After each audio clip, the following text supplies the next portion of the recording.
the dreamers of dreams.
DIYers. Raised me to follow. Oh, buddy. But for many years I followed Oh, buddy, DIYers. DIYers. Never wanted me to go beyond the fields. It's ugly in these streets right now. Oh my storm was gosh. Oh, it was buddy. divine order. The universe is running its course. Definitely hit the like button on the way in so we can get this thing started.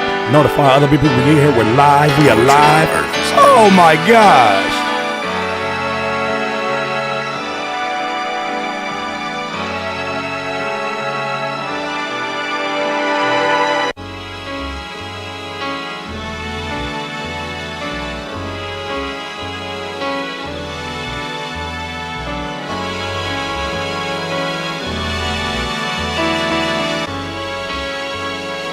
Oh, what a time to be a West Coast artist, huh?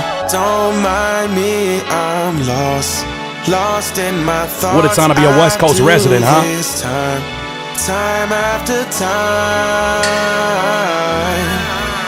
after time, yeah. Don't We can talk about that and more.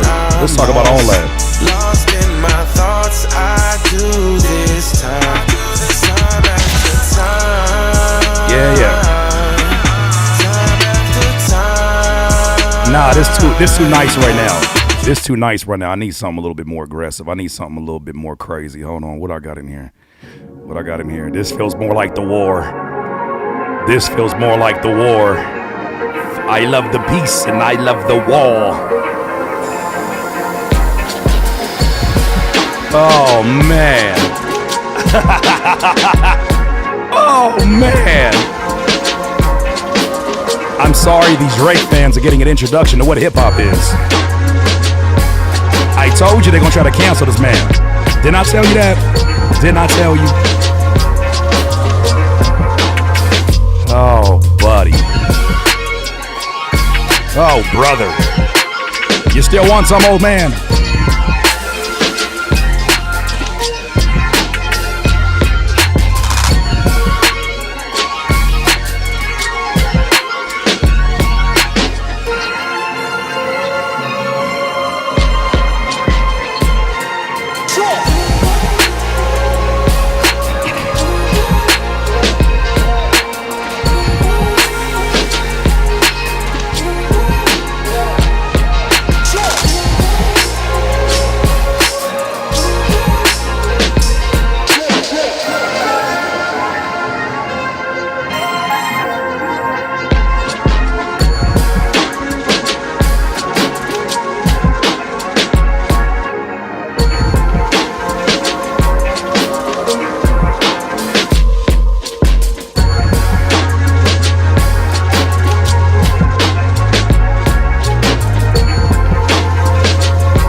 right, just getting some technical things started. We're in a new location, so bear with me.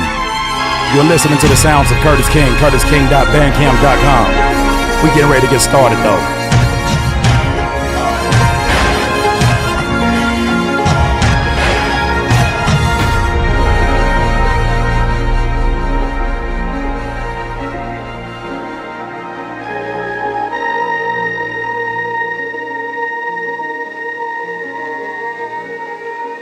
This can't be what they said it was. I feel too free. But at the same time, I'm walking inside a storm. Surprisingly, in this chaotic space, I understand my destiny clear as day. The rain now is only water for these wounds. Wounds I gained in wars across this land. In order to build, you have to destroy first. Destructiveness. It's all part of creation. All right, here we go.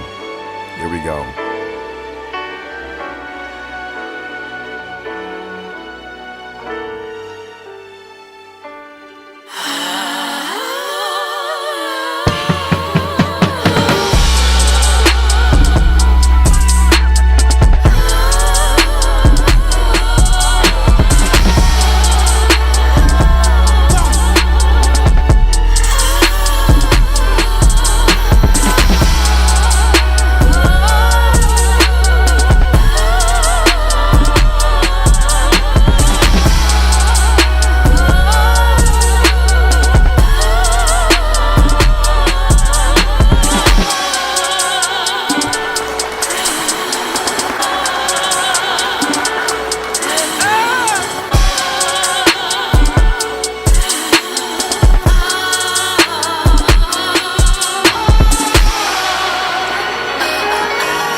Oh, buddy.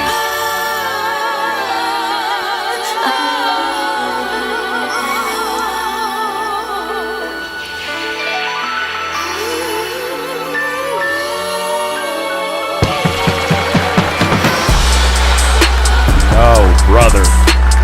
Oh, brother. They won't let us rest here today. Nah. Turn this music down real quick. Oh, brother.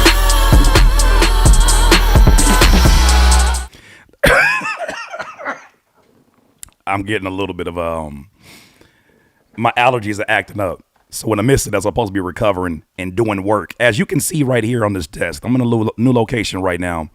And as I'm sitting here, I'm pretty much putting together this. You guys can see it from the top. Putting together these boxes that I have to sell my music out of. They're like designed after the Blockbuster boxes and whatnot. So I'm putting my music inside of here with like a flash drive, some real DIY type shit. You know what I mean? Flash drive, candy. I got, of course, the physical CDs that are going inside. You can barely see it here. So this is what I'm supposed to be doing with my day, is organizing these, adding stuff to the flash drives. What else do we got in there? Oh, stickers and all that good stuff. We got some membership cards, just like Blockbuster used to have. That's what I was supposed to be doing. However, in the midst of me doing all of this, I got a text message from a few of the homies, and they like, man, K-Dot dropped again. And he's been releasing so much in terms of songs. I be having to correct people like, nah, I already got that. I already did a video. They're like, no, you didn't do a video about this one. I say, yes, I did. I just did a video last night, bro. I just did a video last night. He has not dropped again. He said, yes, he did. And then when they started sending me the actual artwork, oh my gosh. Well. Then you know it's something different.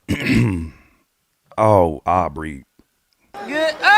What are you gonna do? What are you gonna do? So this is such a, as all the songs have been, is very multi-layered. First of all, before we get into this, let me make sure I'm not rude. Thank you for choosing to watch this live stream. There's a lot of people who are live right now. Courtney, shout out to you for also letting me know what's going on. But first of all, thank you for choosing to jump in here and watch my live stream. There's a lot of folks out here. It's just about to get crazy, though. We got to break all this down. I won't be here for a long time because, like I said, I got to conserve my voice to the best of my ability. But we got to get into this because, oh my gosh, the allegations that have been pressed forward These are not easy allegations to just, you can't tussy slide. He told you can't tussy slide your way out of here. After we just got the diss where he responded very quickly, meet the Aubreys, and he's talking directly, like it's almost like someone in that OVO camp gave him the playbook and he's just responding to every single thing that comes out. I would be so paranoid, unusually paranoid if I was Drake right now, because if he is as unhinged as Meet the Aubrey said he was, right? He pill popping, he doing, who knows what his lifestyle consists of, but if he doing all that, his womanizing and all this, his lifestyle is just fast because he's that guy. If it is nearly as chaotic as it is, I think of Meek Mill ironically in all of this, because something I didn't know until I heard a few people mention it. And maybe he's mentioned it in interviews, but I think Justin Hunt from the Company Man talked about it. He was like, during that time where Drake was going at Meek Mill and he was doing the back-to-back and all these different things, Meek Mill was like, he was on drugs, he was on a bunch of different things, and he was basically trying to get his footing. And Drake knew this and took full advantage of him being a sloth. To a certain degree, he took full advantage of him being a sloth and not being able to be on his best game, which is why some of the diss song that we got was kind of half-hearted. Whatever the case may be, this is war, this is rap. You should have known something was going to happen when you outed that he had a ghostwriter. With that said, though, it is very ironic how life has a way of returning you back to the things that you have taken advantage of. And now we have a gentleman named Kendrick Lamar who seems to be turning the tables on Drake in a way that we've only seen Drake do with the Meek Mill. If you remember, Charged Up came out. We had never seen this speed in which we heard back-to-back disses coming out. Back, pump, pump, pump, Charged Up. Before Meek could even tweet about it, called them Twitter fingers. Before he could even tweet about it, Twitter fingers, boom, then you got back-to-back. And then back-to-back was a phenomenon. It got played every single place that you can think of. The edited version, of course. But my gosh, it was something that you just could not deny. And by the time that Meek Mill finally got up to say something, it was too late. It was already too strong of a influence on the culture in a very unique way. And not just rap culture, but it hit all facets of different cultures, right? Pop culture. It was too late. It feels like this is happening right now to Drake. It feels like because you wanted to be cute with that Family Matters and you wanted to still say something that can make the ladies in the club shake that ass. Because shake that ass, hey, shake that ass. I don't know if Sexy Red can stand next to you on this one. Because you wanted to do something, you sang to Kendrick on his last diss. You sang to Kendrick for like 3 minutes. You threw shots at A$AP Rocky. You threw shots at Rick Ross. You weren't focused, man. You weren't focused. You know what this looks like? I hate to use violence as an example, but, there's a lot of movies that I've done. You know what this is like? This is like somebody is shooting in your direction. They are heading towards you. They are yelling your name. Drake. Drake. Shooting in your direction. And instead of shooting back, you're like, he's nothing. But I want to talk about you. I want to talk about you. And I want to talk about you. And I want to talk about you. I'll get to you later. No, he's shooting at you right now. Everybody, including academics and other hip hop media outlets, were so pressed on Kendrick as if he had to respond in a certain amount of time. You know what history is going to show? They were rushed because that side was nervous. That side was nervous. Somebody gonna have to tell the truth, and I'm gonna tell it. Are we not brushing over them pedo accusations? We getting all the way to that. We getting to that. But I want to break this down to a science, because I think once we start getting into that place, then it gets into really touchy ground. And I'm not trying to sit up here and gaslight nobody, right? We don't know everybody's life. There'd be a lot of people in here. We don't know everybody's lifestyle and what has happened with them. I'm not trying to trigger nobody. I don't want to make that as a joking matter. That's just my ethics and what I stand on. However, when I think about the way that this is playing out, he didn't take it serious. He was not focused. He didn't respect the rules of the game. And why should he, right? He feels like he is the artist. He is the biggest artist of our time in a lot of ways. He is a worldwide known artist. He's an artist that when you go to it's really funny. When I see people who are leaving comments on a Kendrick Lamar's Instagram page, It's people that are like, you know what I'm saying? It's like the Jill Scotts. It's like folks that are really, really embedded into the culture. It's the people that maybe mainstream doesn't always acknowledge or know, but it's the folks that you're like, oh, he's solidified. It's athletes that are rocking with him. When you go to Drake's side, it's the Logan Paul brothers, the Paul brothers, saying, oh, you really got that guy. And those are also the same people that, for whatever reason, feel the right to put commentary on our culture. For instance, when Jordan Peele released Us, I will never let it go. It was either Logan Paul or I forget which Paul it was, but they had all this shit to say about Us. And it's like, of course you wouldn't get a movie like this. Of course you wouldn't get a movie like this because you're not of the culture. I hope that you understand what's happening right now. This is a message in patience, first of all. Let's break that down. This is a message in patience. Too many people were pressed. They were pressed about, you need to respond right now, Drake. You need to respond right now. Not Drake, Kendrick. When he's the one that set off the first shot. He's the one that did Like That. Like That was doing numbers the entire time that Drake was responding with push-ups and AI songs and shit. They created this fake urgency. Now look what happened.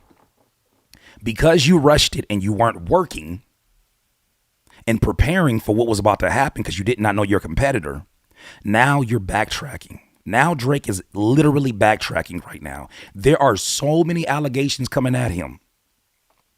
I even, after thinking about it, I even have a different perspective on the whole 11-year-old daughter situation.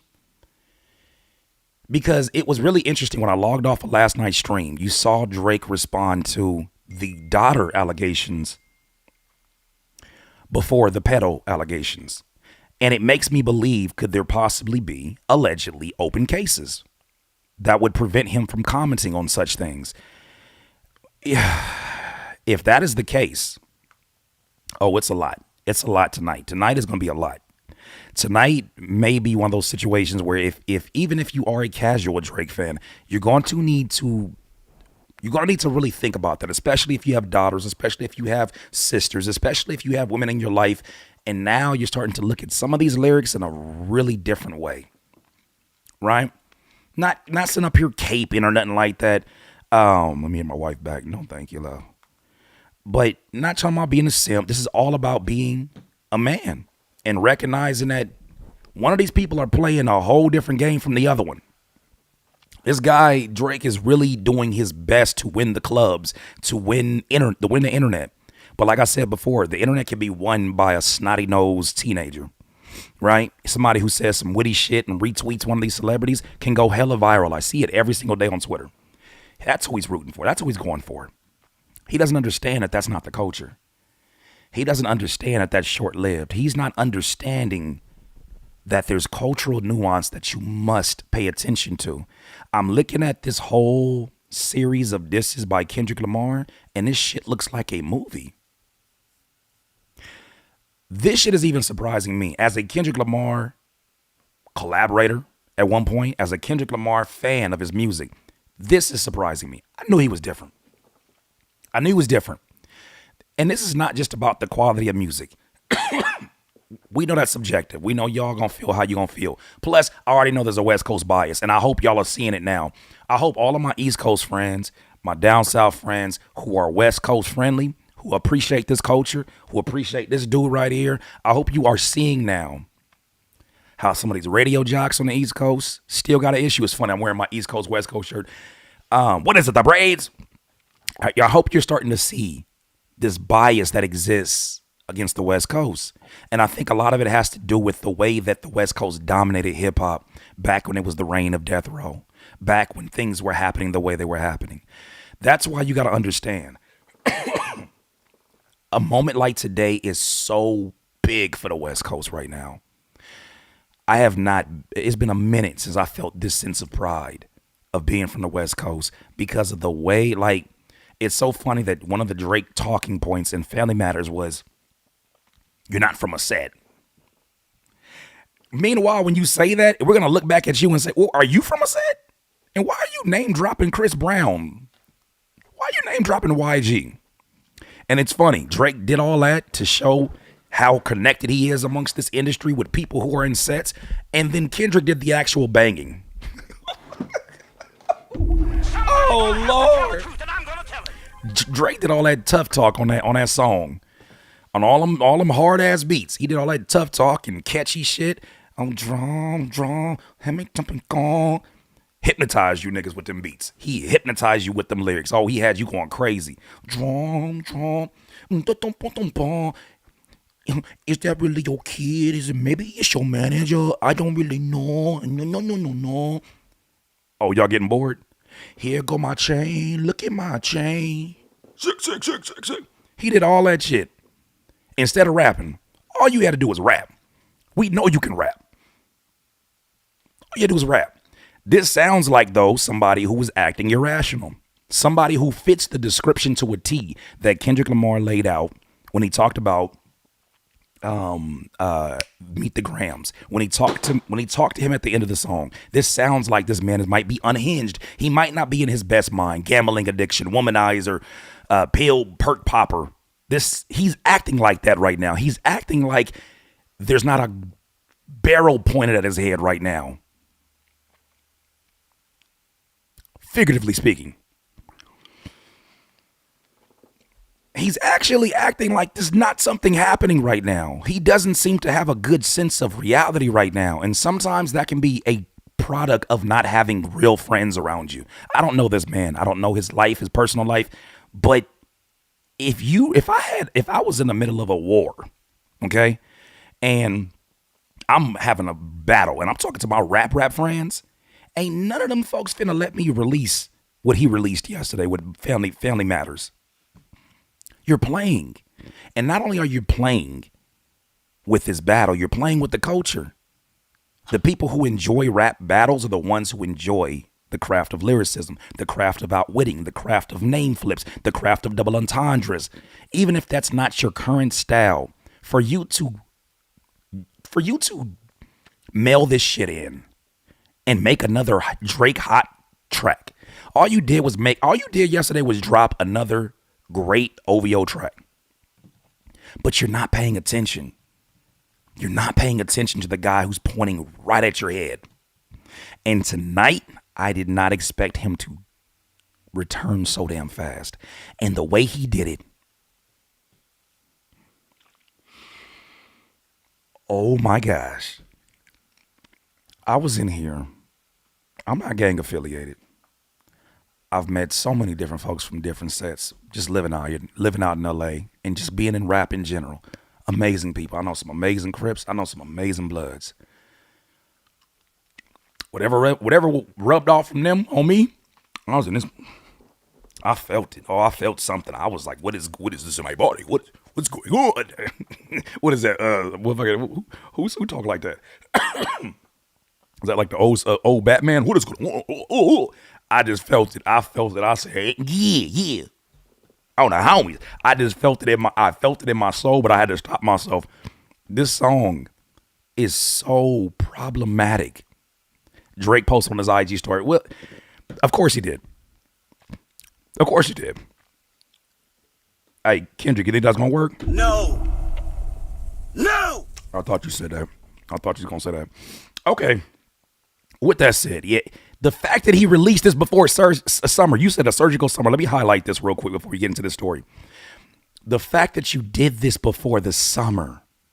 The fact that, we're going to get into that. Oh my gosh, he really did do this. He really, fam. This ain't fair. He not fighting fair. Get up. I just know Meek Mill somewhere like, that's unfortunate. I just know Meek Mill somewhere looking at this shit like, that's unfortunate. That's a damn shame, isn't it? Well, that's unfortunate. I just know his ass is looking somewhere like, oh, man, I got this. Oh, man, somebody finally did what you did to me, to you, in the prime of your career. Oh, shit. Man, shout out to my guy, Dorian from Group 82. He used to do, like, reaction clips and stuff like we do right now. He hit me up and he was like, man, I do believe this is the beginning of the end for Drake. Not even being dramatic. Not that he won't be able to get his money off. Not that he won't be able to get his hits off. But this will be seen as a blemish on his career, on his legacy. This is not going to erase his legacy, but those who know will know. And he will be doing a PR job for the rest of his life. 616 will never be the same. 616 will never be the same. It will never be the same. He will not be able to lead a house 666. You got to understand the mind games that Kendrick has been playing. 616, you will never be able to have a Father's Day out and about without somebody bothering you, especially after this. You messed around with Tupac's voice by using the dead voice for AI. That's Tupac's birthday. Corinthians 6, is it 6:16? What was it that? Where it talks about what happens when you are connected to a prostitute.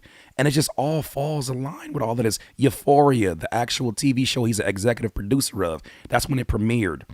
The O.J. Simpson trial started there. Like, it's so many things at this point. And I was talking to Daylight. I was like, it's so many things at this point. It's almost spiritual at this level. It is way too coincidental. Like, you'd have to be in some other space to get all those to align the way that they do. And it makes a great story.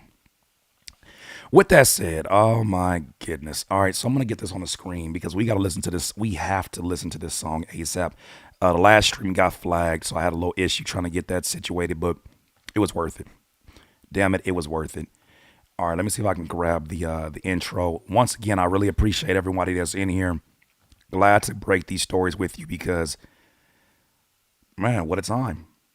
What a time. No pun intended. What a time. What a time. I don't anticipate we'll see many of those Drake supporters that came in here last night. I don't anticipate that this is a good night for them. Not even being funny, just a slight bit. Not even being funny. I think they gotta do some serious soul searching. How do you stand by that? How do you call it a win? How is it a win? How do you call this a win? Hold on just a second. I'm gonna reactivate this audio. We're gonna do it again. DIY.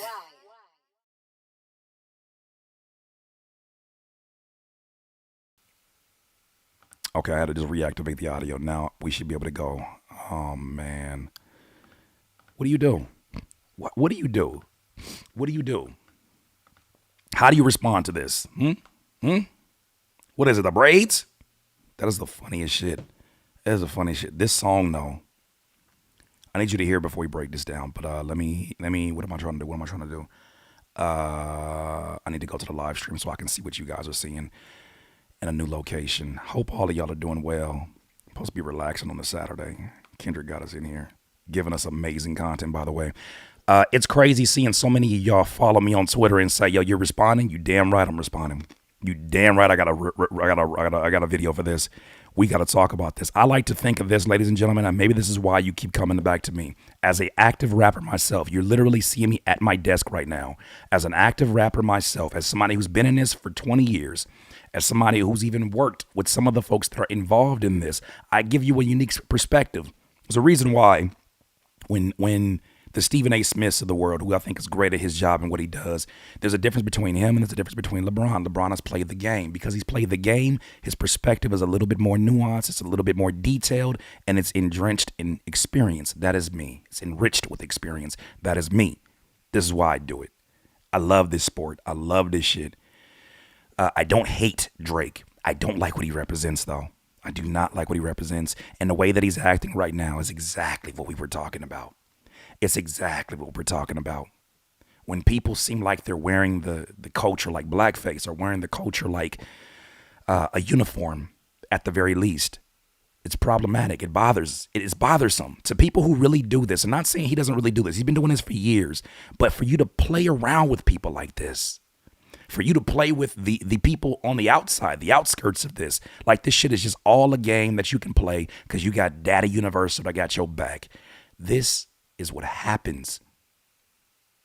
The fact that you know Kanye West has been very open about his mental health issues. I'm not saying all the things he does is right. I'm not saying he's a victim. But what I am saying is that I do believe Kanye when he says Drake leaves little messages and clues in diss songs that only you and the other person knows about. You mess with that man's mental health. You sat up here and made a song called Kiki, Do You Love Me? Are You Riding? And had that man who was already not in his best mind thinking to himself, could this possibly be about my wife? You had this man thinking that you were plotting on him.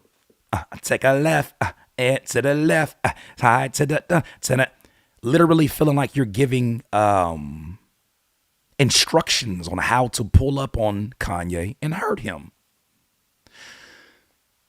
I think he's been playing with people because he could play with people, but nobody has ever been able to get Thanos. Nobody's been able to ever penetrate because it's like, hey, that's a crazy word right now. I apologize. Hey, yo. Nobody's been able to take down Thanos until right now. Then you played with a dead man's voice.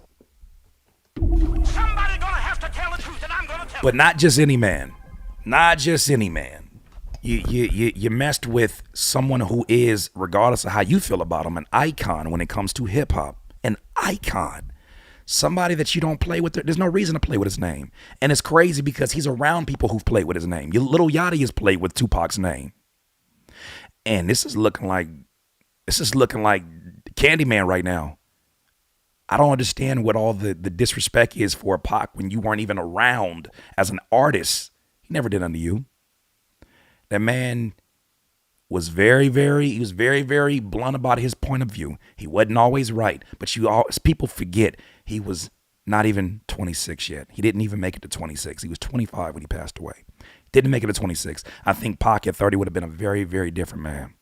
But the fact that you got people who are just still, oh my gosh.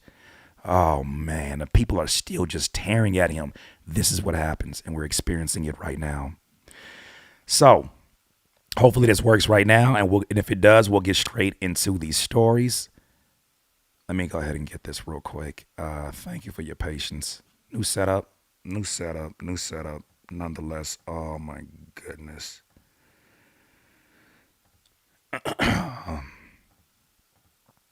Appreciate the super chat. Drake should have stayed in his lane. This setup is fire. I appreciate you. Man, all I'm saying is, you know who do got real friends around him? J. Cole. We laughed at the apology. J. Cole got real friends around him. I want to say that it had to be Kendrick. I feel like Kendrick, we're going to talk about it. Let me just wait. Kendrick said, go in the house, bro. Go in the house. Okay, Dot, I'll go in the house. DIY.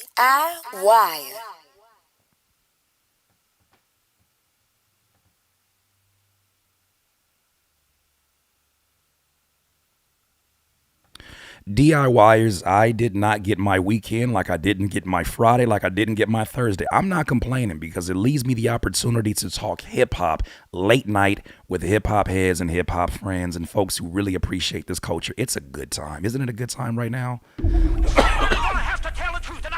Excuse my voice because I got a little allergy situation going on, but I'm in a new setup. I'm here down in my DIY stage putting together my physicals. And as I was putting together my physicals, I start getting text messages, and I know what that means when someone says, you see the preview on your iPhone and it says, he did it again. All I could think about was who did what again? And of course, this time it was Kendrick Lamar returning with yet another Drake diss song rebuttal. At this point now, it feels like he's beating a dead horse. All I can do is just scream. Not that I necessarily care what happens on that side, especially with some of these things that are being disclosed that are very, very questionable. Now, you may be asking, well, what is it that actually got put out there? In a song called Not Like Us, Kendrick Lamar takes a very unique approach. An approach that he took was one. So let's double back. After Drake said, you don't even bang a set. right? You're not even from a gang like that. I know YG. I know Chris Brown. It's almost like Kendrick knew, once again, the moves that were happening on the Drake side. He said, YG, I'll be back in a second. And then goes and works with frequent collaborator DJ Mustard for this song. And when I tell you this song is so problematic in all of the best ways because of its function, because of the criticism. There's been so much criticism about Kendrick Lamar's diss songs compared to Drake, in that Drake makes music that is made for the radio. So it became very dangerous when you saw Drake make a back-to-back. And when he made a back-to-back against Meek Mill, I'm sure it haunted Meek Mill because it followed him everywhere he went. As he was going to club venues to do pop-ups and get paid for doing a walkthrough, that song got played. As he was going into the liquor store, I'm pretty sure that song got played. Apparently, allegedly, he was in a hotel room and they booked rooms underneath him, and that song got played over and over and over again. That will haunt you when you can find a diss song that people can dance to, that DJs will play. That's a dangerous game to play. However, it seems like nobody up until now has been able to play that with Drake. Let me pull up this window real quick because, oh, buddy.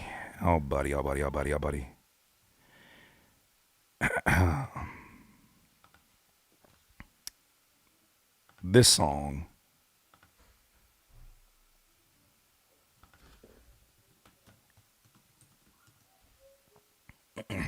Kendrick Lamar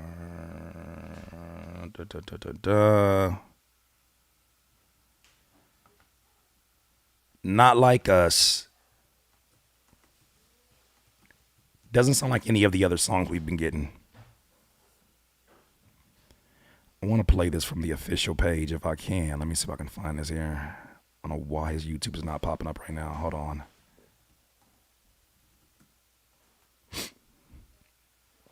There we go. Oh my goodness. You ready for this? Hold on. Let me get it on the screen. Got to get on the screen. Of course, we're going to do the same thing we always do. We're going to listen to it one way through, and then we're going to start breaking down some of these lyrics.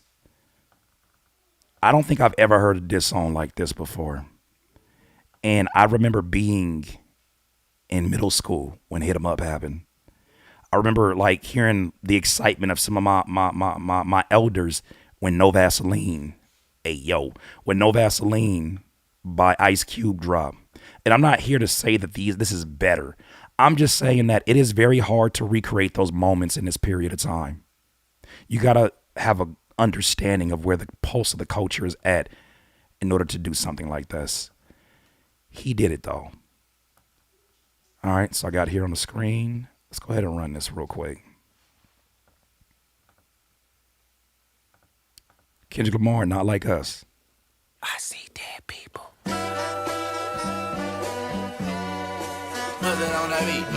Hey, monster on the beat, ho, Debo, any rap nigga, he a free throw, man down, call like Amber Lambs, tell him breathe, bro, nail a nigga to the cross, he walk around like Tizo. What's up with these jabroni ass niggas trying to see Compton? The industry can hate me, fuck them all and they mama. How many options you really got? I mean, it's too many options. I'm finna pass on this body, I'm John Stockton.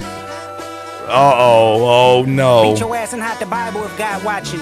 That is that Draco flow. Pop out and show niggas. Certified boogeyman, I'm the one that up to score with him. Walk him down whole time, I know he got some hoe in him. Yeah. Pull on him, extort shit, bully the flow on him. Say Drake, I hear you like I'm young. You better not ever go to cell block 1. Oh no. To any bitch that talk to him and they in love, just make sure you hide your little sister from him.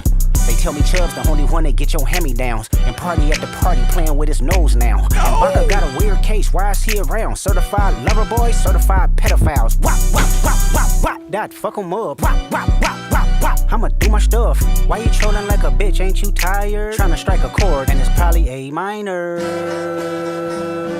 Kendrick, he's dead. He's dead. Kendrick. They not like us. They not like us. They not like us. Oh, wait. Hey, they not like us. Hey. They not like us. they not like us. Hey. You think the Bay gon' let you disrespect Pop, nigga? I think that Oakland show gon' be your last stop, nigga. Oh, they whoa. go foul, I don't know why you still pretending. What is the owl? Bird niggas and bird bitches, go. The audience not dumb, shape the stories how you want. Hey Drake, they're not slow. Rabbit hole is still deep, I can go further, I promise. Ain't that something? P-Rest stands for bitchin'. You Malibu most wanted, ain't no law boy, you ball boy. Fresh Gatorade or something. Since 2009, I had this bitch jumping. Look, I'm not trying to interrupt it, but can you just think about how many dance videos are going to be made over the next 6 months? It's going to be scary hours for Drake all the way up until October.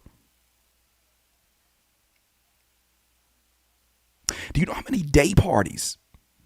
Do you know how many pool parties? Do you know how many NFL football games? He made a hook, first of all, that can be used universally in different situations. They like us. And they not like us. That can literally be two teams fighting against each other. Halftime, this song pops up. It might get played during the NBA playoffs right now. This is insanity.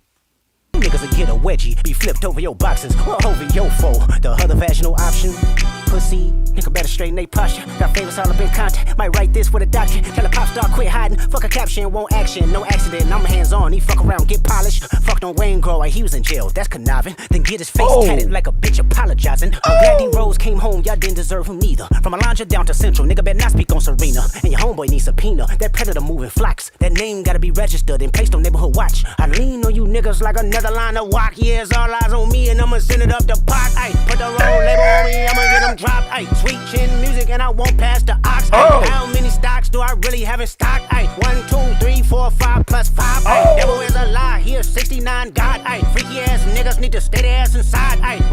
Bro, stop, K-Dot, stop. Call them, you freak ass nigga. You know how many times I say that on the live stream? Yo, freak ass niggas. The fact that he's got that off during the song, yo, freak ass niggas. Like, somebody might get kicked out of OVO just for joking about that. You freak ass nigga. You a freaky ass nigga. You a freaky ass nigga. That shit is a freaky ass nigga. That's crazy. Roll their ass up like a fresh pack of Zod. Ay, city is back up, it's a must, we outside. Ay. Oh my God. Freaky ass nigga. They not like us. Oh. They not like us. They not like us. They not like This us. could be on NBA They not 2K. like us. That's They crazy. Not like us.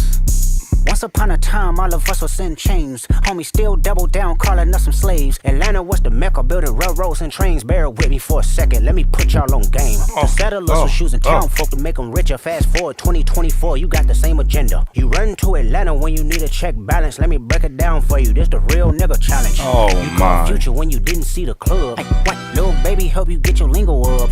What, 21 get your first street cred. Thug make you feel like you a slime in your head. Ay, what, Quavo said you can be from North Side. What, 2 Chainz say you good but he lied. You run to Atlanta when you need a few dollars. No, you not a colleague, you a fucking colonizer. The family matter and the truth of the matter. Here was God's plan to show y'all the liar.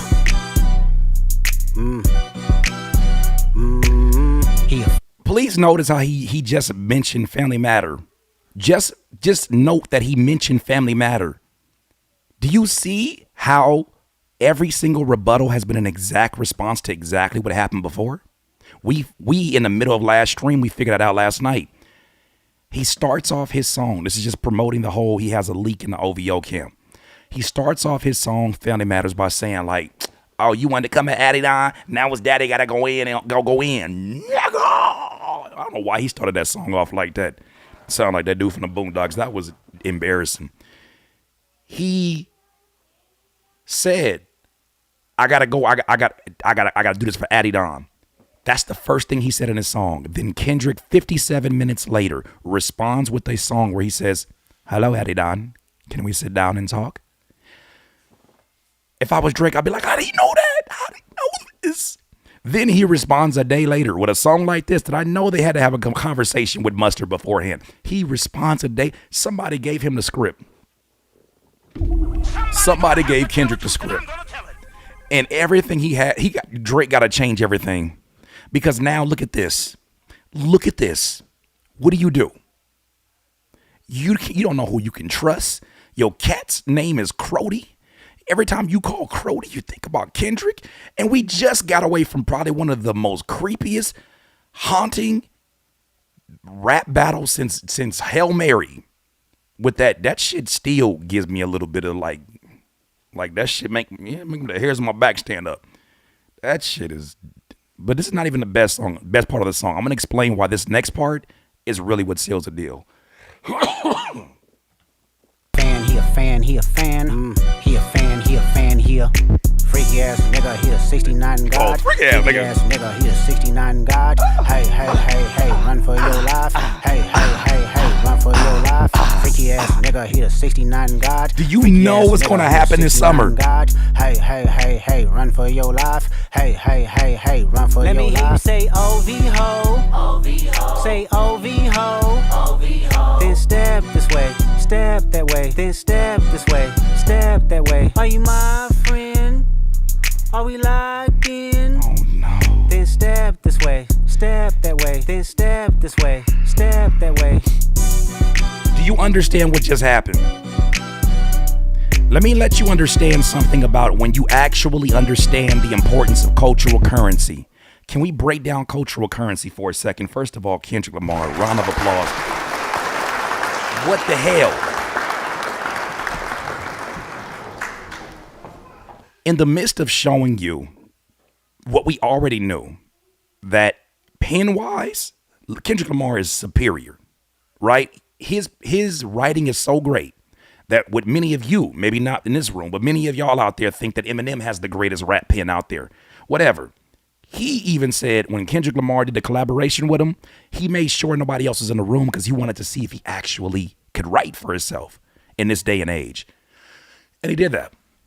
And he was impressed. He was like, he's the real deal. Kendrick Lamar is the real deal.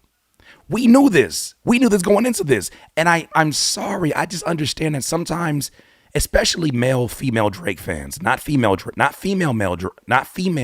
fans, but male-female. The moist ones, the ones that come in here and say that the beat wasn't even hard. He's not even that good. You guys, you know, the ones that get all on the top, all that OVO moistness, you just putting all over my timeline, zesty as frick ass nigga, you's a frick ass nigga, you a frick ass nigga, you a frick ass nigga. Now y'all got a nickname. Now you don't want to walk around with that OVO shirt. You don't want to walk around with that OVO shirt. Right? You can't even go to this song is so catchy. It's gonna be old white women who are gonna know about this song. And they gonna see your ass walking with that OVO shirt. He's a freak ass nigga. He's a freak ass nigga, ain't you? I like that Kendrick Lamar. I like that guy. I like that song. Now your ass is finna, every time you go somewhere with that OVO shirt, you got to explain some things. Especially when you start talking about what you're aligned with. Because there was, in the midst of all the partying, shout out to DJ Mustard. That was a phenomenal production. In the midst of all the partying, he gave some more allegations, some more extended allegations about some of Drake's doings and some of the people in his camp. This to me feels like that old feeling. And I have to believe that somehow, some way, not saying Kendrick couldn't do this on his own, but somehow, some way, the same Dr. Dre that was attached to all of those classic Death Row records going at Eazy-E, right? All of those classic, like they knew how to really embarrass you in the music video, in the song. Something tells me that it's finding its way back into what's going on here. This feels like that. It feels like that. And if you don't know what that is, it's because you're detached from the culture or you're too young. We've been missing that. And I believe, and I think this is, it might be a stretch for some of y'all. A big reason we're missing that is because everybody's trying to copy that guy, Drake. The problem with Drake is that he is showing you right now the problem when you value clout and the bag over cultural currency. Let's break that down. Somebody gonna have to tell the truth, and I'm gonna tell it. When you value clout and the bag, you'll get it. But you can't buy respect in hip hop. You can't buy cultural nuance if you don't go through it. You can't get so big that you're too big to go back on Funk Flex. I'm going to pull up this clip real quick because I was feeling really celebratory. I'm going to pull this clip up real quick. I was feeling real celebratory this morning. Really celebratory before this song even dropped. But let me remind you what I'm telling you, because I like to build a case. I don't like, look at all this damn crib walking on my damn timeline. You damn right. Oh, it's a good day. Because even in Drake's song, Family Matters, he said some questionable shit. He said some questionable shit. Where we at? Where is it at? Where is it at? Here it is. Oh, I'm coming. Ooh. Y'all remember this? It's funny. Some of y'all may be too young. Some of you moist ass young male OVOers. I have no issues with no female OVO fans because y'all have been lovely this entire situation. I have issue with some of y'all that come on my timeline, and I say come as a double entendre. You come on my timeline and all you talk about is glazing. Like the subject never even got to peen, but you seem to always bring it up first. I don't get on my timeline. I got professionals on there. I got family. I don't want to talk about peen. I'm a dad out here. But every time I get on there, y'all, the first thing is on your mind is glazing. You ain't even ate no Krispy Kreme donuts, and y'all niggas is talking about glazing. All right, cool. Well, let me. Come look down, y'all. Look at it. Come in here, look at it. Come in here, look at it. Come in here and look at it. Look at this shit. Look at this shit real quick. Some of y'all may have forgotten this moment because I think Drake has done a good job of rebranding who he is and making it cool to the Twitch audience, making it cool to a new demographic who doesn't remember these embarrassing moments that in hip hop culture could have been the beginning of the end of his career. Had he not been aligned with such a powerful figure or powerful label, maybe it would have been. But damn it, these are moments that we as hip hop heads, as lyricists, will never forget. But this shows you a little bit of the tone deafness that we're talking about. For you, it may not be a big deal because you didn't come up in the cypher days. For you, it may not be a big deal because you didn't come up in those days where you needed to know your verse. Even if you weren't necessarily freestyling, you better have a verse just back, you know what I'm saying, just ready. Just to show that you're always in here and doing what you're doing. This nigga did the ultimate no-no. We're going to go back to the song, but we got to pull this up for the character. He did the ultimate no-no. What did he do? During his Funk Flex freestyle, which is a coveted, at that point in time, was very coveted. Still is very respected. It was a coveted thing to go up there and rap in Funk Flex. At Funk Flex's spot, it was very, very coveted in hip hop. That meant that you made it as a lyricist because only the best go up there. That's what he did. When asked to freestyle, this nigga pulled his BlackBerry out. Hey, so I'm coming in. Ooh.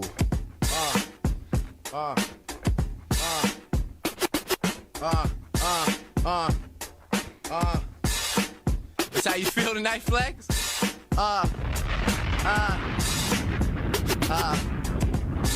Hold up. So you called me off, man. No, he did not catch you. He didn't catch you off. What happened is that you did not do your due diligence. You didn't do your homework. You didn't do your hip hop homework.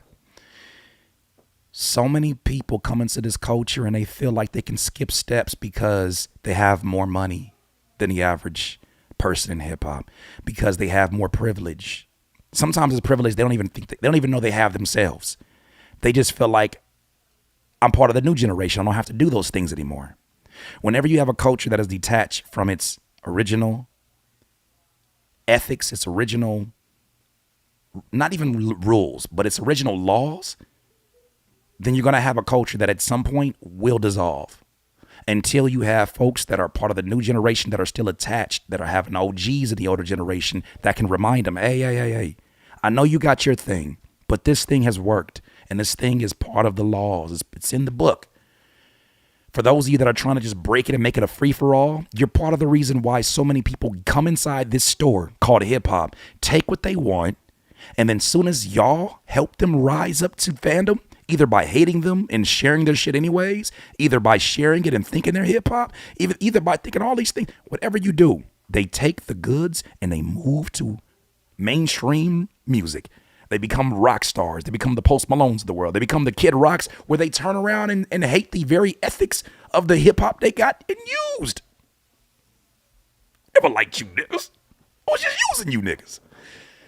I'm not going to put him in the same category as Drake. I think Drake has done a lot of great things in terms of leveraging his platform, but I don't think it's been a one-sided transaction. I think he's brought in people like the Migos. I think he has definitely shared his platform, but I think he's also leveraged other categories that he could not win. He was not going to win street cred, for whatever metric that is to you. He wasn't going to win the streets by singing to the ladies. That's not how you're going to win it. He wasn't going to win any cred. If anything, he would have just been a more famous Trey Songz. He had to align with people like Lil Wayne, who has already done his investment. His cultural currency is good, right? Say what you want about the style and the lean area of Wayne. You can never deny that man's work ethic. Once again, someone just said it right now, Future in Atlanta. And these are the things that you're getting broken down in this song. But the fact that Kendrick, can we go back to this for a second? The fact that Kendrick, because even this picture right here, this picture is so multi-layered. You know what this picture is? Especially when you start to zoom it out a little bit. Some of you probably already know. Park Lane Circle. This right here is Drake's mansion. Why does it have all these heads and dots on top of it? Because this is what it looks like when you go to a sex offender registry, which I do suggest. If you're a parent and you're in a new area, you should definitely go to a sex offender registry website just to see if there's any creepos in the area, right? Because they have to report that they're a sex offender. This picture is imitating what it looks like. It's usually a head with a red outlining, and it shows this sex offender is 5 miles away from you. Be careful. This is so genius as artwork because most people just see a house. What they don't understand is that this is Drake's house, and he calls his house the embassy. Somebody gonna have to tell the truth, and I'm gonna tell it. Why is this relevant? Well, besides the abundance of what is being suggested, all right, we don't have anything on paper right now, but things that are being suggested is that all these heads represent the amount of sex offenders that are inside of the embassy, allegedly. It's not funny, but it's not funny. It's not funny, period. That's it. But look at this. To do this as the artwork, and then for the song to be so opposite, because if I looked at this artwork, I would think, okay, it's going to be another one of these boom bap type of beats, which I think people have complained about the beats in the battle. And I don't think they recognize, like, not every beat is meant to be the leading role. I think we've just been so trained in this new generation of music to, like, the beat has to be a 10 out of 10. Not recognizing, like, we're here for the lyrics, but people want to get hypnotized by the beat. But you're looking at this and it's like, this is insanity. So there's that, right? So you got all of the sex offenders allegedly here. Let's go ahead and let's get to some lyrics though. That's what I'm really here to break down. Oh man, not like us. So I think I alluded to it earlier, but let's get back into it again. The biggest criticism, especially from like people who are in the middle, who are trying to figure out who won, because I'm trying to figure out how are you gauging who's winning right now? I don't know how you don't see this shit as a landslide. But then I realized that some people just operate off of vanity statistics, off of their timeline, and that's how they determine a winner. Okay, cool. Some people determine it off of your ability to make hit songs out of your diss songs. He beat Drake at his own game a day after Drake tried to play his own game. I need lyrics because this is insanity. And it's not like he took a day off and just made a fun family song, a fun club song. No, he gave him bars in this song as well. He has given you so many different bars, so many different styles in these diss songs. That's why you had to wait. Academics had his timeline. He said 20 days since Kendrick hasn't responded. Now, from what I heard, somebody told me he's telling Drake, I don't think you should even entertain this shit anymore. Somebody gonna have to tell it. I'm gonna tell it. Don't even entertain it. I thought he was on the clock. What happened? Oh, boy. All right, let me get this screen up here so you guys can see these lyrics as I'm seeing them right here. This is insanity. He told him, I haven't confirmed it. Somebody just told me that. Is that, you know, and I believe him. But he said, you shouldn't even bother with this. That sounds like really good friend advice. It sounds like when you see your friend talking shit to somebody that's significantly bigger than him, and you're like, I don't think we should do this, bro. I think, man, just think about your family, bro. Think about your family, bro. Like, just think about your family right now, all right? That's all I want you to do is think about your family. That's what it sounds like is the advice that Ag has for him right now. All right, let's go with these lyrics right here. Oh, buddy. So the line starts off, okay, I'm sorry, let me finish my point. The fact that Kendrick chose a song that people can dance to, a song that people can play without having to think too deeply on the lyrics, a song that you could play at your barbecue during the summertime and nobody would say anything about it because it's not vulgar, right? It's a few words in there, but it's literally something you can play all summer and people wouldn't even know it's a diss song. If you think that thing ain't gonna get played on the West Coast, though, it's a West Coast, like Draco the Ruler, Ralphie the Plug, you know what I'm saying? Like Blue Bucks Clan type of energy, right? Remy, like it's just that type of energy out here. Oh man, this shit's gonna get played everywhere. Meet the Grams, maybe not. This will.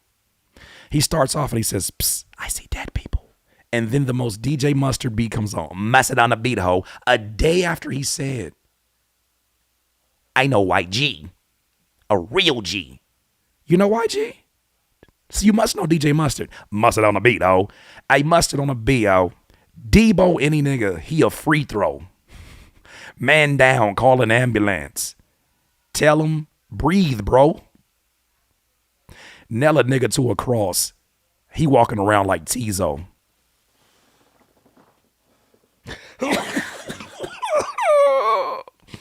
How Tizo touchdown catching? How is Tizo touchdown catching strays? How is Tizo touchdown? He's so nice. What's the point of being on all day? Tizo ain't did nothing but walk around here with nails in his hair, just shaking and he did nothing. How Tizo get in this? Oh, and it shows it here. That Kendrick threatens to crucify Drake. Christ was crucified as a form of public humiliation. Kendrick compares Drake to Jesus in this way. That could be a stretch, but people are writing that. Rapper-singer Tizo Touchdown famously wears nails in his hair. He notably collaborated with Drake in 2023 on Amen and 7969. How layered? You're not playing with a checker player, Drake. What made you take your zesty ass gun and said pew, pew, pew, pew, pew, as the man was walking up to you and saying, Drake, I'm coming at you. I'm coming at you, Drake. I'm coming at you. Remember you were conflicted. Pew, pew, pew, pew. Everybody else stopped moving and you shooting at them. He's walking right up to your head. I'm walking up to you. Meet the Grams. Meet the Grams. Aubrey.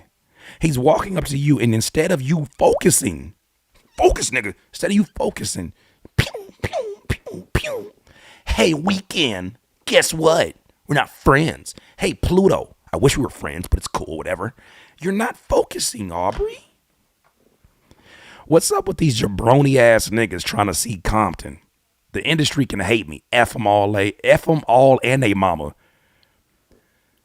Drake tried to say this man ain't affiliated, but he sure is banging on your ass. Oh, that's crazy. How many ops you really got? I mean, it's too many options. I'm finna pass on his body. I'm John Stockton. Somebody gonna have to tell the truth, and I'm gonna tell This gotta be the first time in hip hop history that on a club DJ Mustard song, You heard one of the whitest basketball players, one of the greatest assist players of all time, point guards. I've never heard a white man like John Stockton get mentioned on a gang banging ass sounding West Coast song. That is different. This is different. You're not messing with, this is not Meek Mill. This ain't Twitter fingers and whatever you called them. This is not that. You messed up. You didn't think this through. And maybe this only supports the alleged, the allegations that you might be a little bit compromised by the pills and the perks and things of such. Verse 2, beat your ass and hide the Bible if God watching. I seen somebody tweet, they said, bro didn't even put this on YouTube first. He wouldn't even worry about the check. He hates you that much. Sometimes you gotta pop out and show niggas. Certified boogeyman. I'm the one that upped the score with him. I feel like there's a double entendre here. This line from Kendrick calls back a line from Drake's tailor-made freestyle diss towards Kendrick. This line came in the section of the song in which Drake used an AI version of Tupac. Shakur's voice to goad Kendrick into a response. You supposed to be the boogeyman. Go do what you do.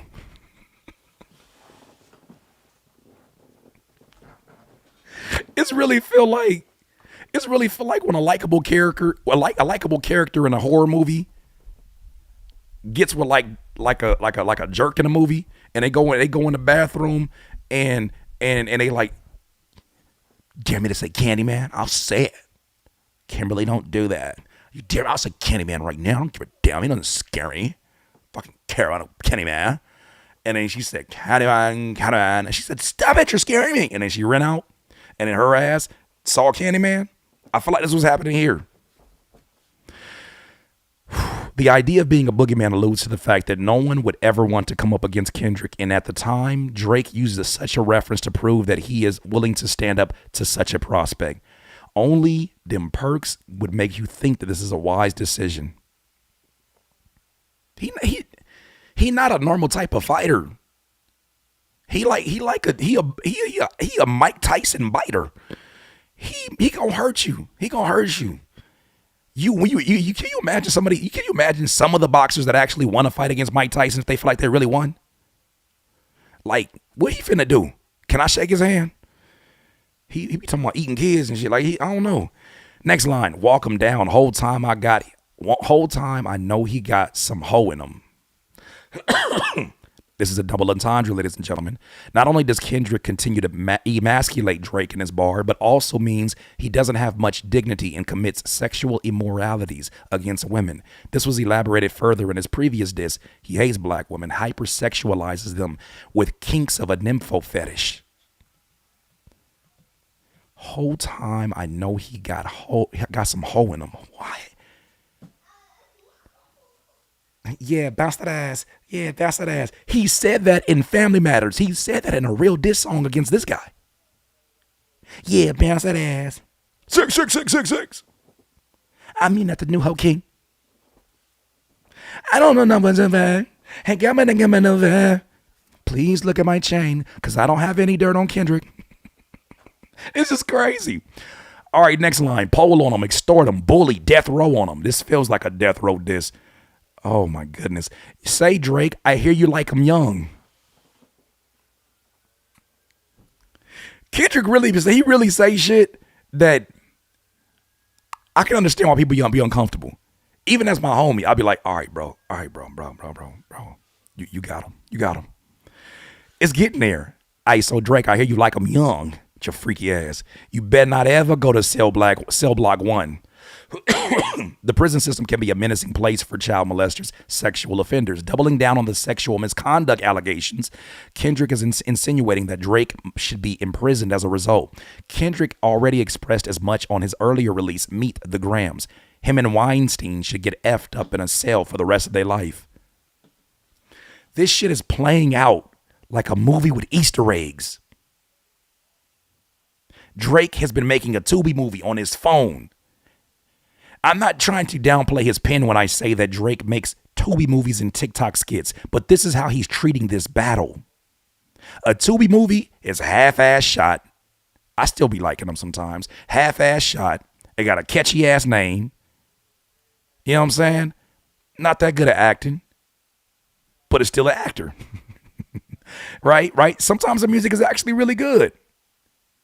He has been treating this like it's a casual thing. You're messing up, sir. To any bitch that would talk to him and they in love, just make sure you hide your little sister from him. Kendrick continues his bars of calling Drake a pedophile. Calls on anyone talking to Drake to hide their little sisters from him. Drake has a history of talking to minors and even kissing one on stage. You've seen that before, right?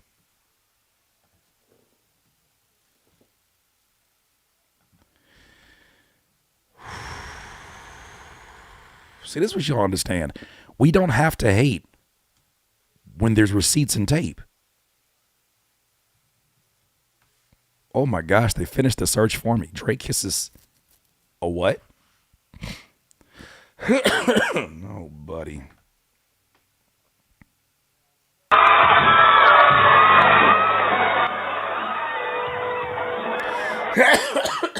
The title reads, Video of Drake fondling and kissing a 17-year-old on stage. Somebody gonna have to tell the truth, and I'm gonna tell it.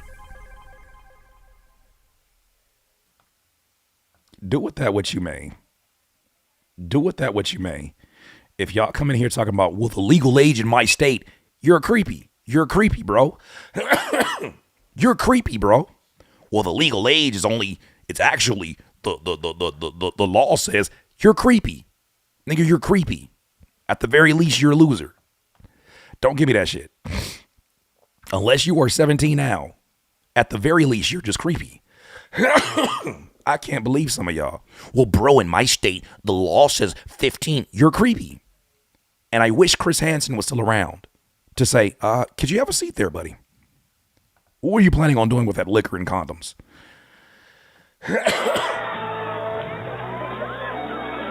So he's on stage.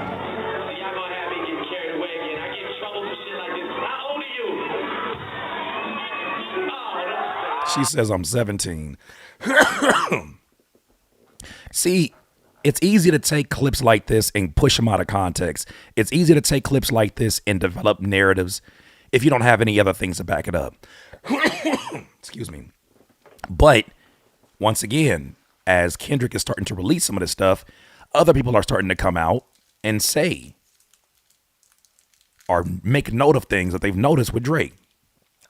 Another one being Millie Bobby Brown. And it's crazy because she's actually in this thumbnail. I don't know what she has to do with this, but she's in this thumbnail.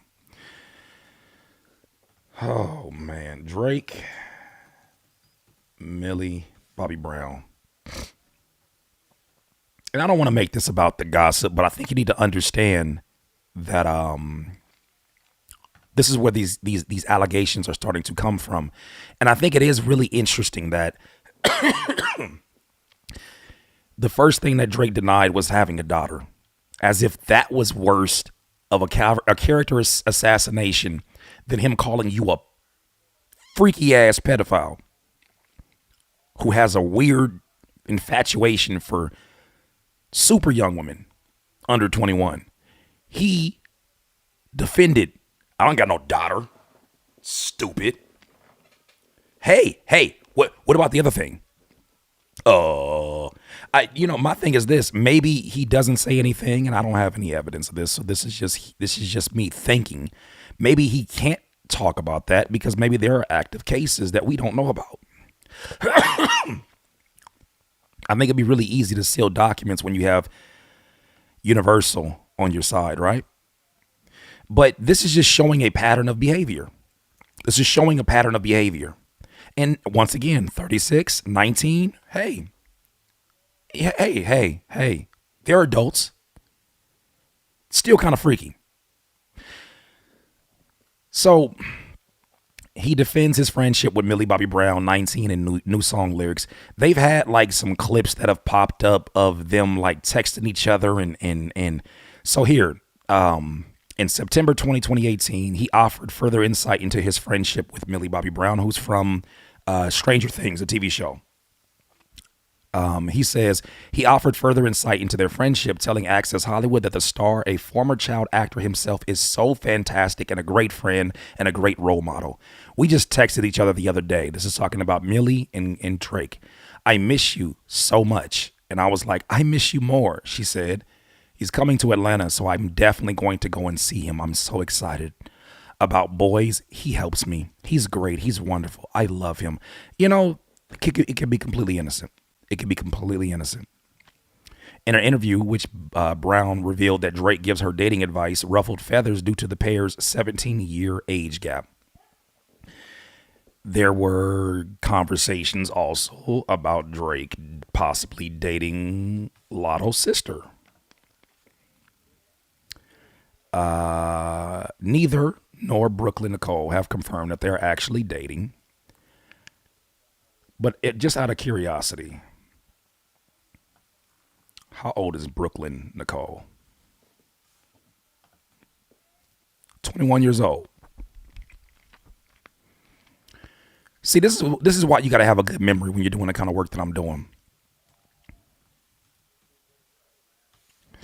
Remember when Joe Budden criticized Drake's For the Dogs album? And remember how zesty of a response he had, how he was very, let me take the bias out of it, how angry the response felt, how offended he sounded. Can we pull that article back up?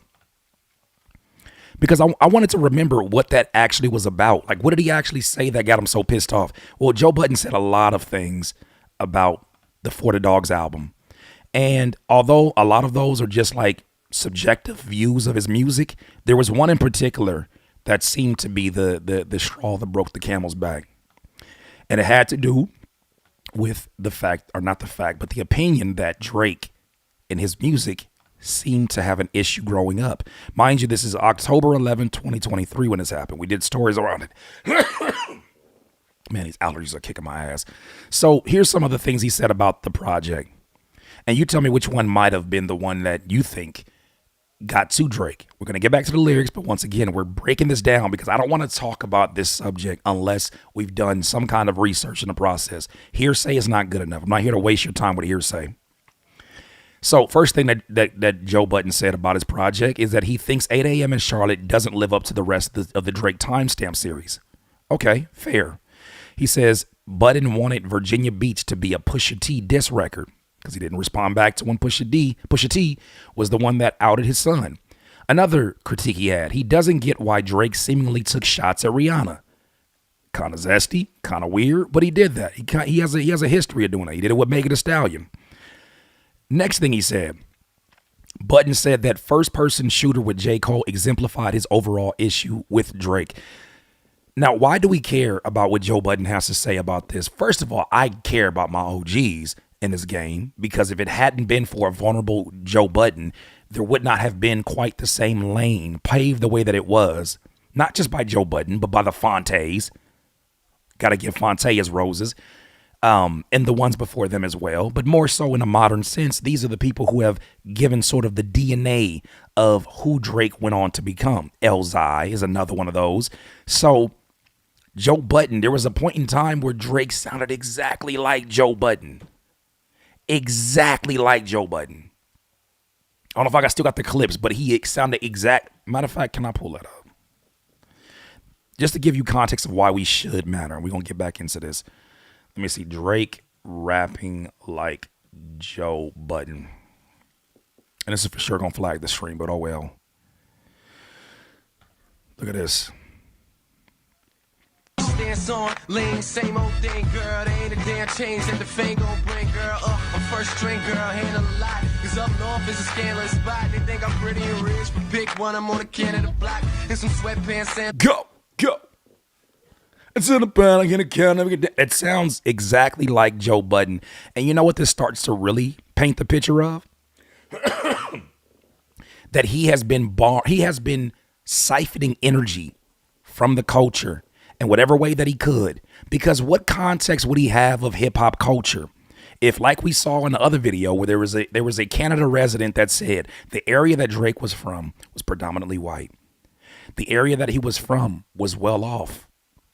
And he's made statements where he said he has not experienced racism until he went to the States. And he's like, you don't really experience that in Canada. When there's black Canadians who are literally saying, what side of Canada are you on? Because I for sure had experiences with black police brutality. So here you have somebody that assimilates himself, someone who's able to just morph into whatever's around him. When he was around Trey Songz, he sounded like Trey Songz. When he was around, when he was first around Wayne, he sounded like a light-skinned Lil Wayne. When he started to get around Joe Budden, when he was hanging around when Joe Budden first started vlogging, he started sounding like Joe Budden. When he got around Fonte, he started sounding like Fonte. This starts to look like someone who is not of the culture, but is somebody who is using the culture for their own benefit. You would think that after he did his initial push like everybody else, especially like artists that are of different races, they come in here and they only do it one time and they leave. But Drake is still doing it.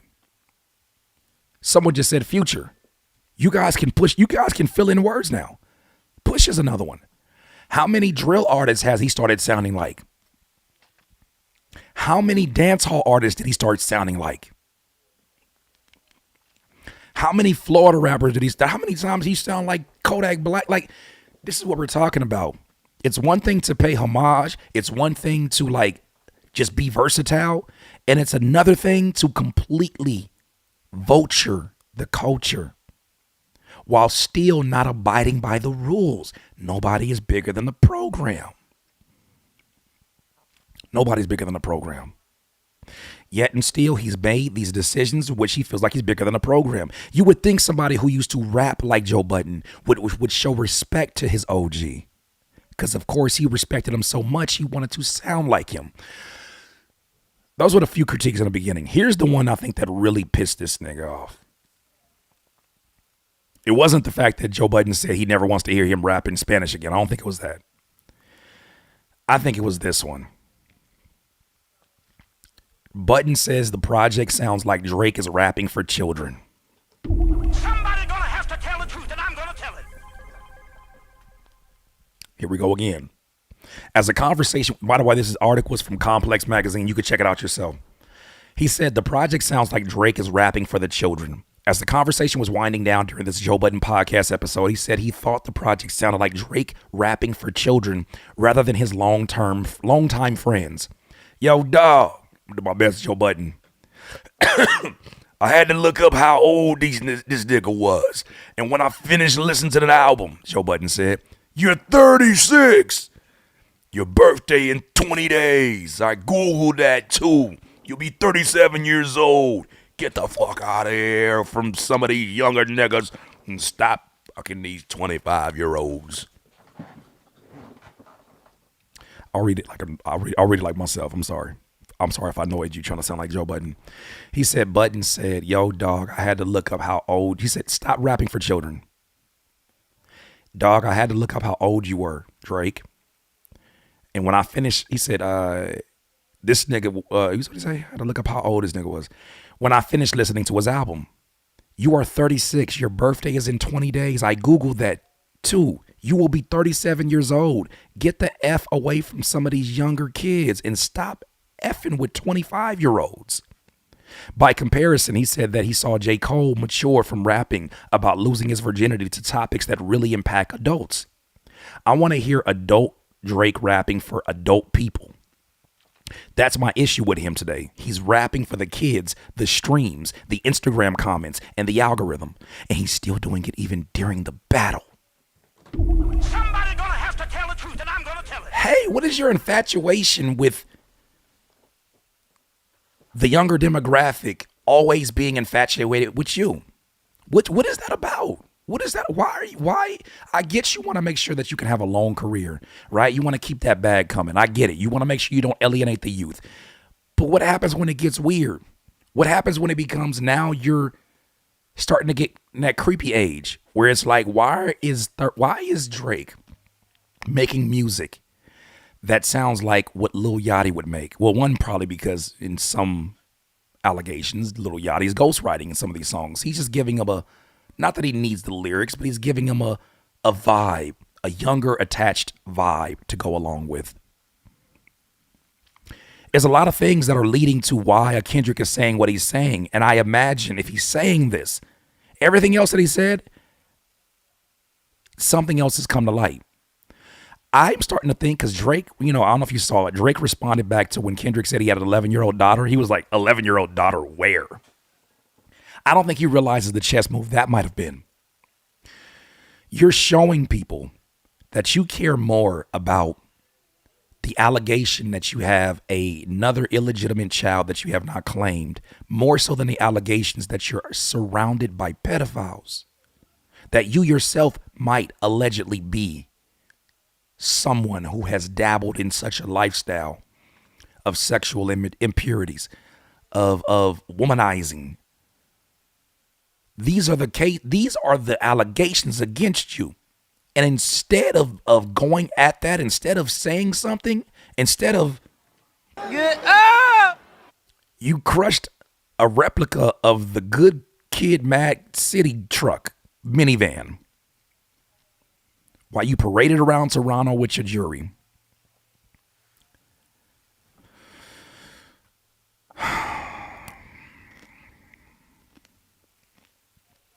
Man, oh man, what is going on? What is going on? I want to see if there's something else that I wanted to show you guys. Oh yeah, can we talk about this really for a quick second before we get back to this Kendrick record? Someone else said something I thought was interesting, and I want to bring this to your attention as well. Here, there's someone that shared this with me. It's a gentleman who's talking about the issue he took with with Drake saying that Kendrick sound like he's rapping like he's trying to free the slaves. To be fair, let me get that whole bar, because I don't want y'all to accuse me of being unfair. I might be biased, but I'm not unfair. Free the slaves. Free the slaves. And I'm going to put lyrics. This is from the song he just released.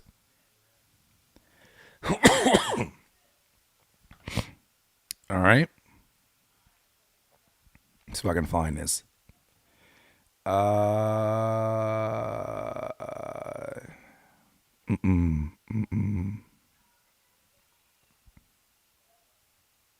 me just run a search for this real quick. Not looking through this whole thing. Slaves. He has a weird obsession also with mentioning American slavery for some reason. So the line before it goes, I mean, it's true, nigga. Slime me out. It's true. Nigga, slime me for my AP. Just like how Metro slimed him for his main squeeze. Out here begging for attention. Nigga, say please. Always rapping like you about to get the slaves freed. You just acting like an activist. It's make believe. So, of course, when you zoom out, it's just alluding to him being a fake activist, like some people like to accuse him of being. That's what the bar is. A lot of people glossed over it. However, when those of us with actual cultural currency will not gloss over things like that. It's almost like that Drewski line. What do you mean by that? And not just is the line problematic. Why are you saying it? Why are you saying it as a guest in the U.S. that has come up in a certain upbringing that is now already out of alignment with most rappers? You came in as an actor, as an actor on a popular TV show, kid show. You're already breaking rules, right? And folks allowed it because you're very skilled at what you do. What is up with these slave lines? So I want to go back to this video now, where I think this gentleman asked some very important questions. He butchered the phrase Freudian slip, but I think everything else is pretty solid. Listen to what he said. I really thought Drake was gonna eat, and then he said that you're rapping like you always trying to free the slaves. What do you mean by that? Huh? What do you mean by that? This is what Kendrick was talking about. He's not a part of our culture. One, rapping started as a way to empower us. Talk about it. 2, the way he said you're rapping like you always trying to free the slaves exclusively says he does not see himself like us. Fraudulent slip. That's a fraudulent slip. Freudian slip, but yeah, we got you. It really puts in perspective that line where Kendrick said he makes music to electrify and you make music to pacify. People are missing a double entendre in that line, by the way. He makes music that electrifies. You make music that pacify. There's a few different meanings in that. And the one meaning people keep forgetting is the one that we're alluding to right now. It's the one we're alluding to right now in these lyrics. Is his unexplainable infatuation with supremely young women.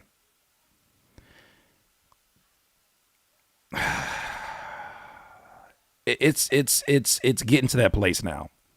It's getting to that place where you can't out-rap these allegations. I don't care what song you come with. Thank you, Sad. I don't care what song you come with. You can't you've done that same two-step. Oh no, these people think they know me. I think they about to cancel me, but I just gotta make another song. You can't drop 81 points like you can't drop 81 points like Kobe when he was going through his situation in court. And people was like, man, I forgot he was even in a court case. You can't score. There is no 81 points you can score. This is creepy, bro. This is creepy. And you've already shown in your personality that there is a habit of doing this. Continuing on in these Kendrick lyrics. So just to kind of give you an idea, we've already broke down just the second verse.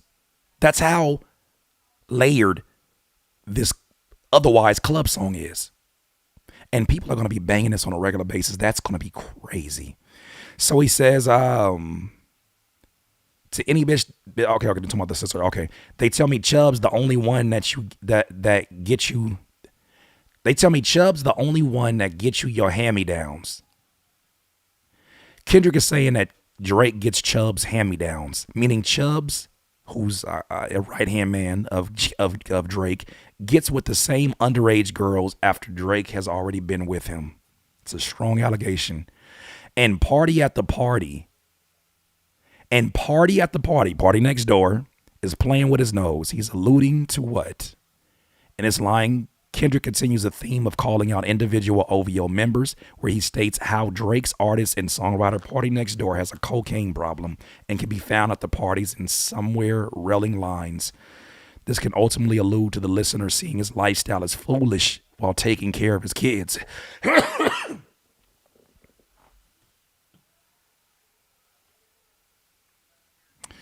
I'm 39. My life doesn't consist of that kind of a lifestyle. So when I hear people say you're just jealous of Drake, I'm all right. I'm good. Actually, I love my life. It's not complex. I get to sit up here and talk to 2,000 people about this craft I love. This is disturbing at the very least. And Baker got a weird case. Why is he around? Who is Baker? Baca. Oh no. Okay. Baca not nice. Travis was previously a former security guard who signed with Drake's record label OVO, an imprint of Warner Brothers from 2017. Baca was arrested and charged with forcing a 22-year-old woman into prostitution and taking her money. This led to Drake mentioning Baca's release from jail on the 25th. Oh, wait a minute. So after that happened, and he served his time, Drake shouts him out on a song called Know Yourself. I might declare it a holiday as soon as Baca get back on the road. Somebody gonna have to tell the truth, and I'm gonna tell it. It's interesting when someone is just able to connect dots that are in plain view. You don't got to dig for dirt. Who needs dirt when you're doing this in plain view? I think right now we're seeing Drake in a very vulnerable place because he's sloppy right now. He's not acting like himself. He's very sloppy. He's usually very calculated. At least that's how he was in the back-to-back in the charged up battle with Meek. He's usually very calculated with his enemies. Even with Kanye, he's very calculated. He's very sloppy right now. And I think we're seeing him with his back against the wall. Then Kendrick goes on to say certified lover boy, which is one of his projects. Nah, certified pedophile. Womp, womp, womp, womp, womp, dot, fuck, I'm up. Womp, womp, womp, womp, womp. I'm gonna do my stuff. You know what's so crazy about when these moments happen like this? I think rappers my age sometimes don't understand the necessity of this. It sounds like out of nowhere, Kendrick is just like having like a Tourette situation, like a Tourette moment. He's just ad-libbing. You got to understand, when you say all of this, everybody's not following the lyrics the same way that we are right now. Some people need moments like that to be like, I don't know what that nigga was saying before that, but this shit hard. They killing that shit right now. She killing that shit right now. That part right there will be the deciding factor for them. I know so many people like that. They need these moments. That moment right there is like a all these shit. They're really killing it now. And it's like, did you not hear what he said in the first two bars? Okay, never mind. He asked Drake, why you trolling like a bitch? Aren't you tired? Trying to strike a chord, and it's probably an A minor. Somebody gonna have to tell the truth, and I'm gonna tell it.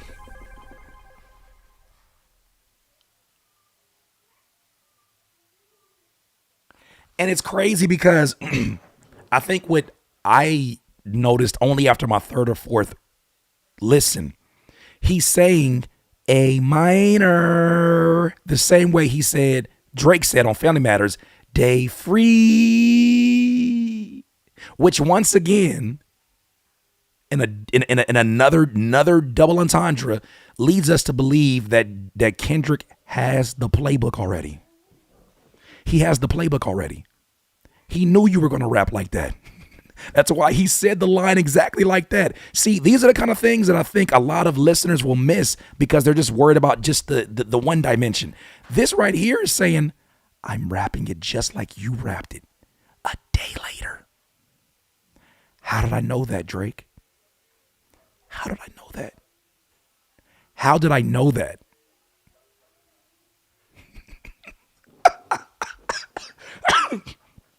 Why are you trolling like a... Striking a chord means to affect or stir someone's emotion. This is likely referencing Drake posting memes about Kendrick, but especially his diss track Tailor-Made Freestyle, where the Canadian rapper has used AI-generated voiceover of Kendrick idol Tupac Shakur. Kendrick, we need you, the West Coast savior. Kendrick plays with the words A minor, obviously meaning the musical chord, but more importantly, a reference to the numerous accusations of Drake being inappropriate with underage girls, as Dot mentions earlier in the song.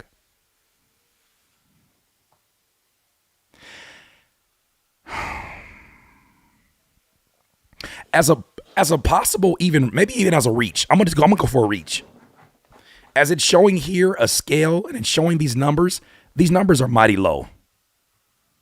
You got a 23, you got a 13,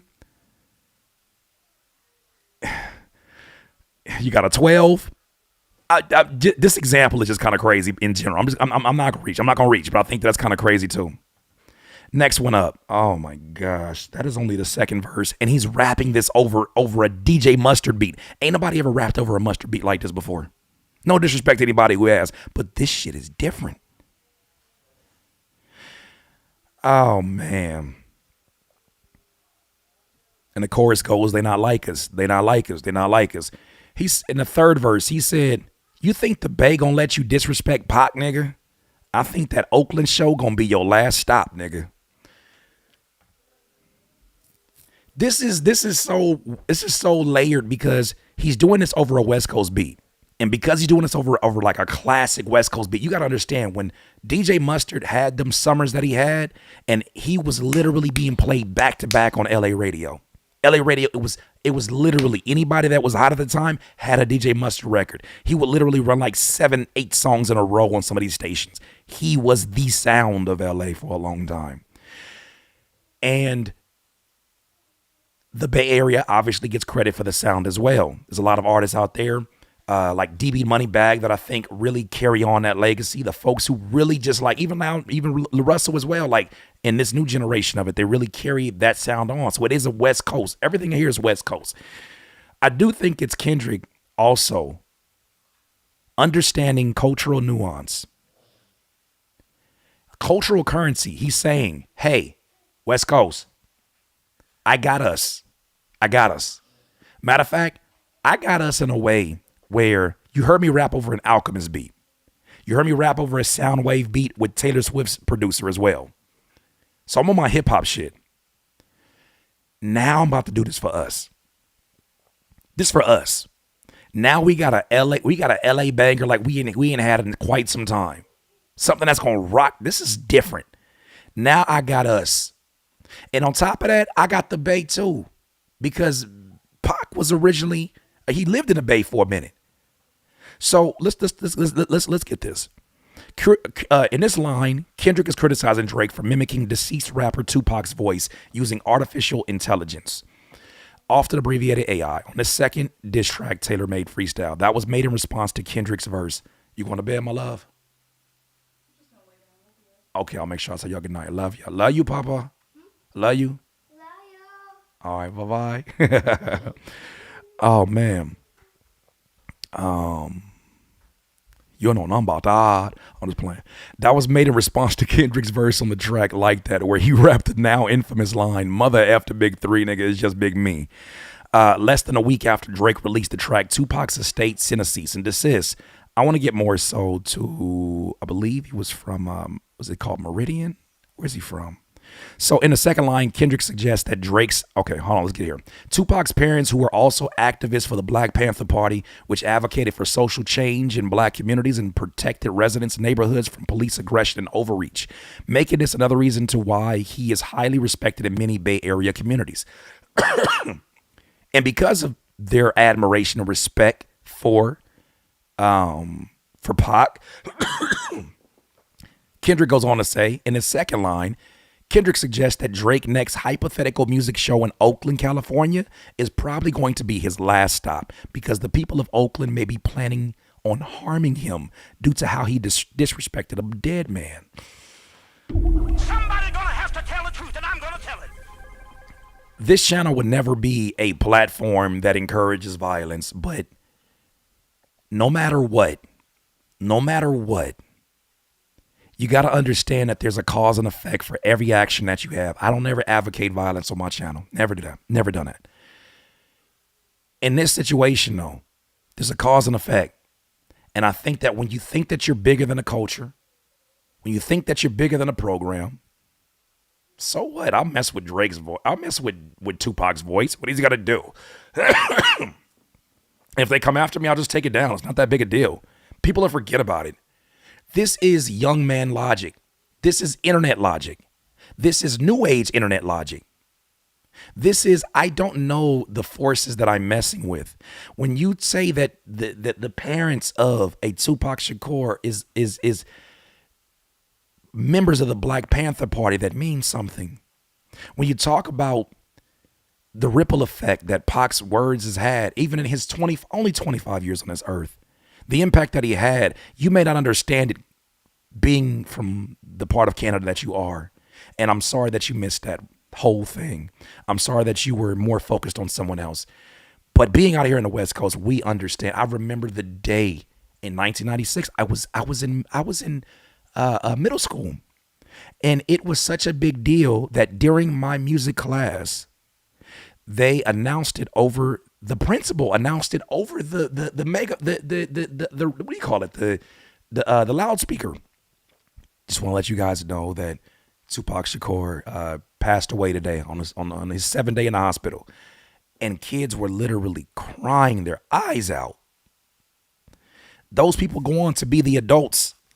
Those people go on to be the artists, the producers. They go on to be residents of Oakland, residents of the Bay. You just don't know who you're offending. And you don't know who you already pissed off being you.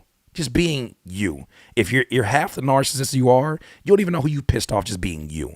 Now when you played with that man's voice, knowing damn well nobody in that estate would ever give you that kind of permission.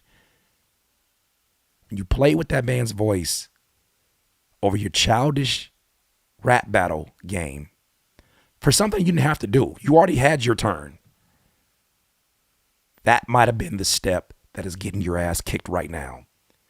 That? Somebody gonna have to tell the truth, and I'm gonna tell it. So whether or not something actually happens, I don't think it will. I think he's well secured. Drake's good. He had to plant the seed, because that might activate someone around. That might activate somebody like, yeah, that is disrespectful. He was from here. So I think this is a dog whistle for West Coast. I think this is like, yo, for those that understand the culture, you should already know what this is. He said, you did Cole foul. I don't know why you pretending. So Kendrick may be referring to two things, saying that Drake did J. Cole dirty by bringing him onto the song First Person Shooter and allowing him to think that Drake and Kendrick were on equal standing with each other. The second one is being less generous to J. Cole, suggesting that he is the one who did Cole foul by dissing him on like that. Drake throwing J. Cole under the bus after being on each side, referencing Drake's portraying Cole negatively in push-ups and Family Matters. Yeah, he said you did Cole foul. What is the owl? Hypothetical question. Bird niggas and burnt bitches. Somebody gonna have to tell the truth, and I'm gonna tell it. How do you wear that shirt now? How do you... I use a bird nigga. How do you wear that shirt? How do you wear that shirt? How do you get in your closet? Oh, shit. Okay, I got the OVO on blue. Got the OVO on black. Right now, how do you wear that shirt? That shirt will be in that OVO brand. If you ever wanted to buy something cheap, just wait a few months. You're going to see an abundance of OVO gear in your local Salvation Army. I promise you. I promise you, in your local Salvation Army, you're going to see a lot of Drake memorabilia. I've seen this story before. I was around for when clapback happened with Ja Rule. When he finally decided to respond back to 50 Cent, and it was way too late, and 50 Cent was getting ready to happen. I remember this. That's why I think it's interesting. I have this theory that 50 Cent has been coaching Drake. I wonder now, since 50 Cent is so, he wrote the 50 Laws of Power. I start to think,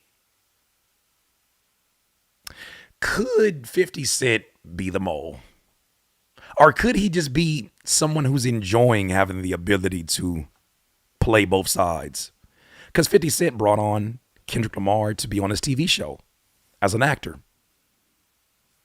And then he also gave the G-Unit chain to Drake, which, by the way, I don't know why he had a G-Unit chain. What was that supposed to tell me? What was it supposed to tell me? What was the message? Can you give me a caption? What did the G-Unit chain have to do with anything? And why you got the spinning version? Why you took Young Buck chain like that? Why you got a G-Unit chain? Why are you starting the video off? You're not focused right now. You're not focused. You're not focused. You're not focused. I don't know how y'all wear this shirt now. I don't know how you wear this shirt. The audience is not dumb. Shape the stories how you want. Hey, Drake, they're not slow. So he's just talking about, I believe he's just talking about all these narratives that have been put out there, calling Kendrick a wife beater, calling him, saying that he's have issues with his marriage. Man. Shape the stories how you want. Hey, Drake, they're not slow. Rabbit hole is still deep. I can go further, I promise. Ain't that something? B-Rad stands for... Ain't that something? B-Rad stands for bitch, and you Malibu's most wanted. Malibu being a popular city in California, known for its celebrity homes. Kendrick is saying that Drake is wanted in Malibu after he dissed the West Coast. I didn't even catch that one. I knew the Malibu's most wanted. I didn't catch. I thought he lived in Calabasas. Oh my gosh. Kendrick also references the movie Malibu's Most Wanted, likening Drake to the main character, Brad Gluckman, who attempts to emulate black culture by becoming a rapper under the name B-Rad. Kendrick plays on his name in order to call Drake a bitch. Kendrick uses comparison to emphasize his thoughts. thoughts Drake's use of proximity to blackness and racial insecurity that he also talks about on Euphoria. He's just writing. One of these guys are writing songs. He does it all the time. Whether it's him and his camp, doesn't matter. He writes songs all the time. Drake is always making music. This other guy, though, he's writing something that one day will have to be put behind glass for the artwork, for the masterpiece that is being created. This shit is a script, ladies and gentlemen. And he has not dropped one video. I thought Drake had an advantage yesterday. When he dropped the video, I was like, why is Kendrick not dropping a video? And I thought to myself, man, like there would be an advantage, like how Drake crushed the Good Kid, Mad City van. I was like, man, like it's a movie. You don't got to do that. You don't got to do that when the music is a movie. You don't need the extra theatrics. Somebody gonna have to tell the truth. Buddy. He goes on to say, ain't no law, boy. You a ball boy. Fetch Gatorade or something. Since 2009, I had this bitch jumping. You niggas, you niggas will get a wedgie. Be flipped over your boxers. You got to understand, when you tell a nigga I'm about to give you a wedgie, I have this little respect about your gangster. I have this little respect about what you'll do to me as a man. If I say I'll pull a wedgie off. Shut up. I'll flip you over your boxers, nigga. Shut up. You have no respect for whoever that is there. I don't care the height difference that exists. Kendrick saying, I'll give you a wedgie. Shut up. And after that song that we heard the other night, that Meet the Grams, that shit creepy as hell. I kind of believe him. What OVO stand for? The other vaginal option? Pussy.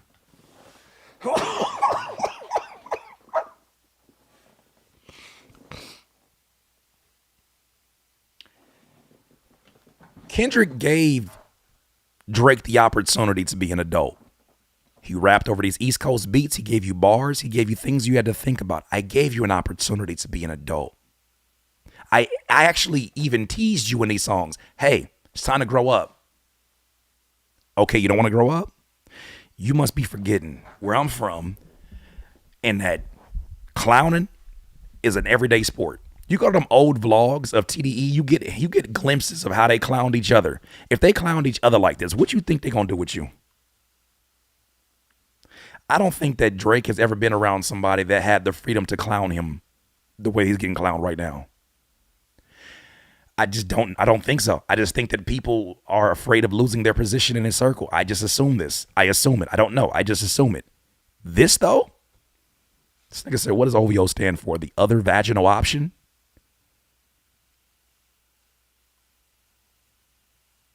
How do you wear an OVO shirt after this? How do you? Like some of you still will. And I salute you for standing by your man. How? This almost like when in LA culture, I'm not going to tell you what the term stand for, but Fila had a very disparaging name at the time. In LA. I'm going to just say it rhymes with maggots in LA. Whenever you do that, you change the way people in the culture that know, you change the way they see it. You change the way that they view these things. You just said that OVO was other vaginal option. Disgusting.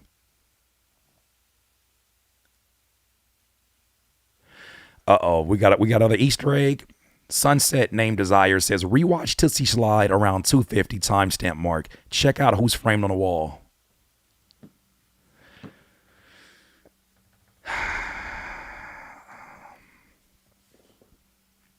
All right, I can't play the actual audio, obviously. This here? You said 250? This is somebody who's done their homework. One of y'all didn't do your homework. This ain't the video. This is a compilation video. Tootsie Slide music video. This has got to be it right here, right? Yep, it's got to be it. All right, so what are we going to? 250.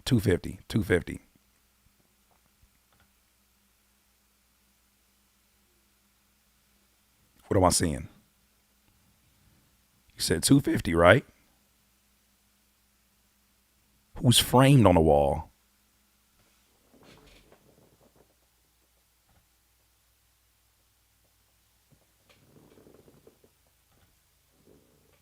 Oh no! Oh no! Can y'all see that? It's the diddler. It's the diddler. It's the diddler framed on this man's wall. It's the diddler. This shit is playing out like a damn Lifetime movie. It's the diddler. Why did you frame that? First of all, before the allegations, why did you frame this man up there? Oh man, the empire is crumbling. Ladies and gentlemen, the empire is crumbling down. The empire is crumbling down, ladies and gentlemen. Oh my goodness. See, these are the things that I don't care how much money you got. Nobody can be perfect all the time. Nobody can play in plain sight and not ever get caught. I always say with Kanye, he tried to tell you how diabolical, how weird, how different this guy is. But nobody believes you when, they think that you're off your meds. They think that you're just wanting attention. It's not incriminating, but it's definitely very questionable. For sure. Thank you for that heads up and a super chat. I appreciate it. He framed it. Insane. Never saw that before. I never even want to look for that. That's a good eye. All right, back to these lyrics for Not Like Us. He said, niggas better straighten their posture. Got famous all up in Compton. Might write this with a doctrine. Tell a pop star quit hiding. What is that? F a caption, I want action. No accident, and I'm hands on. He fuck around, get polished. Ooh. Slow it down, I just dissed you. Hands on. Get F around, get polished. Oh man. At the start of the beef, after Kendrick was featured on Like That, Drake, the pop star, was the one trying to corral a response from Kendrick on push-ups and Tailor Made. You trying to let this shit die down. Nah. Not this time, nigga. You following through. And it's funny because we're kind of telling that to Drake now. Nah. Don't listen to academics. You better respond. This is, boy. Get up! Now that Kendrick has responded in the form of Euphoria, 616 in LA, and Meet the Grams, Kendrick is eagerly waiting for Drake's response to his various allegations against him. In Family Matters, Drake suggested that he's going on vacation. Not now. And then that beef was over and called it in his favor. He's also been long awaiting this vacation. After dropping For All the Dogs, he mentioned stories about my brother that he walked back in the studio unable to leave the rap game alone. Kendrick is taunting Drake, telling him to stop posting on Instagram, stop writing captions, and hop back into action. Drake's only response to Meet the Grams so far has been his Instagram story of him asking for people to find his supposed hidden daughter. He's playing defense right now. Even you OVO-ing, you moist OVO'ins, you moist male, female fans. I know you see it. The walls are caving in. You effed on Wayne's girl while he was in jail. That's conniving. I remember when I heard that years ago, that when Lil Wayne was away, it says that Drake was messing around with one of his ladies. He said, while Lil Wayne, Drake's mentor and then label head, was in prison in 2010, Drake confessed to Wayne that he had slept with his then partner, model actress Tammy Torres. Out of curiosity, Tammy Torres, age. She's 38 now, so she's about the same age as Drake. Okay, so that will lead it. Well, I was just curious. Now I'm looking at ages of anybody who gets mentioned now with this guy. So an autobiography excerpt circulated in 2015, Lil Wayne wrote, I woke up feeling fucked. up about the effed up day I had. Hell, it is what it was. I'm used to arguing with my girl on a daily basis, but finding out that she effed Drake was the absolute worst thing I could have found out. As a man, honestly, that shit hurt, and not because it was Drake. It could have been any man, and it would have hurt the same. She said it happened way before we got together, but she just never told me. When Drizzy came to see me, he was like, yeah, it's true. Don't F with her. That's because I did F her. This is the type of shit that a man never wants to find out while he's locked up. Or maybe so, because only God knows what I would have done if I wasn't locked up right now. As soon as I found out, I told them to just lock me in, and I've basically just been by myself in my cell for the last couple of days. Man. From this, it appears that Kendrick is either intentionally or erroneously incorrectly reporting the timeline. Kendrick references Drake getting a tattoo of Wayne's face on his left tricep. Approximately 2 years after the aforementioned autobiography excerpt surfaced, Kendrick infers that paying tribute in this way is insufficient given the part he played in hurting his mentor. I don't got to go searching for information when these things are in plain sight and just nobody else has been able to connect the dots the way that I'm going to connect them. I just keep hearing that creepy ass Alchemist beat from Meet the Grams when I'm hearing this kind of shit. This shit right here is very well plotted. I'm gonna stop calling it diabolical. This shit is well thought out. This is a well thought out plan, and you gotta give props where props are due. He said, then you got that tattoo on your face like a bitch apologizing. I'm glad DeRose came home. Y'all didn't deserve him neither. Kendrick refers to DeMar DeRozan, also known as DeRose, who is a basketball player from Compton, California, Kendrick's hometown. DeRozan played for the Toronto Raptors, a team which Drake is the local ambassador for, or the global ambassador for, a team and is Canada's lone NBA team. Kendrick appears to be suggesting that D-Rose is an amazing player in which the Raptors did not fully appreciate his abilities. DeRozan was traded from the Raptors in 2018 and stayed home on American NBA teams since then. From Alondra down to Central, nigga better not speak on Serena. You know, when I heard this line, I just thought it was Kendrick just talking about like, you better not disrespect the queens from the West Coast. I almost forgot that Drake used to date Serena.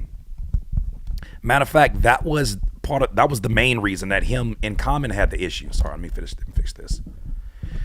Matter of fact, that was the source of the issue that he had with Common when he was going back and forth with Common, and Common called him Canada Dry. I forgot that he dated Serena. Kendrick warns Drake not to disrespect Serena Williams again, particularly in Los Angeles, as like Kendrick, she was raised in Compton. Alondra Boulevard is a west-east thoroughfare, and Central Avenue is a north-south thoroughfare? Both in Los Angeles. I used to live 10 minutes away from there. I know the area very well. Drake and Serena were reportedly romantically involved in 2015, according to TMZ, where photos surfaced of them spotted kissing in a restaurant. I forgot about that. And your homeboy we're back to the guys. And your homeboy needs subpoena. That predator move in flocks. The name got to be registered and placed on neighborhood watch. Kendrick doubles down on his allegations that Drake is a pedophile. Sex offenders are via Mega's law, legally required to be publicly identified to the local community in the U.S. This line embodies the cover art of the album as it displays Drake's $100 million Toronto mansion, photoshopped onto a sex offender app, GPS, with various pings over the estate. That is a genius artwork, by the way. That's insane. The mansion, dubbed the Embassy by Drake, was the exact estate he suggested would be raided by FBI for sex crimes in his May 2024 diss song Meet the Grams. The Embassy about to get raided too. It's only a matter of time. If that ends up getting raided, he's done for. Forget a battle. He's done. He's done. And I see the little trolls coming in here. What do you want me to do? It's too late now. It's too late to apologize. It's too late now. Cat Williams, don't blame me. Blame Micah Cat Williams. He said at the beginning of this year, this will be the year of truth. And I'm sorry that your boy got caught up in the midst of this. I'm sorry that it looks like it, because it's allegedly. I'm sorry that it looks like your boy, the guy that you're, like right now, caping for Drake is not the flex you think it is. This is a very important time to get all the details. This is a very important time to get all the details. One day, you're going to go, I don't have to worry about this. This is my job. One day, you're going to go get a job interview. And you're going to have all of these tweets where you are just, as you say, glazing and going to the defense of a man who doesn't know who the hell you are. Doesn't care. If you died tonight, he would not lose any sleep. Just being honest. Doesn't care how much merch you bought. It will be brought up one day in a job interview. The questionable things that you've said on your social media when they do a background check. Be careful. Be careful. Be careful. Be careful who you're defending and what you're doing publicly. I don't care what burner accounts you got. There's IPs for everything. With that said, prior to that, Kendrick called Drake a predator and implied that Drake ran a sex trafficking ring of sorts in his home.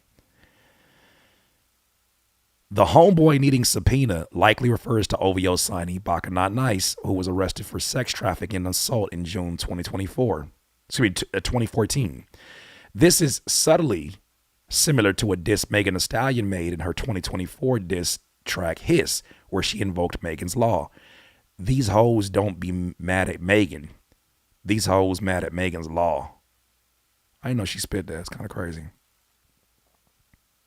While the diss was widely assumed to be aimed at Nicki Minaj, some believe the track could also be aimed at Drake. Oof. All right, next up. I lean on you niggas like another line of walk. Hold on, you know what I'm gonna do? Hold on. Let me give me a quick second. I gotta look out for my moderators. Shout out to my moderators. Y'all are real MVPs. Let me put this on slow mode because I see these folks is coming in here in droves. But we gotta get to this information. Let me see if I can put this on slow mode real quick for my people. I want to make sure that they can focus too, because these folks coming in here kind of crazy. Where's it at? Is it here? There we go. Slow mo.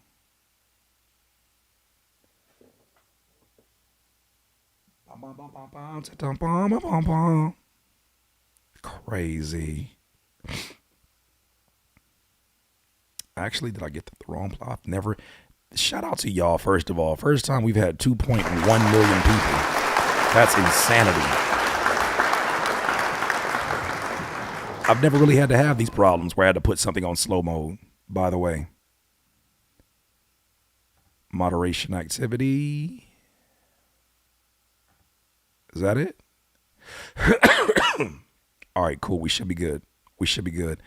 Thank y'all. But I didn't do nothing except for create these stories and tell these stories. So crazy. Shout out to y'all for for choosing my channel to come watch this content on. I'm not the cup of tea for everybody. Matter of fact, I need some more tea. I'm not the cup of tea for everybody, but I am somebody who knows what the hell I'm talking about. I do this as a living. And I just find this intriguing. Some people are like, oh, this is so different from your content before. This is what I wanted to talk about. Been wanting to talk about, like, breaking down lyrics, breaking down all the things that we as rappers sometimes take for granted because we do this as a living. There's so many people out here who never really get to experience the stuff we take for granted. They don't have these conversations. I wish more of them were happening. Second time here. Well, glad to have you back here, fam. Glad to have you back here. All right, so that's all. That's on top mode. Okay, top messages. Okay, cool. Hopefully that does something. I got a moderation here going on here. There it is. All right, so let me go ahead and shrink this. So before we go on, where are y'all reporting from? I want to see kind of an idea of around the world where you guys are reporting from, because I know that we all have different perspectives. I'm giving a very West Coast perspective on this. Where are y'all reporting from? Where are y'all reporting from? I really want to know. Chicago, Brooklyn, New York, California, Ontario, California, Brazil, Melbourne, Australia, New Zealand, Texas, H-Town, Louisiana. I got family in Baton Rouge and Lafayette. So we might be cousins. You never know. Arkansas, Detroit, Anaheim, Cali, Broward County, Florida, Vegas, Chicago, North Dakota, Minneapolis, all over, man. Well, round of applause for you. Thank you so much for reporting in.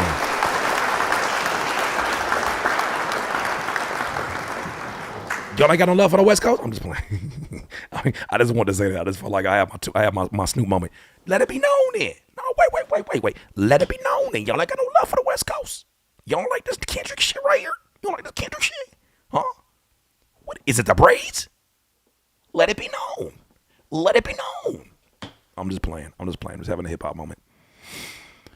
Next up, he says, and after this, I want to play this song again. I know breaking this down could be excruciating for some of you, but I love this shit. He says, I lean on you niggas like another line of walk. What is that? I lean on you niggas like another line of walk. That's the setup bar. That's not even a punchline. That's the setup bar. Usually the setup bar has like the word that you're going to rhyme with. And it's usually one that's like setting up the next line, which is the real punchline. He set the bar up with a bar. He said, I lean on you niggas like another line of walk. Lean is a substance drug made from cough syrup, Jolly Ranchers, and Sprite. Walk Hard, I think you pronounce it, is a company that makes cough syrup medicine that people use to make lean. So this is a play on words. That's the setup. The punchline is, yeah, it's all eyes on me, and I'm gonna send it up to Pac. Hey, put the wrong label on me. I'm gonna get them dropped. Hey, ooh, sweet chin music, and I won't pass the ox. Hey, ooh, that's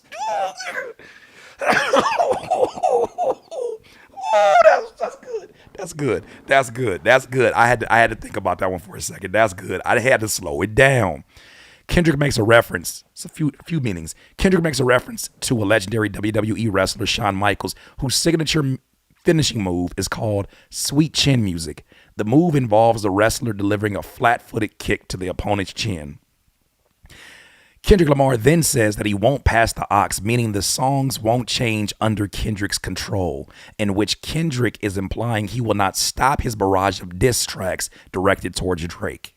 This assertion is corroborated by the fact that Kendrick Lamar, within a 24-hour span, released 3 diss tracks, starting with lyrical 616 in LA, with the scathing Meet the Grams, and concluding with the song A Lighter Track meant to further tease Drake. How many stocks do I have? How many stocks do I really have in stock? What is that? An assertion to the previous line. Kendrick is rhetorically stating that his arsenal of diss tracks is still packing. This further implies earlier in the verse. Get up!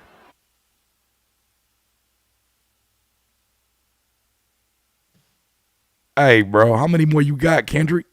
Died. How many more you got? 1, 2, 3, 4, 5 plus. Oh, he's counting them out. What is it, the braids? He's counting them out. He says, how many stocks do I really have in stock? Hey, 1, 2, 3, 4, 5 plus 5. Oh my gosh. Can you imagine listening to this? I have a theory. Drake is putting out these mediocre responses, these half-hearted responses, because he's just as eager as us to see what this nigga gonna say next. Somebody gonna have to tell the truth, and I'm gonna tell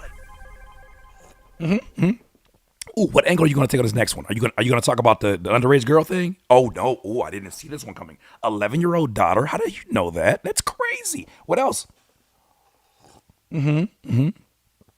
Oh my goodness, this is a masterpiece. I never thought I'd see this before. What? Thank you for the super chat. I really appreciate that, Christy. I appreciate that. I never thought I'd. Oh, this, I feel like what we're seeing. He is just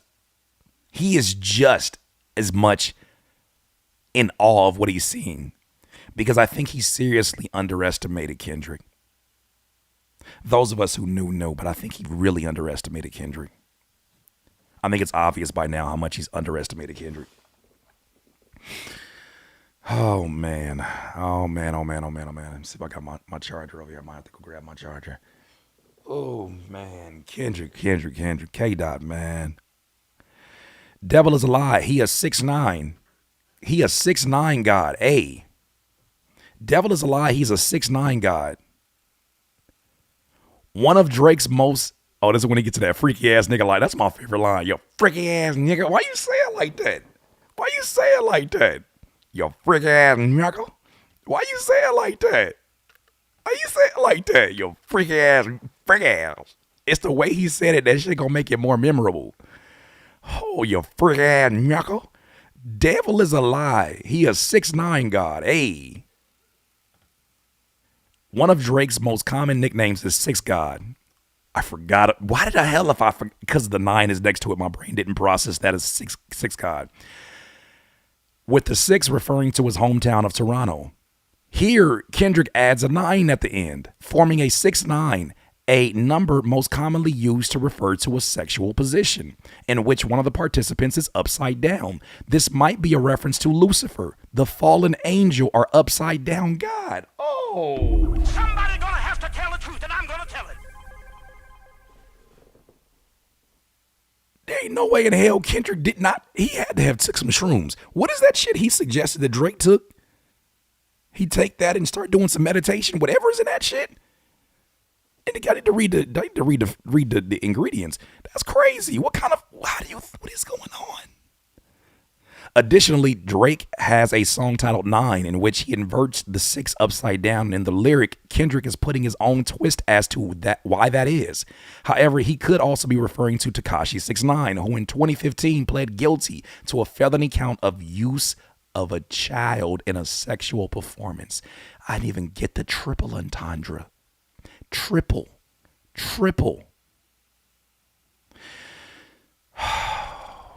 This might also be referencing the Rick Ross 2013 track Devil is a Lie from his 6th studio. I don't know about that one, but I get what they're saying. Roll their ass up like a fresh pack of Zaw.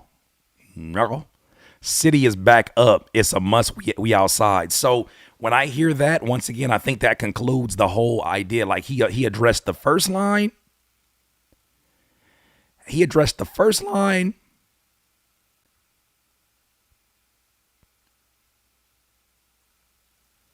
To just setting the stage.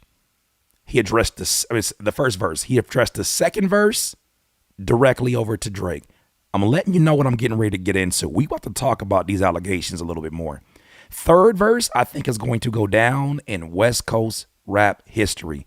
This right here, especially at a time where not just the entire industry, but the West Coast has really been going through some troubling periods, which, you know, there's a lot of artists out here who struggle to get radio play. Sometimes even like now radio play, instead of radio play, people are talking about getting on blogs and getting on podcasts and not blogs, podcasts. They're trying to get on podcasts and get on platforms, but there just seems to be or exists a West Coast bias. So when Kendrick, being such an anomaly, being somebody who's won a Pulitzer Prize, being somebody who is connected in LA in a very unique way, people don't mess with Kendrick for a reason, right? People don't mess with Kendrick for a reason. They leave him alone. And the people who do, you usually see that it doesn't end well. I'm not saying that has anything to do with their camp, but I'm just saying that usually they're going through some other shit. Because you're not thinking in your right mind. It's like to me, it's like going like Eminem, especially from a musical standpoint. That's where I draw the line. But when you see this, you start asking like, what's the goal? What is the intent? So I think that was like a call. That is going to be a legendary West Coast verse where he's like, look, I got us. The fact that he released Euphoria a night after the Lakers got beat by the Denver Nuggets, I don't think that's lost on us. The fact that he released Meet the Grahams the day that our coach on the Lakers got fired. I mean, some things are just coincidental, but I think right now we're seeing, like, you got to understand 2020, 2019, and 2020, LA specifically took a huge hit when two of its biggest black figures, you may not recognize it in terms of Nipsey if you weren't a fan then, but his impact culturally, because we're talking about cultural currency again. We're not talking about your clout. Fuck your little clout coins. We ain't here for that shit. You little goofy ass Supreme hoodie wearing motherfuckers. We ain't talking about your clout coin. We ain't talking about those you put hip hop on and you get to just walk around and parade like I'm down, I'm with it. We're not talking about y'all. And that's not relegated to a race. That's relegated to a state of mind that some of you share. That you can skip over the rules, that you can make your own rules, that you can just jump in this and jump out whenever you want because you see other people who come in here, use the natural resources and just leave. So why respect it when it seems like we don't respect it? We don't even have fences up. So you got to understand, 2019, we lost this gentleman back here. I wasn't even living in the city at the time. I live further out, like San Diego area. But I could just sense the energy on my timeline. I could sense it to the people that I still kept in contact with and I had phone calls with. The energy was at a low. Double down that with 2020 when we lost Kobe too.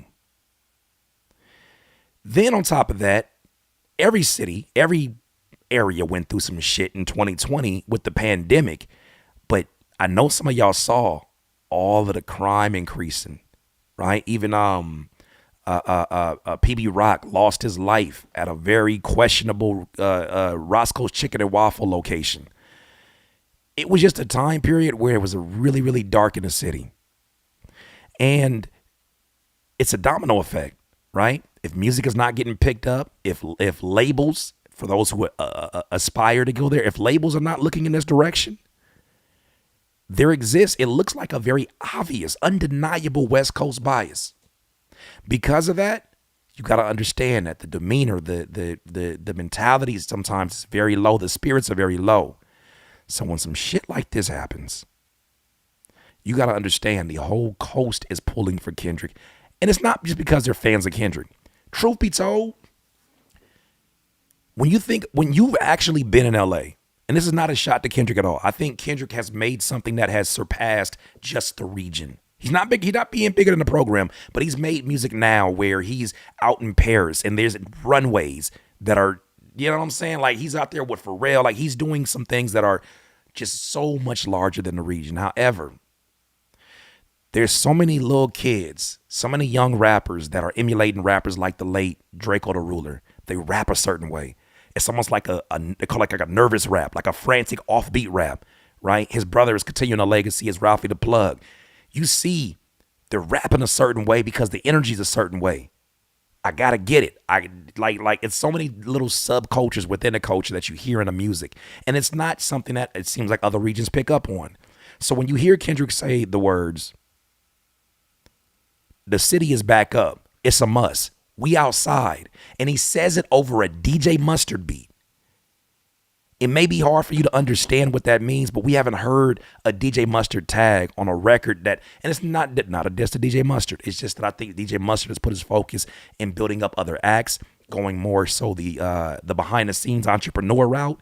It's been a second since we heard a summer like how Mustard's had, many summers. For him to do this in the middle of a battle, after the opponent just said, I know the people that know you and they like me better, like YG. For him to say, oh, you know YG? I do too. That's what's up, bro. Here's the producer that helped put his name on the map, DJ Mustard. Watch as I now dish you and poke so many holes in the argument of who you are and what you're accusing me of that people look at you differently, not just as a rapper, but as a man. So when he says a city is back up, it's a must. We outside. If none of y'all from outside California ever play this record, you better believe we will. You better believe. I don't care if it's a square butt pants, somebody who ain't did shit. I don't care if it's the most gang banging of gang banging. I don't even care if it's an opposing other side gang banging. This is a win for the West Coast. And I hate for it to just be conversations about Cali. Because, right, the West Coast is much further than just Cali. But there's a sense of pride right now. This is our guy. We've been telling y'all who he is. But I think some of y'all been fooled by the Mr. Morale, where he gives you this very mature music. You don't think he's with the shits. You think that he is surpassed. You think that he's on the other side of his prime. Then he does this shit. Activate it. If y'all don't play it, Cali's going to be a very interesting place. And it's going to be really hard for Drake to maneuver these streets and not hear or not see the impact. You not only woke up Kendrick, you're waking up lyricists right now because you're watching Kendrick do what he does, and they're saying, people care about double entendres? I'm in a room right now. How many of y'all in here right now? 2,000 people. We're talking about breaking down lyrics. There are rappers that stopped rapping because they were afraid you guys didn't exist. Here we are breaking down lyrics. Yes, we know that controversy is a big reason that it is, but the fact that we're here, is giving a lot of people hope, especially a lot of artists out here who think for the longest y'all don't like them because they're from the West Coast. Me as a producer who has sold beats on BeatStars and Airbit, the beats that I sold the least were West Coast beats. And that's when I started thinking, like, niggas just really don't like the West Coast. So when you hear Kendrick say this over this beat, that's a war cry. He said, hey, city is back up. It's a must. We outside. Last verse. Once upon a time, all of us was in chains. Homies still doubled down, calling us some slaves. Kendrick, how do you release a reply this fast? He just said the slave line yesterday. Kendrick, how did you know this? That mole is good. That mole is giving. That mole is telling everything. That mole is telling you everything. Once upon a time, all of us was in chains. Homies still doubled down, calling us some slaves. Atlanta was the Mecca, building railroads and trains. Oh, I love the fact that he gave a history lesson in the midst of this.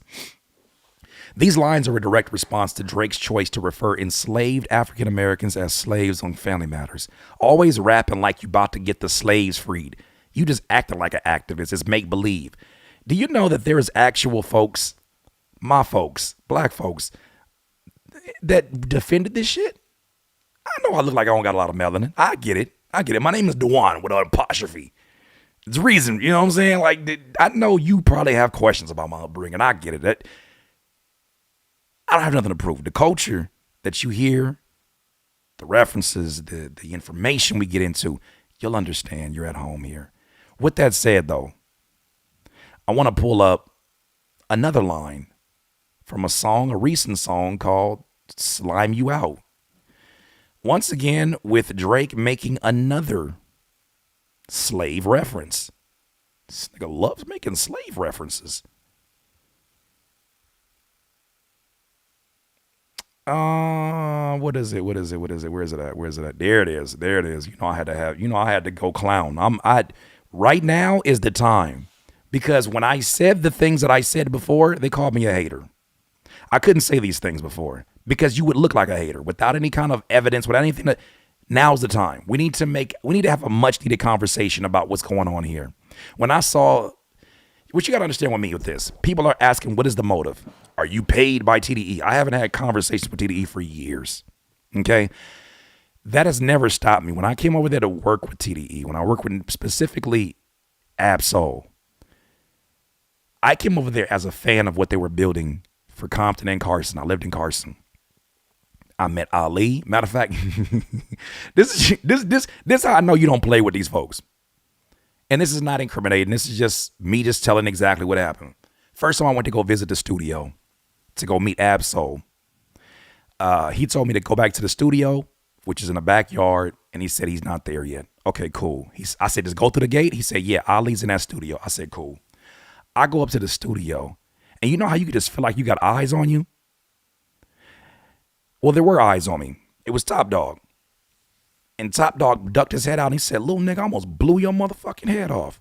I said, no, I'm just here for the studio session with Absol. He said, you need to announce yourself next time. That was my introduction to Top Dog. So when I'm hearing Drake talking all this shit about, give me 50, give me, I'm just like, I don't think you Either you've had a conversation where they've okayed this, like the big dogs, the Jay Princes and the babies, and you know, they've all had either they've had conversations, or you're just going rogue. These perks got you acting crazy, allegedly. Knowing that, when I see this kind of shit, I'm just like, yo, you have a problem with playing with fire. Like you're once again bigger than a program. There are people who are of that lifestyle who don't ever test that kind of shit, not in the public eye, because they know there's consequences for all of this. If you don't recall, Drake said something along the lines of this. He said on the song Slime You Out, he said, "You got my mind in a terrible place, whipped and chain you like American slaves."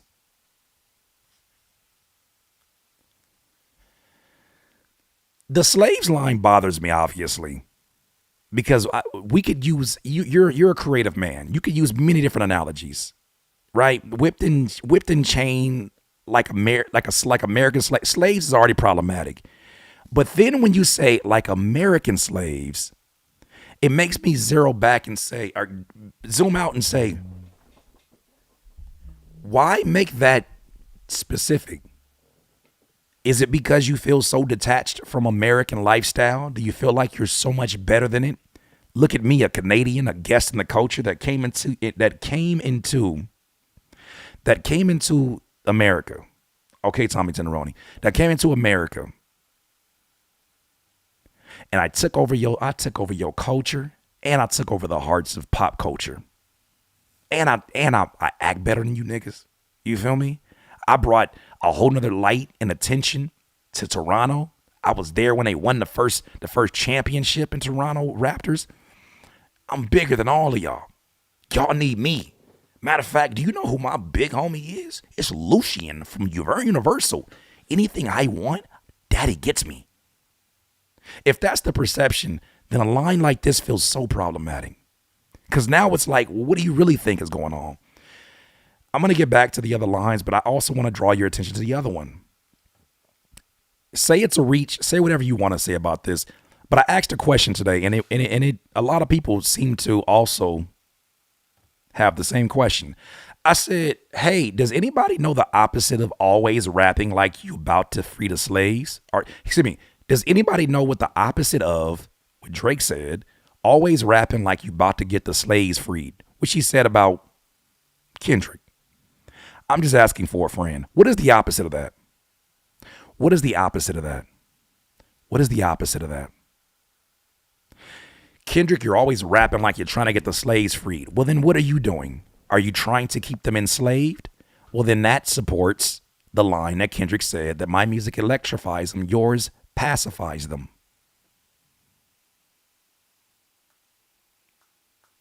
But once again, I had the male, female Drake fans, moist ass niggas, came around and said, man, you just didn't read the second part of the line. I don't need to read anything else. This is another time that this Canadian gentleman has came into the States and is playing in our face. And you're playing now. You've played with slavery. It just shows how out of touch. I don't think he's thinking this deeply, but it shows how out of touch culturally he is. You've played with slavery. You've played with the likeness and the perspective of a Tupac by using AI without the permission of his estate. You don't care about the rules. You don't think the rules apply to you, especially not hip hop rules. Matter of fact, when Pusha T and him had an issue, he famously on the Rap Radar with Elliot Wilson said, when he said that thing about 40, my friend, I was like, man, fuck this rap battle shit. There's rules to this. Everybody says like there's no rules to this shit, but there's rules to this shit. You hear me? What I saw in that moment let me see just how out of touch he was. And it made me ask, I wonder how many real friends around him he has. Because a real friend would tell you, you look bad right now with that. Dog, you can't. What makes you think you bigger than Ice Cube? and no Vaseline? What makes you think that you're bigger than Tupac and Hit 'Em Up? What makes you think that you're bigger than Who Shot You, Biggie? What makes you think that you're bigger than any of these people who have added to the lineage of this part of the culture? What makes you think that you are so big that you can reinvent the rules because your fucking feelings got hurt? This is what we're talking about, ladies and gentlemen. This is why some of us are looking at this and saying it's about damn time. It's about damn time. And now add on top of that the allegations that you may actually be a real fucking jerk and you may actually be allegedly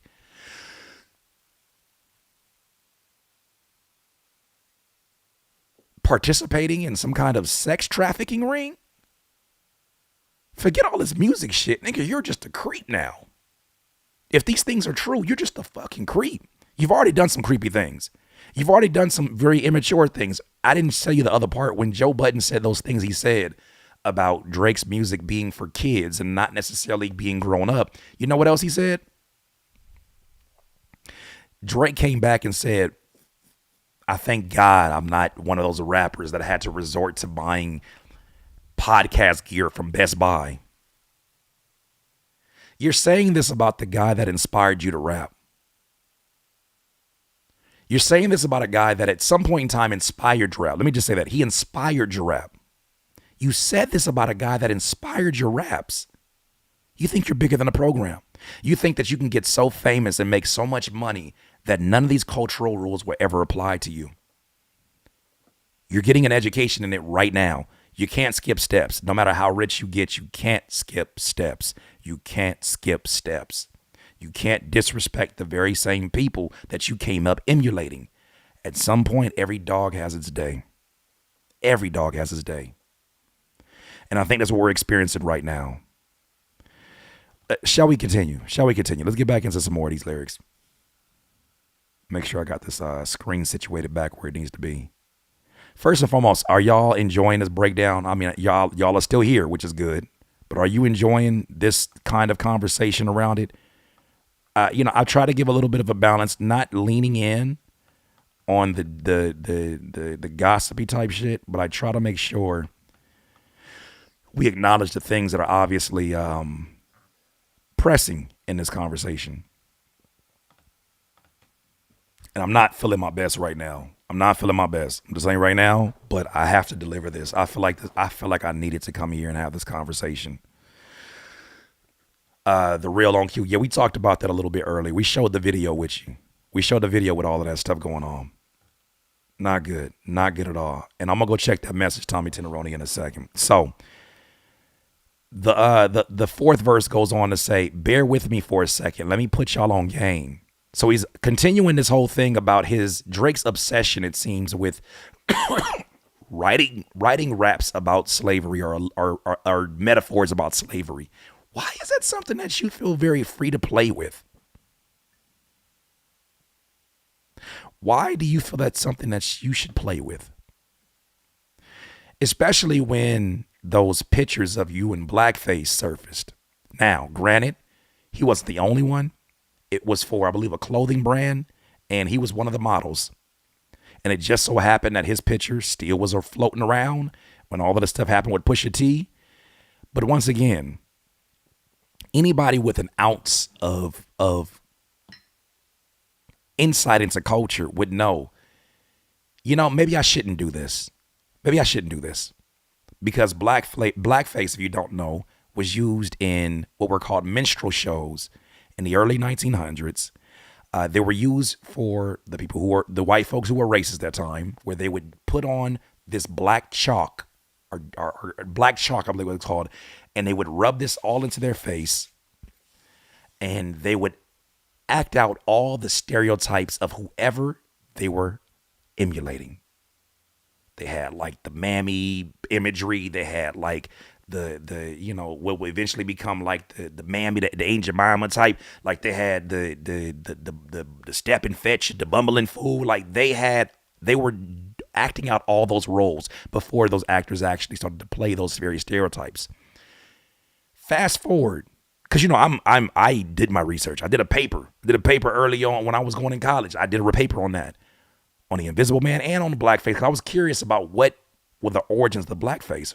Why was it so accepted on a mainstream level? But with my knowledge, there's no way you'd see my high yellow black ass wearing blackface for a clothing brand. That clothing brand can kiss my ass. I don't care what kind of statements you making. But look at how it's biting you in the ass still to this day. Because you just tone deaf. And it's not entirely your fault. That wasn't your upbringing. You for sure getting a good little introduction. So after he talks about alluding to those slave lines, Kendrick then says, bear with me for a second. Let me put y'all on game. Mind you, he's doing this over a DJ Mustard beat, which is crazy to me. The settlers was using town folk to make them richer. Fast forward 2024, you got the same agenda. You run to Atlanta when you need a check balance. This is a setup for the next few lines. The settlers were using town folk to make them richer. Kendrick has repeatedly accused Drake of being a culture vulture and is using the word settler here and colonizer as an end of this part of the diss to really drive home the point. Drake in the metaphor is the settler, and all the black rappers Kendrick lists in the subsequent bars, Future, Lil Baby, 21, Young Thug, Quavo, and 2 Chainz, are the town folk that Drake as the settler takes advantage of to make himself richer.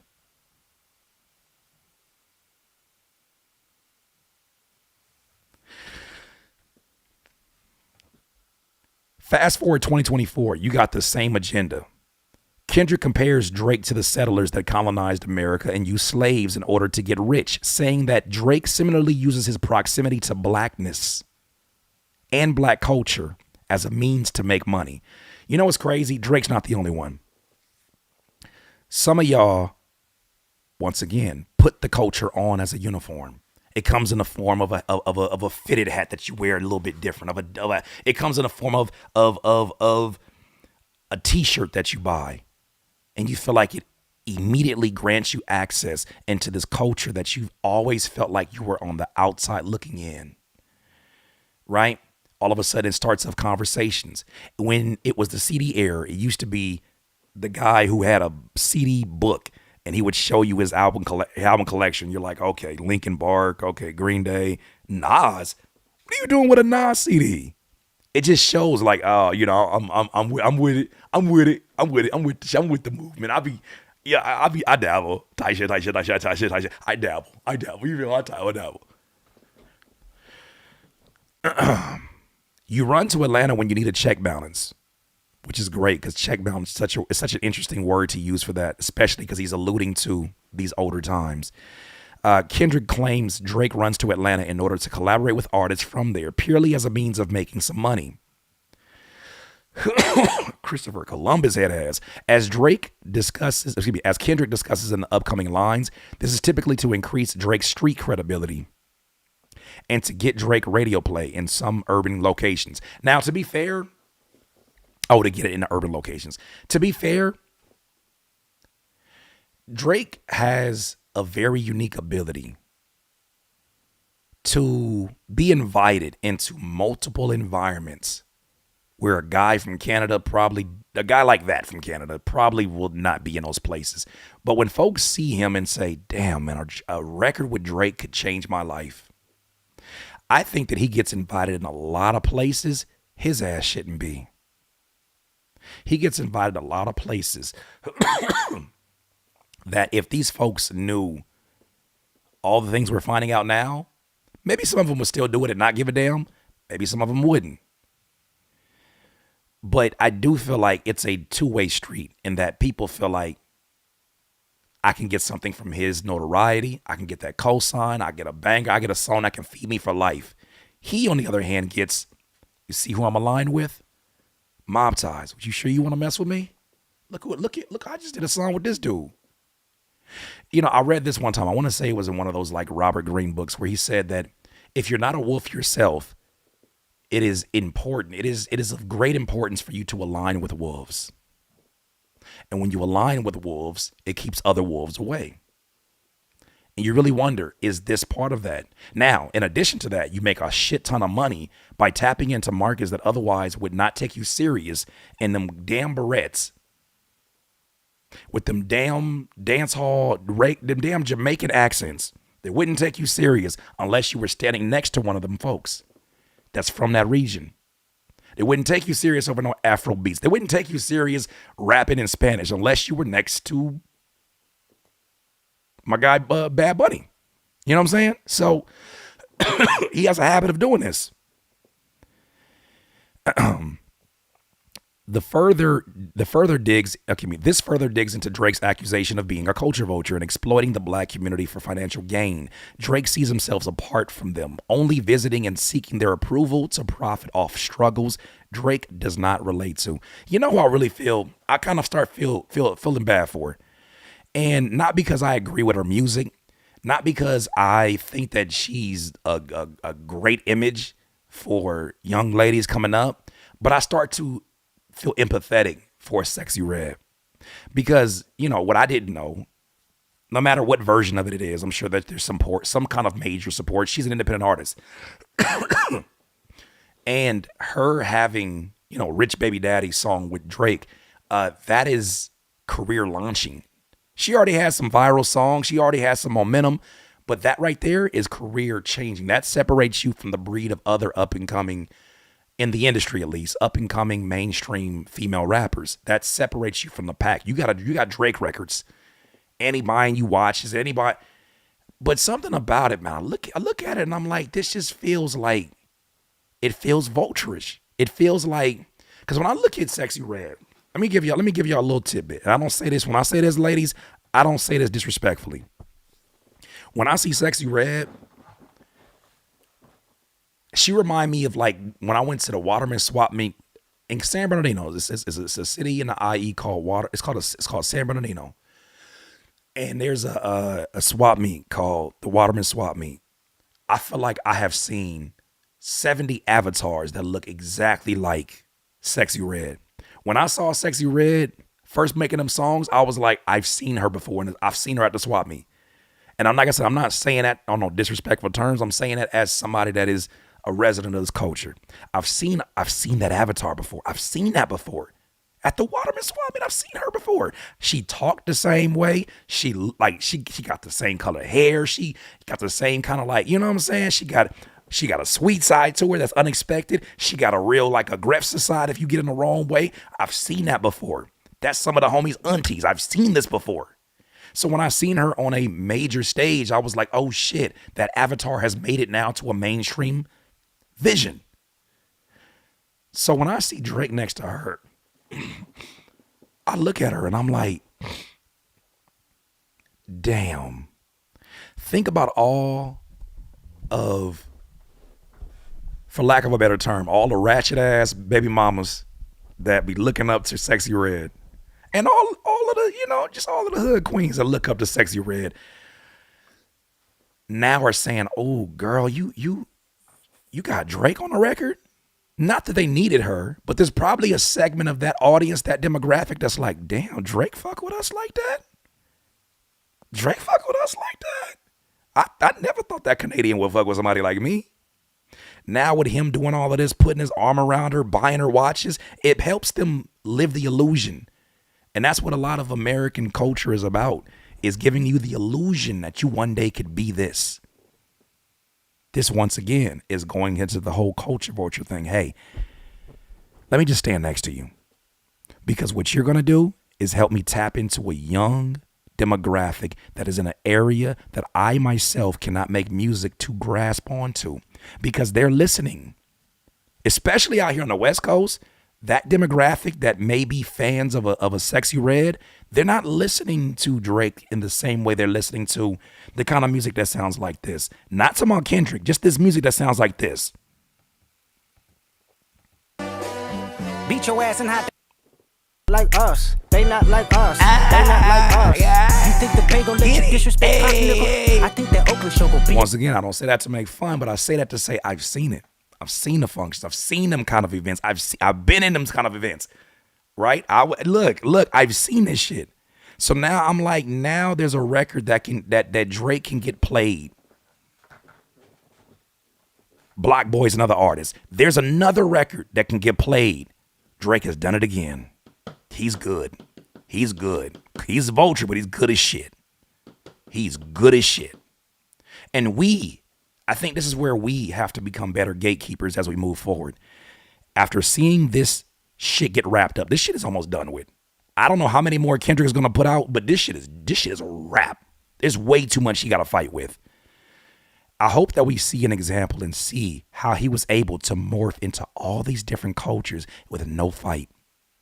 Now, we don't know what happened behind the closed doors. We don't know if somebody pressed him, but this man has made his way over to Compton, where he threw a sub at Kendrick on the game song.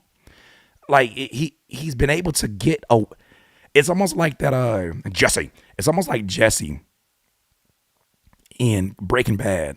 He can't keep getting away with this. When he's talking about Walter White, you can't keep getting away with this.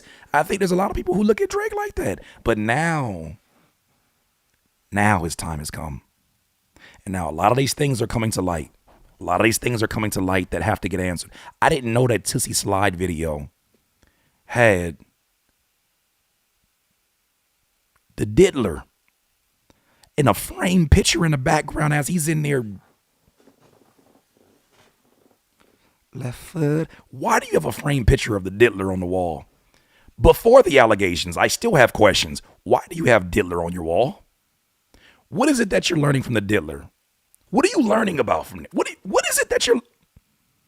In case y'all missed this, there's a timestamp, 2:54. This is someone who had a great eye who told me about this. Why is the diddler in the back? And why are we now, whether they're allegedly or not, doesn't matter. Allegedly, why are we now talking about the possibility of you having some kind of connection to sex trafficking? This is bigger than a battle, ladies and gentlemen. And this is why I'm covering this, because I feel like beyond just the back and forth, like the back and forth is a moment. This right here is an example. This right here, I think, is a message, especially to folks who are really of and in within this culture. We cannot let everybody, I don't care how popular they are, I don't care how much of a fan you are, everybody should not get a pass into your environment, especially if it's something that you've built, especially if it's something that you got the pulse of the people, you got something that person needs. And seeing how aligned he is with, and it's so crazy, when you do your research on Universal, when you see the way that they're moving right now, the way that they thugged it out with TikTok, and they said, you're not going to pay us the money you want to pay us? Cool, we'll take down all of our music from there. And all these artists, forget the bigger artists. The bigger artists are cool. They're going to make their money somehow other way. The other artists that were signed, that were just being shelved, they didn't have no control over it because they signed to Universal. They didn't even have a say of whether or not the music can get taken down off of TikTok. Who does that sound like? It sounds like someone who is very hungry for power, someone who knows they can get away with it because everybody fears their power. And it sounds like their poster child is acting out the very same way, except he's been unleashed on hip hop. Whether or not the SA allegations are true, whether that stuff is true, time will tell.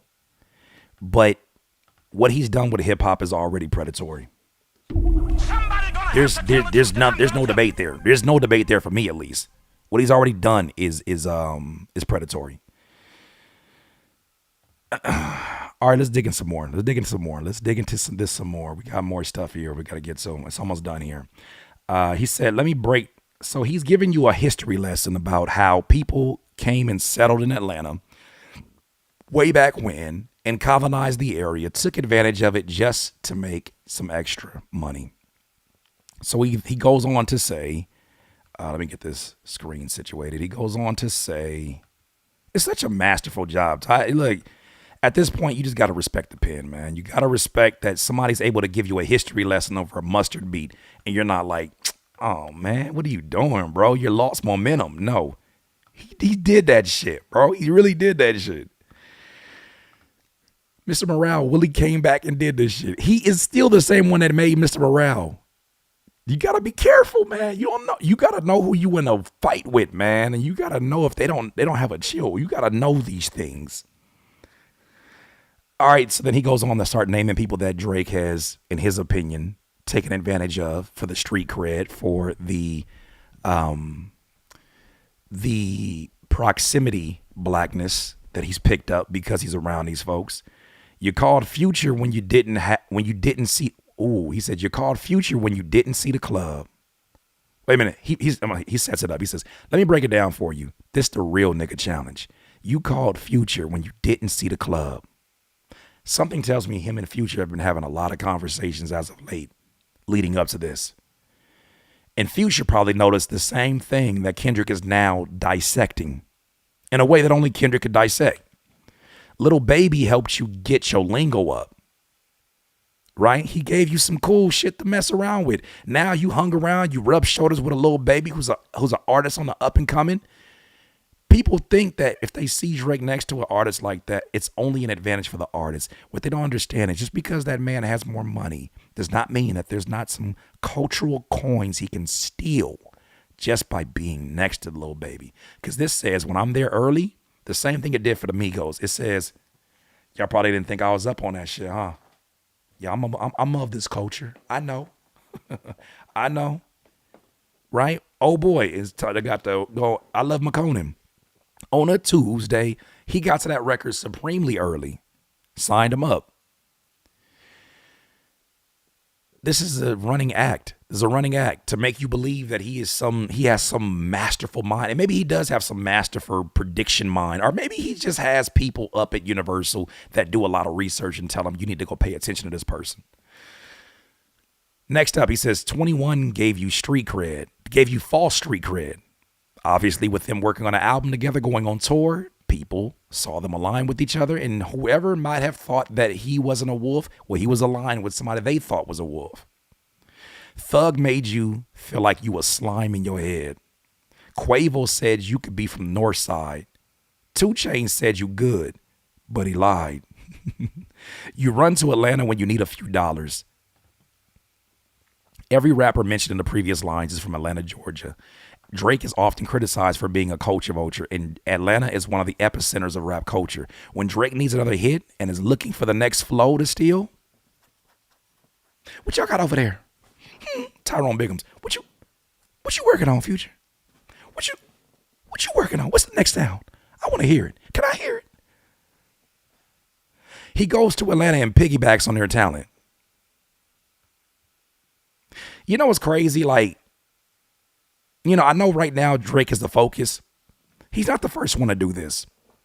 I remember being a younger hip hop fan, and as a hip hop fan, I'm a Jay-Z fan. I'm a Jay-Z fan up and down, all the way, like up and down his catalog. I'm a Jay-Z fan. I know there's a lot of things that folks are very nervous about with Jay-Z, and they think that he's somehow connected to all of this.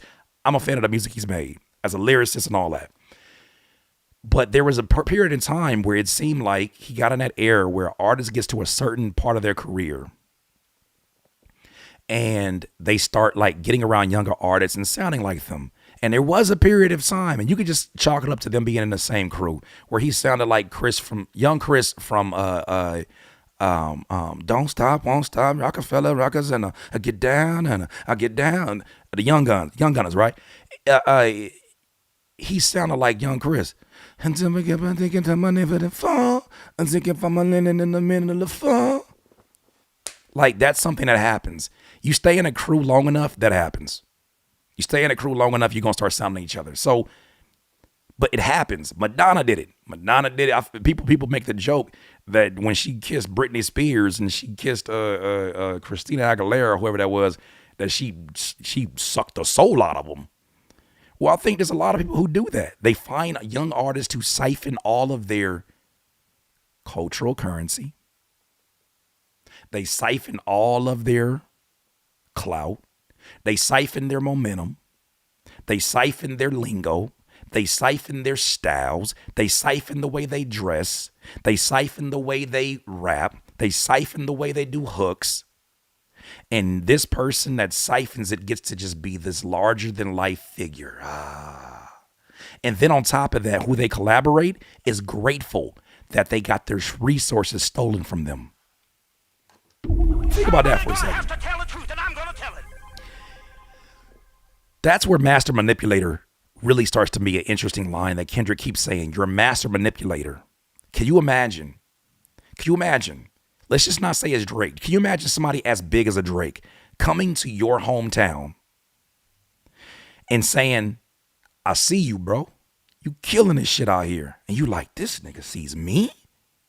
I'm like that. You see me? You talking about me? Yeah, bro. I be watching your shit on YouTube all the time, bro. You got next. You get so excited that you're like, yo, you should come to a studio session. He invites you to a studio. You invite him to a studio session. He goes and pulls up on your studio session. You're like, I can't believe I got this nigga Drake at my studio session. He listens to what you're doing. And he's like, that's a mighty fine song you got there. When you putting this out? Oh, man, probably next year, probably next month. How would a Drake feature sound on this? You got to be kidding me. You going to put a feature on my song? Come on, bro. I want to see you win. You know what I'm saying? Let's get the business right. You know what I'm saying? I got you, bro. I want to see you win. This is where a master manipulator starts making a lot of sense. Because now that I have you, you think that I did you a favor by taking your shit. You guys are mentioning he did that to Triple X Tentacion. Yes, he fucking did. And I'm so angry sometimes when I think about that kid. Was he a wild one? Yes, he was. But there was so much promise in that young kid. You know, I think we do a good job nowadays of canceling people before they can get into their full blossom. We do a good job of getting people out of here, getting them fired and getting them out all the way out because they don't disagree with their beliefs. I wasn't a big fan of his music before he passed away. I wasn't. I didn't listen. I just wasn't listening. Right? I was being stubborn. But when he passed away and I started to dig deeper into his interviews and even like the whole Drake situation, I started to find myself getting angry. Then you know what else I found out? He was born on the same day as me. Years later, obviously, he was born, but he was born on January 23rd. And then I started finding myself like really digging into his interviews and seeing the moments where he was very transparent about when his energy was dark and when his energy was light. Did he clown and say things that were completely out of control? He absolutely did. He's a Florida youth. He's a Florida youth on a bigger stage than he's ever been before. He's coming out of jail when people probably have wrote him off. And he has one of the biggest deals that can change his life, change his mama's life, bought his mama a house. And now all of a sudden, one of the biggest rappers in the game has completely stolen or borrowed the flow, the very same flow. Yeah. Yeah.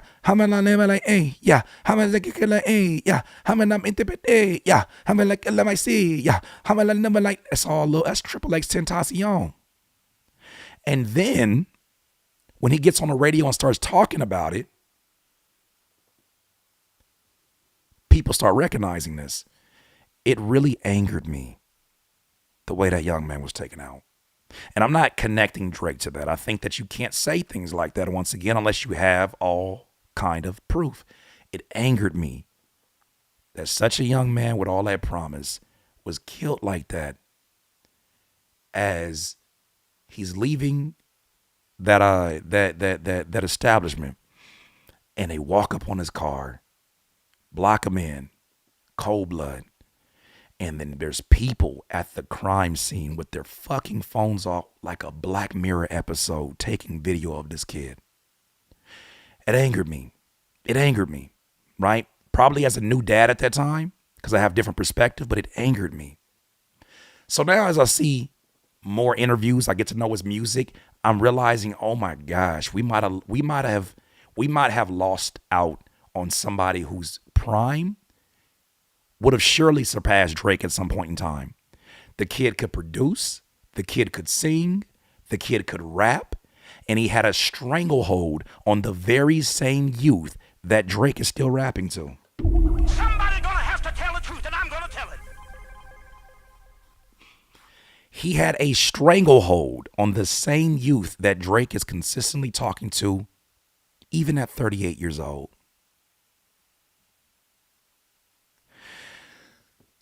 This is where these conversations start to look a little different underneath this light that Kendrick is shining on it. Manipulator. Culture vulture. I don't like the way they did X. I don't like that. Right? But once again, we're here. Once again, we're here. So that last line of the song, he goes, no, you're not a colleague. You're not part of this culture. You're a fucking colonizer. The term colonizer identifies Drake's relationship to hip hop and black culture. Kendrick Lamar uses the distinction between colleague and colonizer. Great play on words, by the way, as a lyricist, to indicate that Drake, who is half white, benefits and appropriates black culture without fully understanding the experiences and struggles of being black. Similarly, Drake has long been accused of adopting accents inauthentically, appropriating Jamaican patois, for example, for his own financial benefit. Drake being called a colonizer is currently a popular joke on Twitter, where the collective response centers on Drake purchasing of hip-hop heirlooms in a similar fashion to British colonizers seizing and plundering artifacts abroad for their museum and exhibitions. Fuck.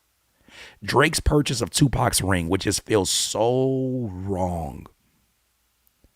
Like it's I know that this wins over the younger internet. Oh my God, bro. He bought Tupac's ring. He owns it, bro. How long did he have this plan, bro? And then he rapped in the AI voice of Tupac. Like, there's no coming back from that, bro. There's no coming back from that. What could Kendrick possibly say, bro? Nobody wants to hear you rapping on these boom bap beats, whatever these fucking like aggressive lo-fi beats. Nobody wants to hear that shit, bro. Nobody. I'm talking like Logan Paul, by the way, because he be in the comments. Nobody fucking hear that, bro. Nobody want to hear that, bro. Like, what the fuck, bro? Like, do you even get bitches, bro? Like, what are we doing? Grown men. Then he goes here and he does what I think is this is more damaging than all the lyrics together. I think the lyrics were just for those of us that care about lyrics. But to me, this is the most damaging part. And when I explain to you why, maybe you'll be able to see it from this perspective. He says, he a fan. What's a fan? F-A-N. Freaky ass nigga. He's a fan. He a freaky ass nigga. He's a 6'9" god.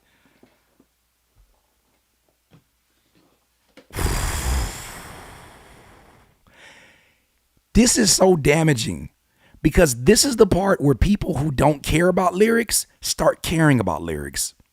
This is the part at the party where they look at the DJ and they say, you better not skip this song past the bridge. That's the part me and my homegirls, all them young ladies that he was trying to get to through a sexy red. You better believe they finna be twerking their ass and they finna be putting their tongue out saying, he a fan, he a freaky ass nigga, he a 6'9" god. You better believe that's gonna be happening all summer long. Don't come outside. If you don't have anything for this, if you don't have any explanation for these allegations, don't come outside. You a freaky ass nigga, you. This is the part that when you go to a show, oh my goodness, I haven't even thought about this till right now. We haven't seen a video by Kendrick Lamar. This is how strong the music he's making. Haven't seen a video. We haven't seen him perform any of these songs either. Somebody gonna have to tell the truth, and I'm gonna tell it. Can you imagine the first show that Kendrick Lamar does in LA? Let's just say Crypto Center. Could you imagine what that show is going to sound like when this song comes on? Because you better believe it's going to get the full treatment. He just signed a new deal with Interscope under the PG Lang imprint. He still is going to get the push that allowed him to be the #1 stream song in a few days of 2024 when it comes to rap songs and hip hop. He goes on to this outro bridge, whatever you want to call it. He says, let me hear you. He says, hey, run for your life. Hey, run for your life. He says, Let me hear you say OV ho, OV ho. To me, this pays homage to like the old DPG, the old like Snoop Dogg records, the doggy style records. To me, this is so death row. This is to me where I feel like Dre might be in the studio like, all right, come here. I got an idea. On this last part, you got to do some of the shit we used to do in the 90s where this shit would be like, this is the part right here where like for the live show, not saying that Kendrick needs this, but this sounds like a very classic West Coast approach. Like you know what I'm saying? Like this is, like, I'll give you an example.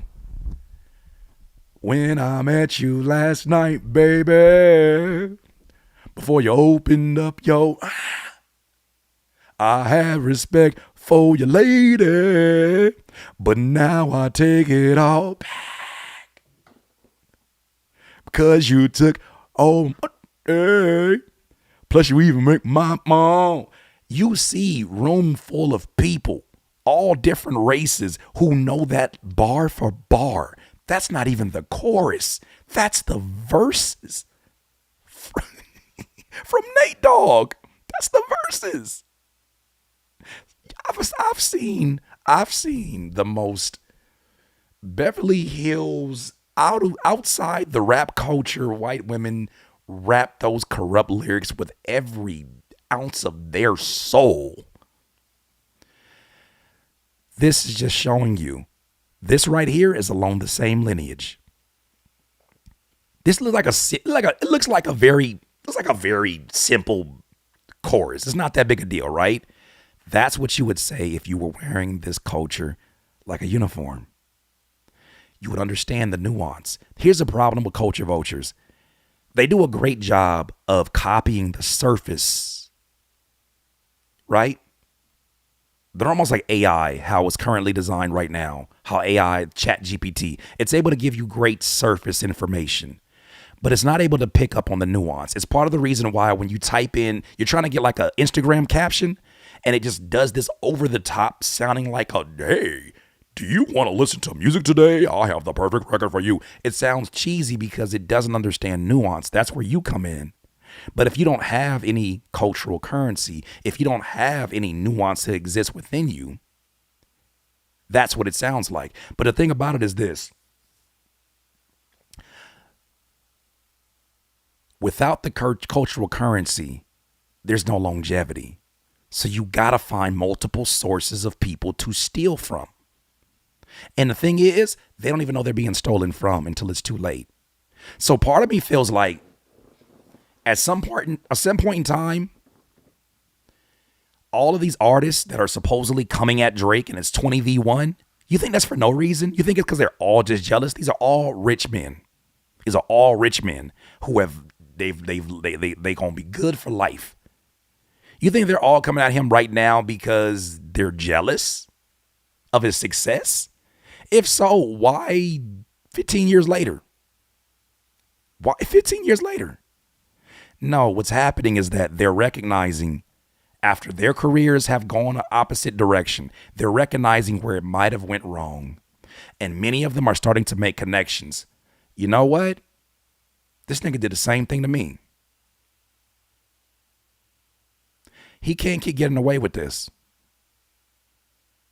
Now Kanye is up here talking about, I told y'all, y'all didn't listen to me. I told you. He was saying shit in the records, alluding to him pulling up on my house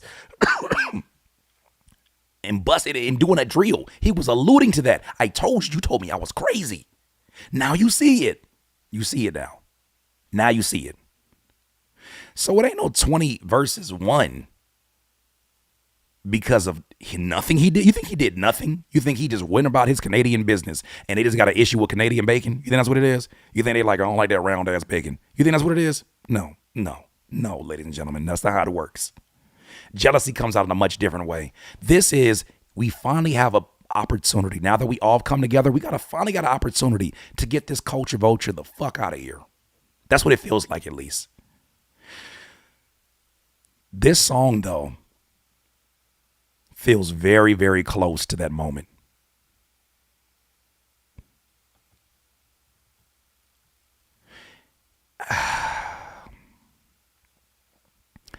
Then step this way, step this way. Then he has an outro. I love the fact that there's so many things that Kendrick, this is why this is one of my favorite writers. There's so many things that he utilizes that so many artists will mimic. I see like independent artists mimic it, and I'm like, I don't think you get why he does that. Like, you have to have some kind of English background to understand. This is the opening thesis. This is, starting off with a question. This is setting something in mind. You have to read the lyrics in a way in which you know that they're all threaded together. And he'll even offer you certain parts of the song that are meant to continue a storyline. This feels like we're watching a movie, first of all, but it feels like a continuation of a theme. He ends this and he says, "Are you my friend?" After rapping over a DJ Mustard beat, he says, "Are you my friend? Are we locked in? Then step this way, step that way."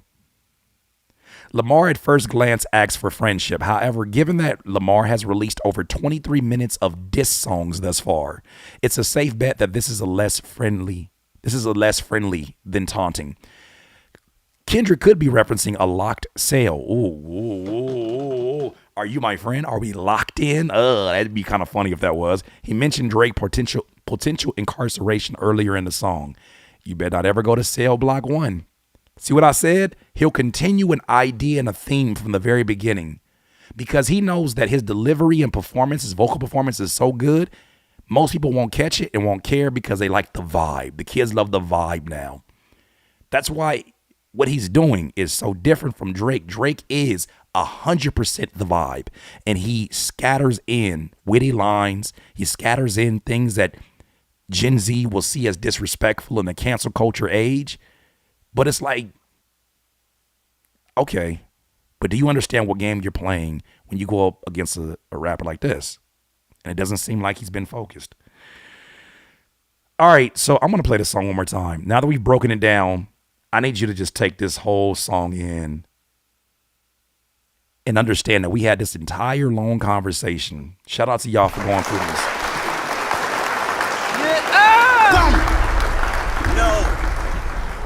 No! Let's break this shit down again. Let's go. I see dead people. Put that on that beat. Nope. Aye. Mustard on the beat, ho, Debo, any rap nigga, he a freak though. Hey. Man down, call her Amber Lambs, tell him breathe, bro. Nail a nigga to the cross, he walk around like Tizo. What's up with these jabroni ass niggas trying to see Compton? The industry can hate me, fuck them all and they mama. How many options you really got? I mean, it's too many options. I'm finna pass on this body, I'm John Stockton. You still giving metaphors. Beat your ass and hide the Bible if God watching. Sometimes you gotta pop out and show niggas. Certified boogeyman, I'm the one that up to score with him. Walk him down whole time, I know he got some hoe in him. Pole on him, extort shit, bully the flow on him. Say Drake, I hear you like I'm young. You better not ever go to cell block 1. To any bitch that talk to him and they in love, just make sure you hide your little sister from him. They tell me Chubb's the only one that get your hand-me-downs. And party at the party playing with his nose now. And Baka got a weird case, why is he around? Certified lover boys, certified pedophiles. Wop, wop, wop, wop, wop. That fuck him up. Wop, wop, wop, wop, wop. I'ma do my stuff. Why you trolling like a bitch, ain't you tired? Trying to strike a chord and it's probably A minor. Hey. Do you know what the clubs are gonna do when that part comes up? A minor. They not like us. They not like us. They not like us. Hey, wait a minute. Like us. I didn't they catch that. Like I know he didn't let that bar go away. I didn't catch that until you said that right now. Tommy Tenderoni. He said, oh, wait a minute. I didn't catch that bar till right now. I'm finna pass on his body. Oh, I forgot about this line. I forgot about Karl Malone and all of that stuff as well. Good eye, Tommy Tenderoni. That line where he says, how many options you really got? I mean, it's too many options. I'm finna pass on his body. I'm John Stockton. Now, he's alluding to John Stockton, who is the leader in the amount of assists that he has distributed. One of the greatest point guards of all time. His teammate for the majority of his career, if not his whole career, was a power forward named Karl Malone. As it says here, Stockton famously played much of his career with power forward Karl Malone, who is notoriously known for impregnating a 13-year-old girl as an adult.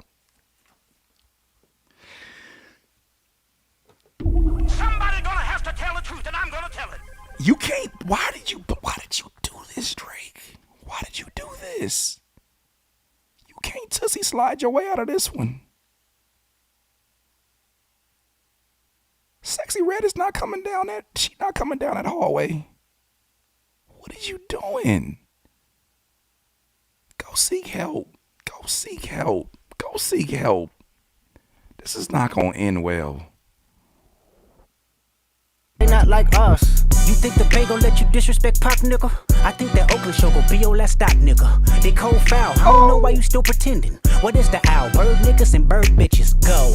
The audience not dumb. Shape the stories how you want. Hey Drake, they're not slow. Rabbit hole is still deep. I can go further, I promise. Ain't there some B-rest that's for bitching? You Malibu most wanted. Ain't no law boy, you ball boy. Fresh Gatorade or something. Since 2009, I had this bitch jumping. You niggas will get a wedgie. Be flipped over your boxes or over your foe. The other vaginal option. Pussy, nigga better straighten they posture. Got favors all up in contact. Might write this with a doctrine. Tell a pop star quit hiding. Fuck a caption, won't action. No accident, I'm hands on. He fuck around, get polished. Fucked on Wayne Grow, he was in jail. That's conniving. Then get his face tatted like a bitch apologizing. I'm glad D-Rose came home, y'all didn't deserve him neither. From Alondra down to Central, nigga better not speak on Serena. And your homeboy needs subpoena. That predator moving flocks. That name gotta be registered and placed on neighborhood watch. I lean on you niggas like another line of walk, yeah. You know what's crazy? Watch as he power-ups in this right now. This is where I'm going to give you a little bit of West Coast perspective. My guy, Arrow, he can talk to this too. Arrow, what's good with you, bro? He sounds like one of them young, hungry rappers that were inspired by Draco the Ruler in this next part. Do you understand when he goes into this next voice, he sounds like a hungry Bay Area rapper. He sounds like a hungry LA up-and-coming rapper. You know what I'm saying? Who may think that Kendrick doesn't necessarily make music for them. Right? Who like, you know, Kendrick did the song with on the Black Panther soundtrack. What was the name of that joint? Oh, I love that song. Was it called Ambulance? My phone getting ready to die. But when he does that, he raps like this, you got to understand there are people who, once again, are of the culture who was like, he sees me. He rapping like us right now. Emergency. Thank you for that, Deshaun Fields. Emergency. Like there are kids right now who are like, he sees me. He's rapping like us. When they hear stuff like Mr. Morale, maybe they're ready for it, maybe they're not. They like they shit. This right now, you got Bay Area, you got LA rappers who's looking at this shit like, I didn't know Kendrick could do this shit. I didn't know it. Even though they heard Humble, even though they heard it, they looking at this shit and saying, oh shit, he sees us. Y'all don't understand. He activating a lot of people who are like, yo, I'm riding with him. Before, you know, maybe I wasn't connected to that. Right? Maybe I'm not mature enough to listen to. Now, you made a bet. Do you know how many remixes is finna happen now because of this shit? Brilliant move. Brilliant fucking move. It's all out on me and I'ma send it up the pot. Ay, put the roll label on me, I'ma get them dropped. Ay, sweet chin music and I won't pass the ox. Ay, how many stocks do I really have in stock? Ay, 1, 2, 3, 4, 5 plus 5. Ay, devil is a lie, here's 69 God. Ay, freaky ass niggas need to stay their ass inside. Ay, blow their ass up like a fresh pack of Zod. Ay, city is back up, it's a must, we outside. Ay.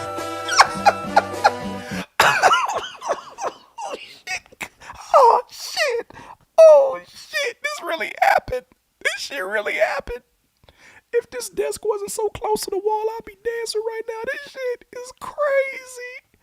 This is crazy, dog. This shit is crazy. He rapping like we ain't heard him rapping a long ass time, and she getting that shit off. He's like, I can do what you do too, Drake. Matter of fact, I think I'm at a place right now, I can do it better. Because my diss song like that lasted longer than your push-ups.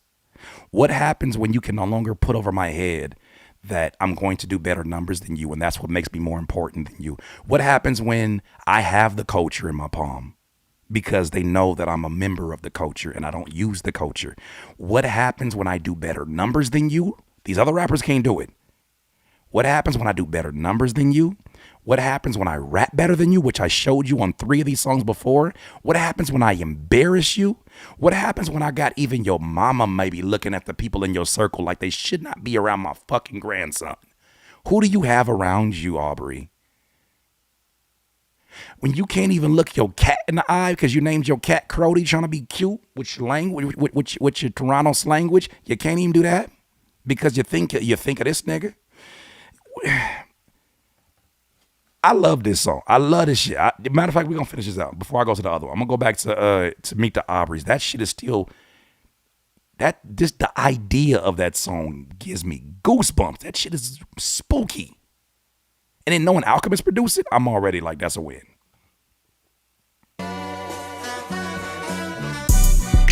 They not like us. They not like us. They not like us.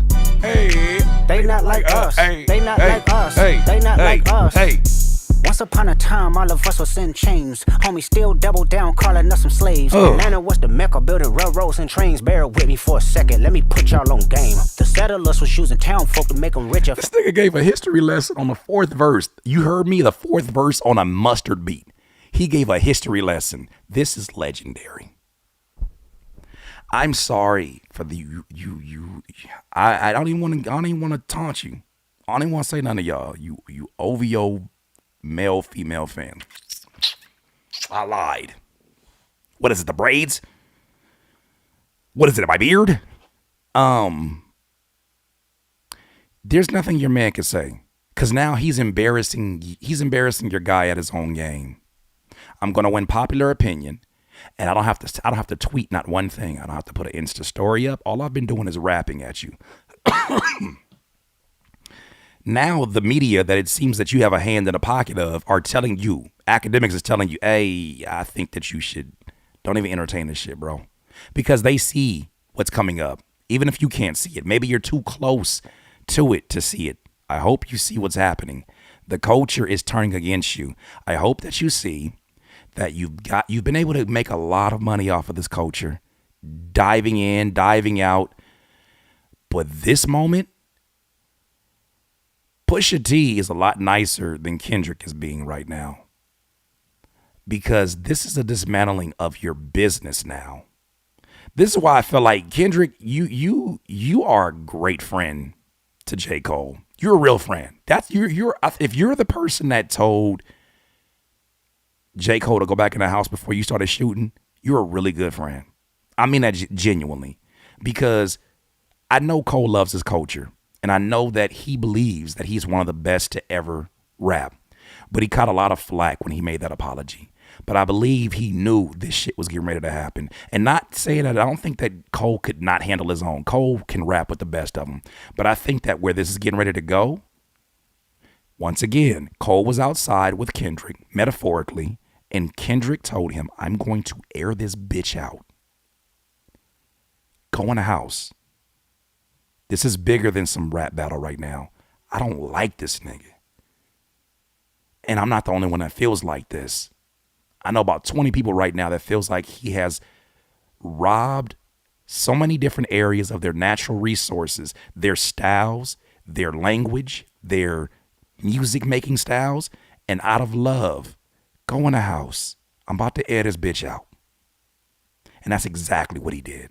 It's what he's doing. Everybody it's almost like academics and Drake were standing outside of this house, this proverbial house, and Drake went out there and did the Drake thing, right? He responded. First, he drove by the house. But he drove by the house in a Tesla. You couldn't tell if he was driving. You don't know if it was self-driving. He drove by the house and it was AI first. First it was AI. First it was like, was that Drake in my front of my house? He didn't say nothing. He was just driving by. That's what that was. He just drove by. He's trying to get the steam up to make this move. That's what it feels like. First move was AI. He put the push-ups, AI, whatever that happened, that it happened. Then he finally drops the song. So he finally parks the car.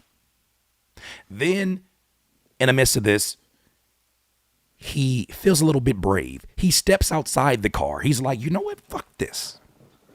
I'm taller than him. What's he gonna do to me? It's daylight. It's literally daylight outside. He's not gonna do anything to me. I'm Drake. What are you gonna do? I'm the guy. I just signed a $400 million deal to get my master sell. Who's gonna fuck with me? He got a little brave. He got out there and he was like, matter of fact, I actually think I'm nicer than them. I think I'm nicer than him. And everybody around him agreed. But he asked the wrong people. If he asked Lil Yachty if he's a better rapper than Kendrick, you asked the wrong person. Lil Yachty is not the reference you're supposed to go to find out if you're a top tier lyricist. No disrespect to the young guy. He does a great job of being Lil Yachty. But when you're around younger guys, when you're asking the Alien Rosses, when you're asking people who are yes men in your circle, because they don't want to lose their position, am I a better rapper than him? And you think I could actually do the same thing I did to Meek Mill to him? And you believe that shit? To me, metaphorically, that's him getting outside the car and taunting. Bring your ass out here. I want that fade. Him and academics. Academics are standing next to him like, I don't think it's coming. I think you got this, bro. And then they start sitting on the car. They get comfortable, right? Let's just say this is metaphorically in Compton. They go up the street to Tams. They go get some Tams, right? They come back to the street. They're like, I'm out here eating in front of your house. I'm out here eating in front of your house. You ain't eat shit. What you gonna do? Look at this burger, good as hell. You like yours, Zach? Yeah, I like it if you like it. And then all of a sudden, shots start ringing the fuck out. And burgers start flying on the floor. And startled by it, Drake and academics say, okay, it's happening. It's happening. What do you want to do? What do you want to fucking do? Fucking go. I'll throw a punch. I'll close my eyes and throw the most light-skinned punch I can. Shout out to Daylight for that one. And then these songs start coming out.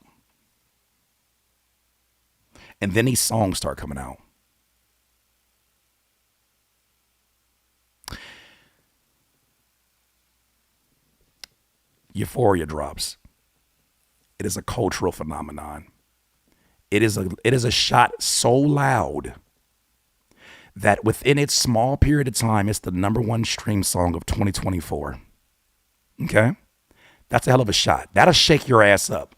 It'll shake you up so much that you got to get yourself back again. Like, okay, fuck all that. No, I'm good. I got this. No, I'm not scared. Act, chill, bro. He's not about that, bro. I'm Drake. He's not going to do anything. He don't fucking do anything to me. And as Drake is winding up, rolls up his sleeves and he's like, let me go ahead and show these guys who the fuck Aubrey is. He pulls out Family Matters, lays it out and says,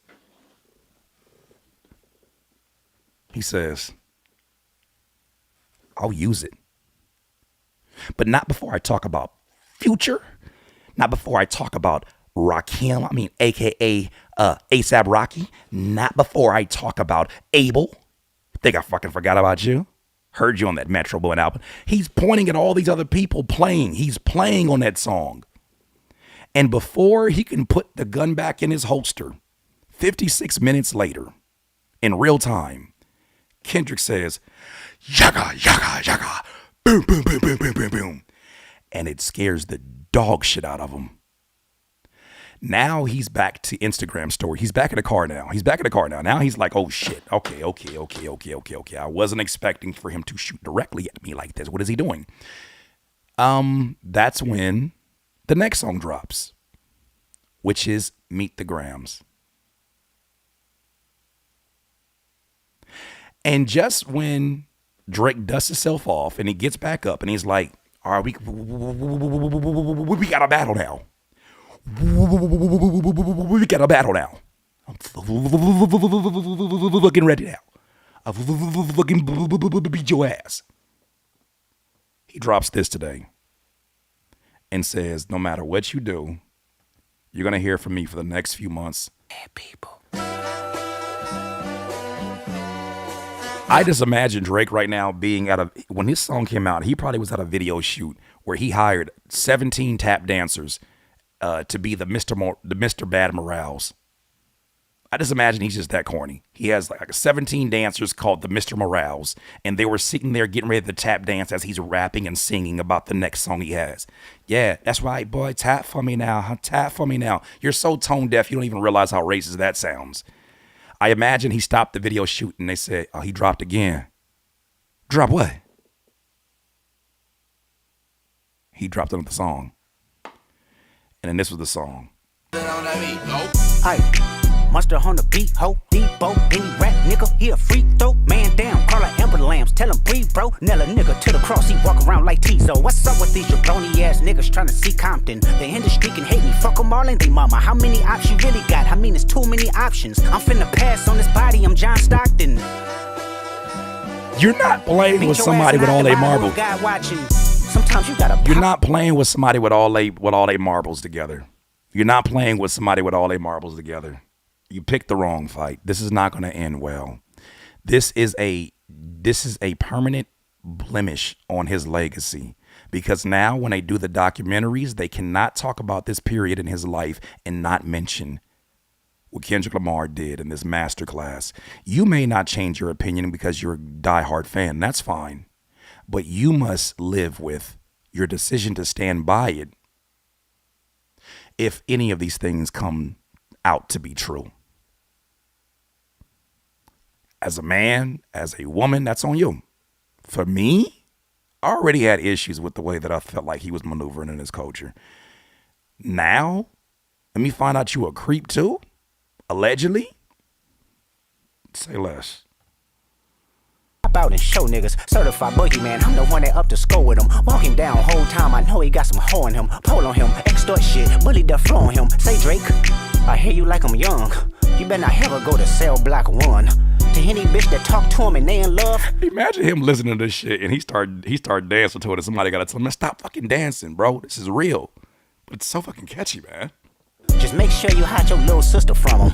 They tell me Chubb's the only one that get your hand-me-downs and party at the party playing with his nose now. And Baka got a weird case, why is he around? Certified lover boys, certified pedophiles. Wop, wop, wop, wop, wop, that fuck him up. Wop, wop, wop, wop, wop, I'ma do my stuff. Why you trolling like a bitch, ain't you tired? Trying to strike a chord and it's probably A minor.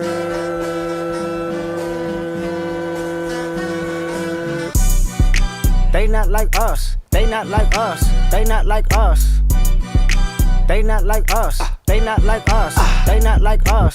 You think the Bay gon' let you disrespect Pop, nigga?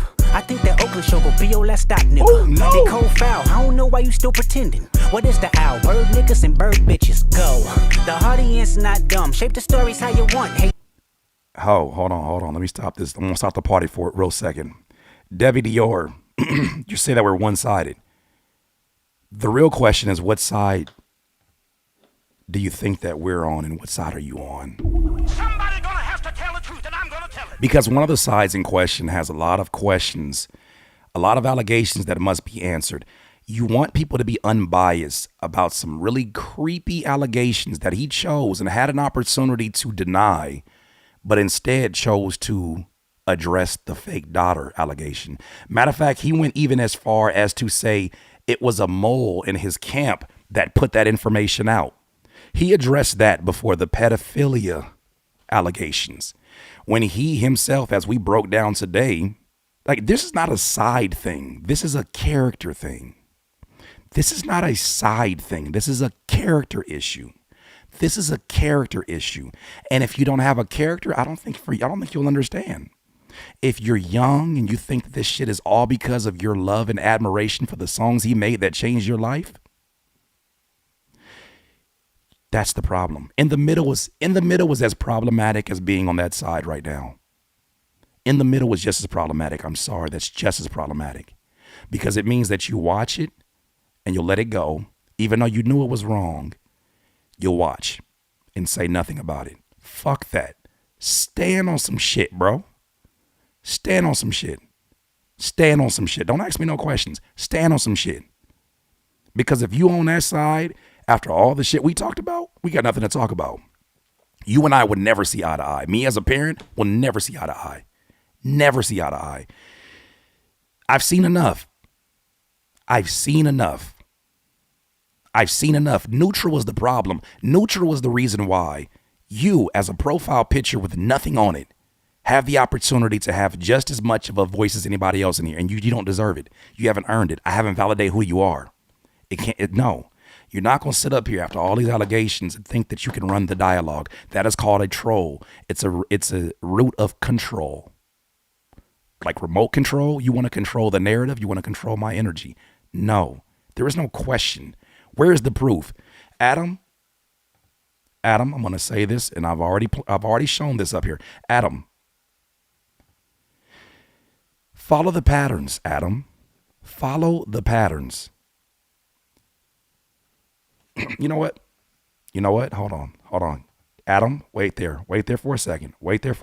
You said you want a little bit of a proof, right? Okay.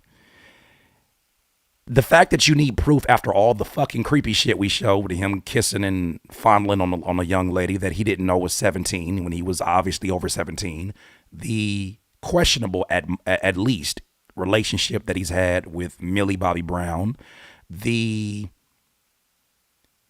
type of music that he makes, which is centered on a younger demographic. And then, you know what? I wasn't even going to bring this out because this is not what the conversation is about. But since you want to go on the defense, it's important for me to make sure that I help you up off the fence. It's important. Good looking out, Epiphany. I just saw this shit right now. Wow.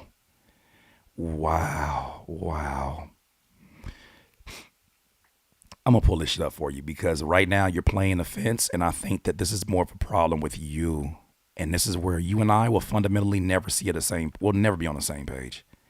And that's okay. Some things are just meant to be that way, but you're not going to get me to be unbiased about this at least weird activity.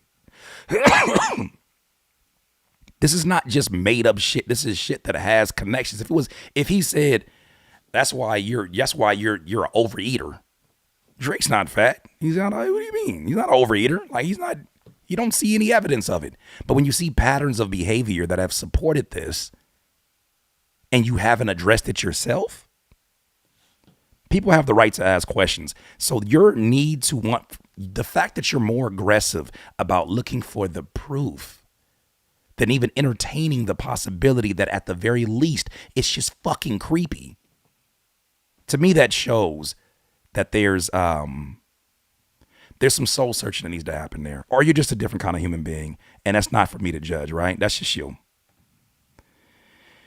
And you take it with a grain of salt, but I do think it's interesting that we're now starting to see some of this stuff pop up. This was someone here that did a TikTok, and apparently she was a former employee of OVO in some capacity, according to her. Take it with a grain of salt. But how many times do you need to hear these stories? We've been hearing about the Diddler stories for years. And people immediately said, man, they trying to take another black man down. And you know what? Until proven, innocent until proven guilty, you want to make sure everybody has the same free chance, right? Same fair chance. But if you hear enough stories, at some point, ask yourself why you're fighting it so much.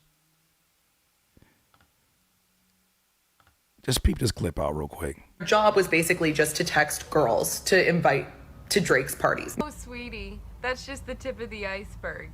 Now, everything I'm about to tell you is 100% true, and this information came to me from one of the crew members on Drake's tour. This was the guy who did all the tech stuff, and he told me that Drake has an employee whose job is to go around town looking for super hot girls.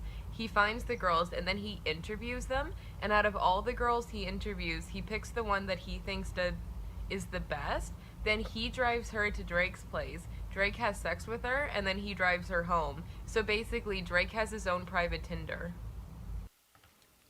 Which Kendrick Lamar alluded to. Obviously, these are all allegations. Until proven, they shall stay as such. But you can't ignore the questionable behavior.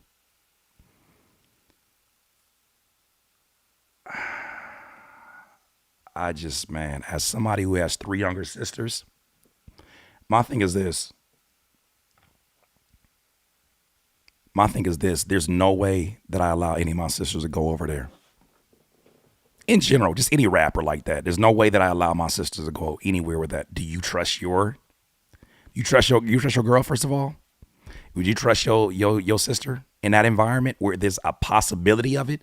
While you're taking so many chances with hypotheticals, would you trust your sister there? In general, would you trust your sister to go there? Would you trust if you got a hot mom, would you trust her to be there? Forget the hypotheticals. Would you trust? That's for you to decide. Like, you got to live whatever decision that is. I'm just telling you right now, it's too close. Having sex with groupies. Wow. Well, I know that I'm also on the internet where a lot of weird behavior is normalized. What you don't understand is that these are the makings of a possible sex trafficking ring. This is what it looks like. It has to be said in a certain language so it's not seen. If they called it a fucking sex, if they called it a sex trafficking ring, if they called it that, it wouldn't be able to have it, dummy. Fucking stupid ass. If they called it that, they wouldn't be able to do it. So instead, they called it like his own personal Tinder. Please use your brain. Please use the head on top of your head. Y'all mad because Drake got bitches? Yeah, that's not gonna age well when you get older. I really see that some of y'all are gonna be the next. You're the next contestant on Who's the Pedo. You guys are the new Geppettos. I just want to see who's going to be pulling your strings. You're the new Geppettos. And the crazy thing is you'll say that shit publicly. Yikes. Yikes. You said that shit publicly, bro. I know why you don't have a profile pic. It's so you can say this crazy shit you're saying right now. Every star... This is funny. I love when fans talk like they know what goes on. He said every hold on. He said everybody be fucking their friend. He said every star be fucking their fans. How would you know unless you're a star? Somebody gonna have to tell the truth, and I'm gonna tell. Shut up. You niggas be sitting up here just saying anything. You live your life. You live your life through Instagram captions. Shut up. You don't know. How long you been a celebrity? Really? Why you in here? Shut up. Oh man. You the kind of niggas that I gotta double check if you try to date my sister. You the kind of niggas that I have to double check when you around ain't no way in hell. Ain't no way in hell if I seen you typing like that, I can have you around my little sister. Hey, no way in hell. You freaky ass. You know what I gotta say to y'all niggas? You creepy, you freaky ass niggas. We gotta fast forward. Drake, they're not slow. Rabbit hole is still deep. I can go further, I promise. Ain't there some B-rest that's for bitching? You Malibu most wanted. Ain't no love boy, you ball boy. Fish Gatorade or something. Since 2009, I had this bitch jumping. You niggas will get a wedgie. Be flipped over your boxes or over your foe. The other vaginal option. Pussy, nigga better straighten they posture. Got famous all up in. You realize that the guy that you're defending, you're not doing a good job of showing what the after effects of his teachings are, don't you? You do realize that you look just as creepy as the guy that you're defending, right? Look at the byproduct of it. You're justifying. Look at the byproduct of his teachings. Look at the byproduct of his music. Look at the byproduct of it. You're the byproduct of it. There's a cause, which is the music, and the effect is you. Think about that. You're the effect of his music. And look at how you're acting. Might write this with a doctor. Tell a pop star quit hiding. Fuck a caption, won't action. No accident, I'm hands on. He fuck around, get polished. Fucked on Wayne Grow, he was in jail. That's conniving. Then get his face tatted like a bitch apologizing. I'm glad D-Rose came home. Y'all didn't deserve him neither. From Alondra down to Central. Nigga better not speak on Serena. And your homeboy needs subpoena. That predator moving flocks. That name gotta be registered and placed on neighborhood watch. I lean on you niggas like another line of walk. Yeah, it's all eyes on me and I'ma send it up the pot. Label on me, I'ma get them dropped. Ay, sweet chin music and I won't pass the ox. Ay, how many stocks do I really have in stock? Ay, 1, 2, 3, 4, 5 plus 5. Ay, devil is a lie. He was 69 God. Ay, freaky ass niggas need to stay their ass inside. Ay, roll their ass up like a fresh pack of Zod. Ay, city is back up, it's a must. We outside. Ay. Hey, I love it. He got you uncomfortable niggas uncomfortable. They not like us. They not like us. No, they not like us. They not like us. Hey. They not like us. They not like us. Once upon a time, all of us was in chains. Homie still double down, calling us some slaves. Atlanta was the mecca, building railroads and trains. Bear with me for a second, let me put y'all on game. Don't leave yet. I got Debbie. This next part is for y'all. 2024, you got the same agenda. Y'all justifying this creepy shit. This last bridge is for you. It's the real nigga challenge. You caught Future when you didn't see the club. Hey, what? Lil' baby help you get your lingo up. What? 21 get your first street cred. Thug make you feel like you a slime in your head. Hey, what? Quavo said you can be from Northside. What? 2 Chainz say you good, but he lied. You run to Atlanta when you need a few dollars. No, you not a colleague, you a fucking colonizer. The family matter and the truth of the matter. Here was God's plan to show y'all the liar. He a fan, he a fan, he a fan. He a fan, you a fan, you a fan, you a freaky ass nigga, you a freaky ass nigga, you a freaky ass nigga, you a fan, you a freaky ass nigga. Hey, run for your life. You a fan. Hey, run for your life. You's a freaky ass nigga. He a 69 God. You's a freaky ass nigga. He a 69 God. Hey, run for your life. Hey, run for your life. Let me hear you say OV ho. OV ho. Say OV ho. Say OV ho. Then step this way. Step that way, then step this way, step that way. Are you my friend? My friend. Are we locked in? Are we locked in? Then step this way, step that way, then step this way, step that way. You're a fan. That's what it is. Thank you, Kendrick. You just round of applause. Kendrick just gave me the Kendrick. This last message, I'm gonna end it off on this because I'm ready to rest. My voice is in shambles. I'm gonna check my DM here on Instagram real quick because I know folks are sending me messages through here, and I want to make sure that I've covered everything that I can because I know news happens while we're on here. But I hope you understand these are mature conversations about hip hop because we love this shit, man. We really love this culture. We've been love this culture, and we're gonna do this. We're going to continue to talk about this. I've seen this clip before. No, I don't want to play this clip. I don't want to go down that rabbit hole. I appreciate you sending it though. I don't want to go down that rabbit hole right now. Not right now. Not down the rabbit hole. Let's not do that. My last message here is for Kendrick, man. Let me turn this right here because Kendrick, man, I say this as somebody who has had a few conversations with you since my early years living in Carson. I've had opportunities to see your genius in action in terms of the earlier versions of what you did when I met you way back when you already had an extensive Prince-like catalog of rap music, and it was crazy. Ali showed me, it was crazy.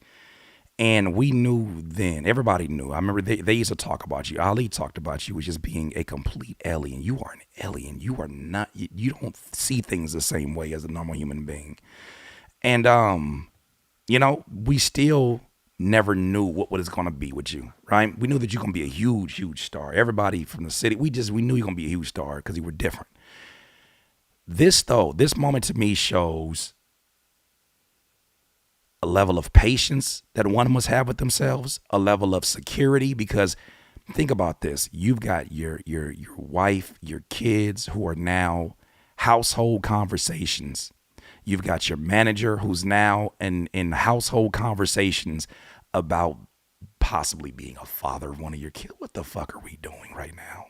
That's what happens when you let Canadian niggas jump in the middle of this. Canadians like that, not the cool ones. Canadians like that. Fucking colonizers jump into. You just make up anything you can. Anything, hoping that they'll be just as emotional as you would be if somebody said it to you. I applaud what you've done here, bro. I've applaud what you've done here because you have taken on so many challenges in this midst of this that so many artists out here, I know these niggas are scared. I know they're terrified of not just Drake himself, not on a physical thing, but they're terrified of what it can mean for their career, the blackballing. This industry is very quick to blackball people in a very silent way. the fans will say this person fell off, and they'll never know that this person has been blackballed from shows, blackballed from features, blackballed from dropping their music, and never know that folks like a Drake have all that is control within the industry, more than one person should have. So many artists who have given away the culture that they have built, thinking that it was going to be a good look for Drake to be aligned with them. And maybe it was a good financial look initially in the beginning. But now they're recognizing what everybody is seeming to recognize as it feels like it's 20 versus 1. No, what this is that the sins of yesterday are catching up with you today. And they have figured out a vulnerability, a mole in your crew. And the way that this has been handled, Kendrick, this to me is just as calculated, just as detailed as what your regular music is. And that the moment you think you know who this cat is, the moment you think you know who Kendrick is, he throws a King Kunta at you. He throws a Be All Right at you. He throws, you know what I mean? It started off with the swimming pools, but he throws all these different looks, and it's one of them things where it's like you are literally the you're from the tree of the Andre 3000s, but you're not just from that tree. And when you get in your eclectic bag, you're from the DJ Quicks, you're from the Corrupts, you're from the Eminems. You embody all these folks. You're the Dre's, the Snoops, the Pacs. And because you've done your studying, you have been able to take down probably one of the most famous culture vultures in Drake in this. And it's not over yet, for sure. But you've been able to dissect this man down to a science that I never thought I'd be able to experience, because we all knew it. We all seen it. We all can see it from a distance, what's going on here. But once again, when someone steps out and you don't have the position to say something and it have value, you look like a hater. You look like somebody on the outside begging to get in. But for you to go the route that you did, for you not to lose patience, for you to address this situation the way that you did, and to masterfully break the fuck down all the different holes in this man's personality, while still, like, the fact that there's even like whispers that you might have released Mr. Morale to purge all of your demons out first so that you could do this. It is such a calculated move, if that is what happened, that now what you are doing will be studied. There will be courses. There will be new chapters in future Robert Greene books that will talk about this moment, because your utilization of the 48 laws of power, your utilization of waiting these folks out and making them nervous, your utilization of surprise attacks, the fact that you didn't waste any bars in this entire situation, the fact that you stayed consistent, the fact that every time they had a criticism, their beats are too slow, these beats are ass, then you go work with Alchemist. Then you turn around and you come back with DJ Mustard, and you bring a sound back to the city that we haven't heard in a minute. Now, granted, it's a sample-based beat. Granted, it's, you know what I'm saying? Like, we hear people who rap over beats like this all the time. But you took on a flow, Draco the Ruler's style flow, that activates a lot of youth who feel like maybe they weren't seen by you, not from your own doing, but because they just feel like they came up in a different time. You activated them. You made them feel seen. On top of that, for somebody like myself, I'm a rapper myself, and I am a rapper that really loves this culture. I love this culture. Oh, I love this culture. I love the fact that even when I'm done rapping, I can't rid myself of it. It's part of my DNA. I love that this period of time right now, a month after my other homies, Daylight and Ab-Soul, who for the longest time in their career, I've heard them express how people have tried to tell them that their God-given gift of being lyricists is the same reason why they'll never be a big artist. They'll never be on the billboards or whatever the case may be. Well, Ab-Soul and Daylight both are on the Billboard charts with J. Cole for the song called Pie. And they didn't have to change anything. They didn't have to figure out a big pop hook. They didn't have to figure out how to, you did it the hip hop way. And you're showing the power of lyricism top, high, fine art, and how it's going to still be celebrated, even in a society where it feels like it's sometimes hell-bent on dumbing down the music, hell-bent on replacing human beings with AI. You've proven that other shit, it got a shelf life, but this shit is evergreen. You're showing people you can't skip steps in this culture. You can't say that you're too big for the funk flexes. You're too big for the rap radars. You're too big for the sway in the mornings. You're too big for all these folks who have put their time on the line, their names on the line in the name of this culture to continue it at its highest level.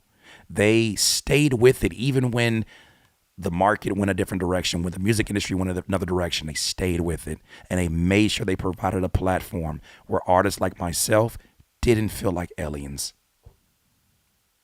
It wasn't about payola. It wasn't about who you got as a feature. It was about, do you got bars or not?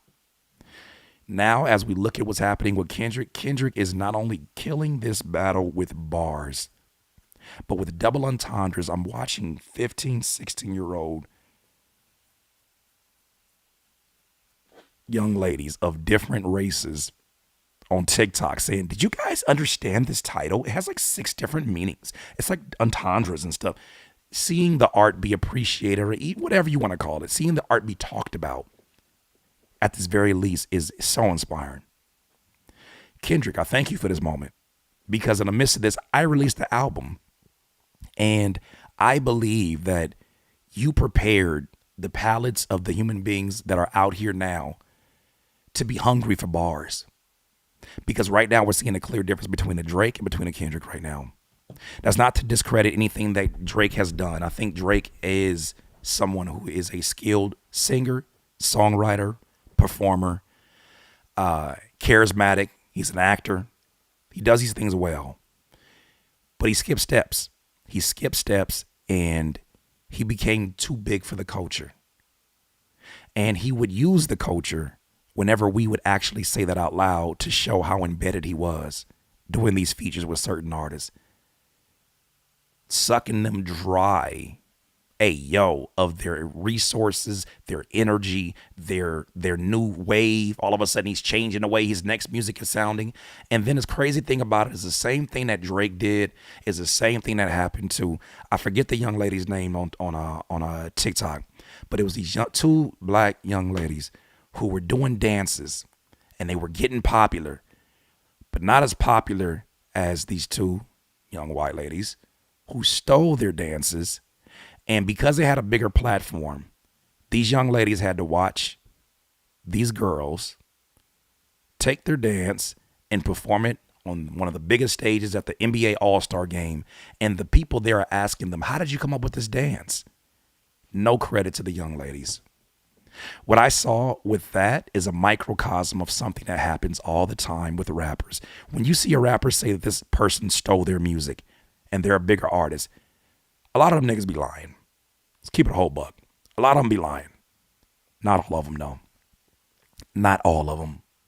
I hope this shows you an example that no matter how big somebody is, it does not mean that they're done taking. No matter how rich somebody is, it does not calm their greed. No matter how much they've already colonized and established their name, it doesn't stop them from colonizing, because colonizing is in their blood. I hope you see it. The small businesses, those of you who own small businesses, and you see these other businesses with bigger budgets take your ideas. Shit's happening to me as a direct-to-consumer artist. I'm literally watching niggas with more money run my plays and then smile in my face. One thing I've noticed about culture vultures like that, though, they always give you the utmost props before they take from you. It's almost like it purges them of any guilt. So to bring this all back, Kendrick, I am so supremely proud of what you're doing right now for hip hop. A lot of these kids who are guests in the culture, who are just fans and they kind of like it, they don't get this shit. They'll never get this shit, because they're going to be able to grow up, get corporate jobs, and laugh about this time period when they wore goofy ass Supreme hoodies and all of that shit, when they were just a hype beast. They get to laugh at this and move on to their high-paying jobs and other lifestyles. Some people can't take this culture off and wouldn't want to do it if they could. This is for them. This is for the West Coast, where there's so much bias that exists. And I hope that those of you that are allies of us on here on the West Coast, you love the music, you love the nips, you love, you know what I'm saying? You love the culture that you see from here. I hope that you start to see the bias of some of your neighbors. And not that we are victims and we need you to chant, we need you to, you know, bang for us or nothing like that. But I think that you need to recognize that so that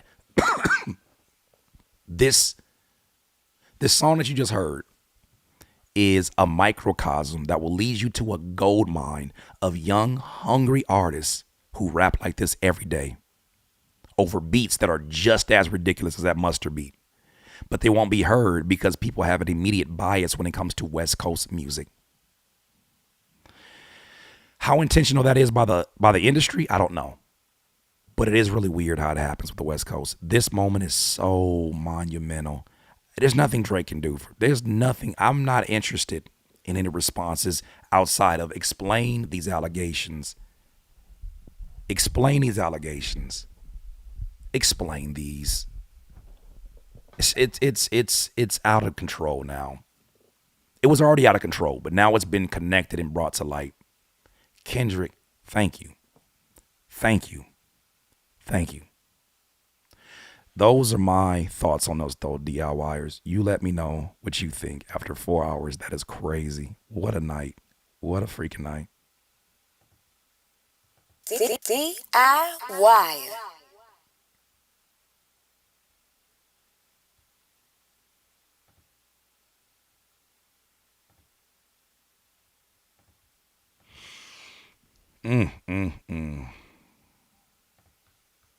These niggas really came in here and defended that shit. That's crazy. That's crazy. But don't surprise me.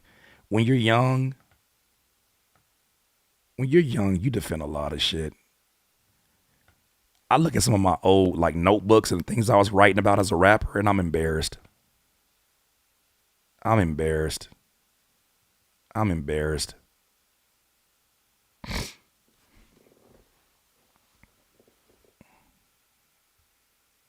It's better when the tea is based on truth, not rumors. Ain't that the truth? Ain't that the damn truth, huh? I'm gonna pull some of these comments up here so we can have these conversations about this. They not like us. They not like us. Bitch. They not like us, huh?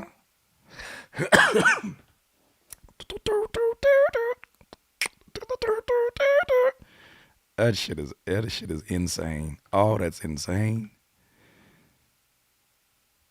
He got Mustard out here sampling records for Kendrick. Oh man, not that we didn't think that he could do it, but what a night, man. What a damn 48 hours for hip hop it's been. And I would say this. For Drake, all is not lost yet, but nothing will be the same. 'Cause you chose not to rap. It's time to rap. But before you do, can you explain why you got a picture of the diddler in the back of your Tootsie Roll video? Can you tell us why you got a framed picture of the diddler on your wall amidst the allegations that he's facing?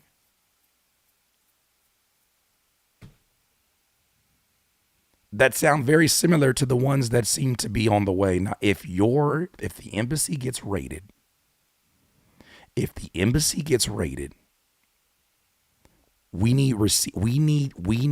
need all of y'all who's in here holding on to the last of dear life.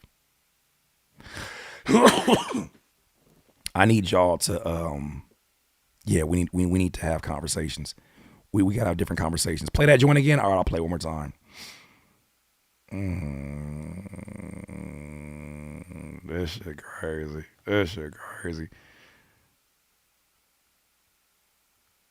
Oh man.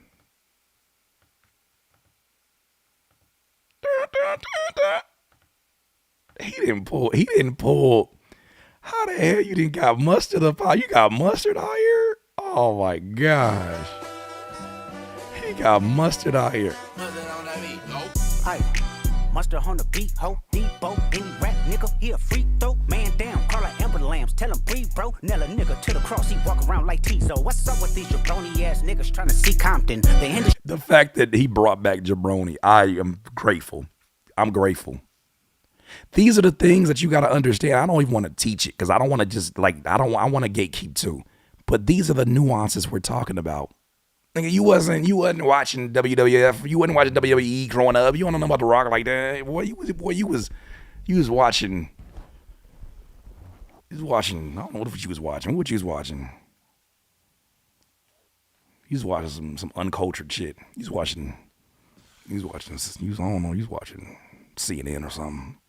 He can hate me, fuck 'em all and they mama. How many options you really got? I mean, it's too many options. I'm finna pass on this body, I'm John Stockton. Beat your ass and WCW is crazy. Watching. Sometimes you gotta pop out and show niggas. Certified boogeyman, I'm the one that up to score with him. Walk him down whole time, I know he got some hoe in him. Pole on him, extort shit, bully the flow on him. Say Drake, I hear you like I'm young. You better not ever go to cell block 1. To any bitch that talk to him and they in love, just make sure you hide your little sister from him. They tell me Chubb's the only one that get your hand-me-downs. And party at the party playing with his nose now. And Baka got a weird case, why is he around? Certified lover boys, certified pedophiles. Wop, wop, wop, wop, wop. That fuck 'em up. Wop, wop, wop, wop, wop. I'ma do my stuff. Why you trolling like a bitch, ain't you tired? Trying to strike a chord, and it's probably A minor. Can you imagine having even the allegations? This makes me feel uncomfortable and I'm accused of nothing.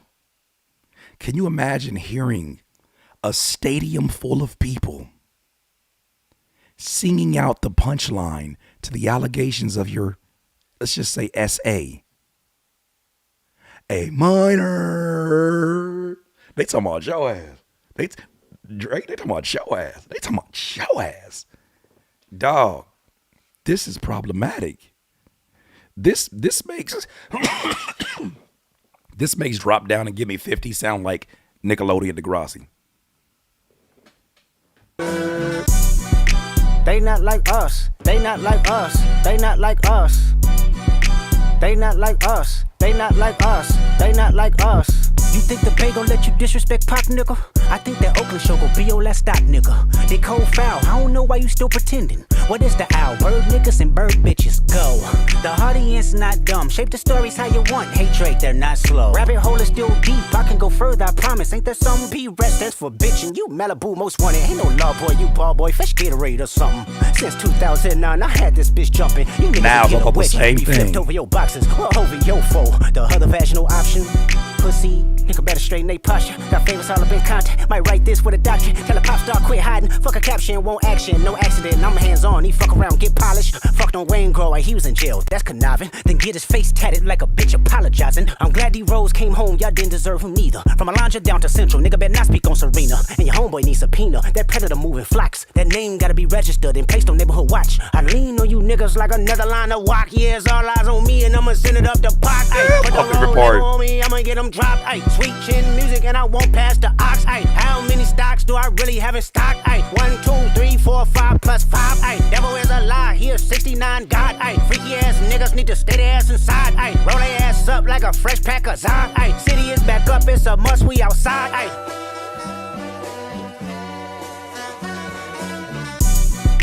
They not like us. They not like us. They not like us. They not like us. They not like us. They not like us. Once upon a time, all of us was in chains. Homie still double down, calling us some slaves. Atlanta was the mecca, building railroads and trains. Bear with me for a second, let me put y'all on game. The settlers was using town folk to make them richer. Fast forward 2024, you got the same agenda. You run to Atlanta when you need a check balance. Let me break it down for you, this the real nigga challenge. You caught Future when you didn't see the club. Hey, what? Little baby help you get your lingo up. What? 21 get your first street cred.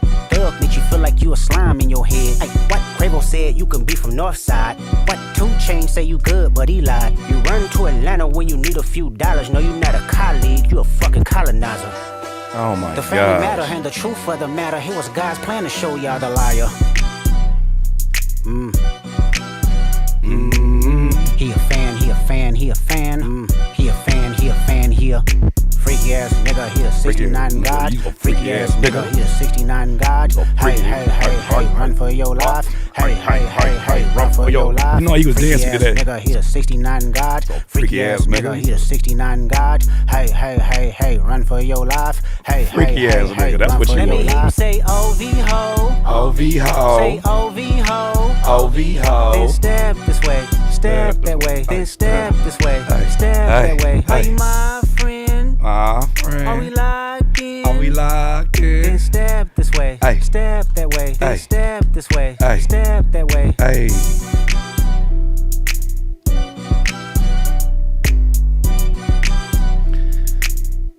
Oh my goodness. Now why in the hell would you do that? Now why in the hell would you do that? Why in the hell? You know what? Let's run back some more Kendrick records. I think we just need to go ahead and go for the whole thing now. Let's go back. Look what we got. We got Kendrick Lamar and we got Meet the let's go for the trifecta. This is impressive. Let's go for Euphoria first. I'm only giving plays to the page that he's on. Let's go to Euphoria now. Euphoria. I'm putting together these boxes for those who support my music. Them superpowers get neutralized. I can only watch in silence. The famous actor we once knew is looking paranoid and now spiraling. You're moving just like a degenerate. This is a masterclass. It's feeling distasteful. Why calculate? You're not as calculated. I can even predict your angles. Fabricating stories on the family front, cause you heard Mr. Morale. A pathetic master manipulator. I can smell the tails on you now. You're not a rap artist, you're a scam artist with the hopes of being accepted. Tommy Hilfiger stood out, but FUBU never had been your collection. I make music that electrify 'em. You make music that pacify 'em. I can double down on that line, but spare you this time. That's random acts of kindness. Know you're a master manipulator and habitual liar too. But don't tell no lie about me. I won't tell truth about you. Oh shit. Oh man. Oh man.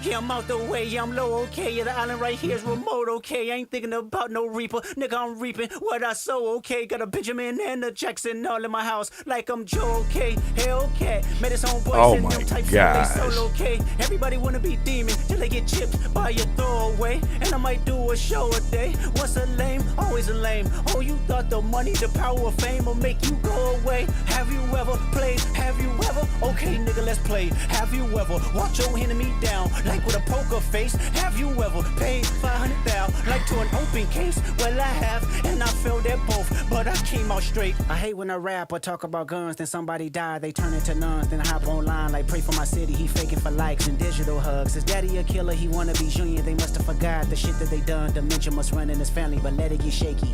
I park his son. The very first time I shot me a Drake, the homie had told me to aim it this way. I didn't point down enough. Today I show you I learned from those mistakes. Somebody had told me that you got a ring. On God, I'm ready to double the wage. I'd rather do that than let a Canadian nigga make Pac turn in his grave. Cut the business, you got shit twisted. What is it, the brakes? I hurt your feelings, you don't work with me no more. Okay. There's 3 ghosts left, and I see 2 of them kissing and hugging on stage. I love them to death, and in 8 bars I'll explain that phrase. It's nothing nobody can tell me. I don't wanna talk on no celly. You know I got language barriers. It's no accent you can sell me. You're Cole and Ivory know I'm a selfish nigga. The crown is heavy. I pray they my real friends. If not, Hawaiian. Oh, you melly. I don't like you popping shit at Pharrell. For him, I inherit the beef. Yeah, fuck all that pushing P. Let me see you push a T. You better off spinning again on him. You think about pushing me. He's Terrence Thorne, I'm Terrence Crawford. Yeah, I'm whooping feet. We ain't gotta get personal, this a friendly fade. You should keep it that way. I know some shit about niggas that make gonna wanna look like a saint. This ain't been about critics, not about gimmicks, not about who the greatest. It's always been about love and hate. Now let me say I'm the biggest hater. I hate the way that you walk, the way that you talk. I hate the way that you dress. I hate the way that you sneak this. If I catch flight, it's gonna be direct. We hate the bitches you fuck, cause they confuse themselves with real women. And notice I said we, it's not just me. I'm what the culture feeling. How many more fairy tale stories about your life till we had enough? How many more black features till you finally feel that you're black enough? I like Drake with the melodies. I don't like Drake when he act tough. You gon' make a nigga bring back Puff. Let me see if Chubbs really crashed something. Yeah, my first one like my last one. It's a classic. You don't have one. Let your core audience stomach that. Then tell them where you get your abs from. V12 is a fast one. Last one. Headshot for the year. You better walk around like Daft Punk. Remember? Hey, Top Dog, who the fuck they think they playing with? Extortion my middle name as soon as you jump off of that plane, bitch. I'm allergic to the lame shit. Only you like being famous. Yachty can't give you no swag neither. I don't give a fuck about who you hanging with. I hate the way that you walk, the way that you talk. I hate the way that you dress. Surprised she wanted that feature request. You know that we got some shit to address. I even hate when you say the word nigga, but that's just me, I guess. Some shit just cringeworthy. Ain't even gotta be deep, I guess. Still love when you see success. Everything with me is blessed. Keep making me dance, waving my hand, and it won't be no threat. I'm knowing they call you the boy, but where's the man? Cause I ain't seen him yet. Matter of fact, I ain't even bleed him yet. Can I bleed him? Bet. When I see you stand by sexy red, I believe you see two bad bitches. I believe you don't like women. It's real competition. You might pop ass with them. Let's speak on percentage. Show me your splits. I'll make sure I double back with you. You assigned to a nigga that signed to a nigga that said he was signed to that nigga. Try cease and desist on a like that record. Oh, what? You ain't like that record? Back to back. I like that record. I'ma get back to that for the record. Why would I call around trying to get dirt on niggas? Y'all thinking my life is rap? That's whole shit. I got a son to raise, but I can see you don't know nothing about that. Waking them up, know nothing about that. Then tell them to pray, know nothing about that. Then giving them tools to walk through life like day by day, know nothing about that. Teaching them morals, integrity, discipline. Listen, man, you don't know nothing about that. Speaking the truth and consider what God's considering. You don't know nothing about that. Ain't 20v1, it's 1v20 if I gotta smack niggas that right with you. Yeah, bring them out too, I clean them out too. Tell Bean that he better stay right with you. Am I battling ghosts or AI? Nigga feeling like Joel Austin. Funny he was in a film called AI. And my sixth sense telling me to off him. I'm a blick niggas all in they coughing. Yeah, OB-ho niggas is dick riders. Tell them run to America to imitate heritage. They can't imitate this violence. What I learned is niggas don't like the West Coast, and I'm fine with it. I'll push the line with it. Pick a nigga off one at a time with it. We can be on a 3-hour time difference. Don't speak on the family, Crody. It can get deep in the family, Crody. Talk about me and my family, Crody. Someone go bleed in your family, Crody. I be at New Hall King eating fried rice with a dip sauce and a blammy, Crody. Tell me your cheesing, fam. We can do this right now on the camera, Crody. Hey, fuck y'all niggas, I don't trust y'all niggas. I wave one finger and thump y'all niggas like, Phil go punt y'all niggas, they punk y'all niggas. Nobody never took my food. Whoever that's fucking with them, fuck you niggas and fuck the industry too. If you take it there, I'm taking it further. Psst, that's something you don't wanna do. Ooh. We don't wanna hear you say nigga no more. We don't wanna hear you say nigga no more. Stop. Oh my goodness. Okay, well, if you don't know what I'm doing right now, I am packaging up these very special packages from folks who have supported me, my music. I don't have my music on streaming for a reason, for a very good purpose. I believe that art should be paid for. I believe that when we're creating art at a high level, like what I've been reviewing this whole time, I believe it should be paid for. And I don't want these people out here trying to convince any artist, including myself, that it's not something worth paying for. I just think that we as artists have to be more creative about how we're selling our art. And so this is what leads me to this idea that I have here. This idea that I had is nothing really new necessarily. We always have had fancy packaging for, music in general, for vinyls and whatnot. But I wanted to do something because I look at the support my folks give my music and supporting me in this direct to consumer. A lot of folks are buying my music for the first time in a long time. They're buying music. And a lot of people are showing support, right? Hopefully that'll be you as well. As a matter of fact, I'm going to play my music right after I play this last song, this Meet the Aubreys. But these are the steps that we as independent artists get to go through. We get creative with this kind of stuff. So I have a project called Home Movies. It is all one track, but it's 11 minutes. And the 11 minutes is basically almost like renting a movie and watching the experience from beginning to end. You can't skip chapters like a DVD. And so this is what I did. The reason you hear so much passion in my voice about explaining these things with the beefs is that I see that there's a turning point happening right now. And if you yourself see it as well, then you'll recognize like, oh, I want to make sure that I stand on the right side of history. And I think a lot of people are not on the right side of history. And they're going to figure it out when they realize that, oh shit, this gift that I was given at birth, I could have been using it to support myself instead of doing all of this goofy shit to go viral on social media. People want to support fine art if you're making it. And so as a DIYer, I like to do things that are a little bit outside the box, but I want to give people that feeling. So many folks are doing all of this adjusting to make digital something that is so accessible and all of that. And I get the convenience, but I also see the beauty in a job well done with packaging. I designed this myself. I didn't produce the project. Shout out to Cinematography, but I designed this off of seeing templates of Blockbuster videos, and it gives me that feeling. So, yeah. But that's that. I wanted to be able to have this. Originally, this is the live stream I wanted to do. But that's that. So, with that said, let's go ahead and play. Ooh, no, not good, not good. With that said, let's play this last Kendrick, and I'm gonna grab my charger in the process too. Appreciate all of y'all that's still here. Arrow, you know about this direct to consumer. Honestly, it's the same reason I still buy my video games physically. I'm the same way, because, bro, they be changing stuff all the time. They change stuff. And look at the detail. You say you like look at the detail. I know it's hard to see it from about here, but like, fam, every excruciating detail, even the track listing back here, even like the copyright, even the addresses up here. I really took my time with this. I was sitting there with the paper cutter trying to get this perfect because the details matter to me. The same way I go through all of these different stories with you, the details matter to me. So if you see value in that, I would love to get you to thank you. What the hell's going on? It took a minute, man. It took a minute to really get able to, design and get to this place. But it's all DIY. And I'm making sure, because I'm handling food or somewhat with the candy, that I make sure that you guys are protected as well. With that said, let me make sure that we get this other one. What's the other one called? The other one is called Meet the Grams. This shit is menacing.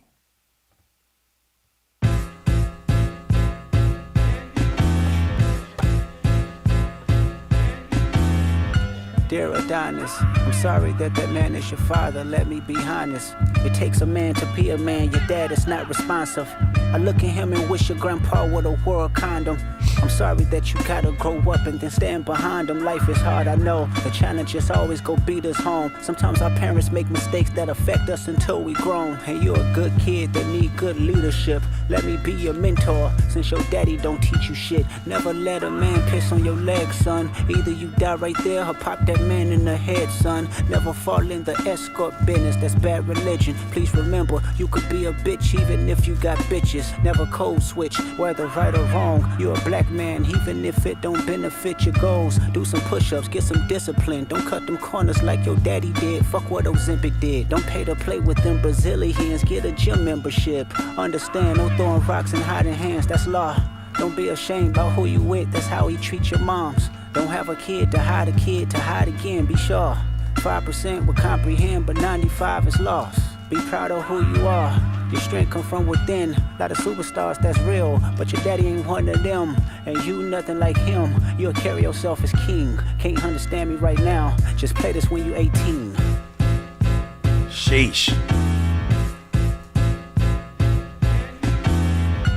Dear Sandra, your son got some habits, I hope you don't undermine them.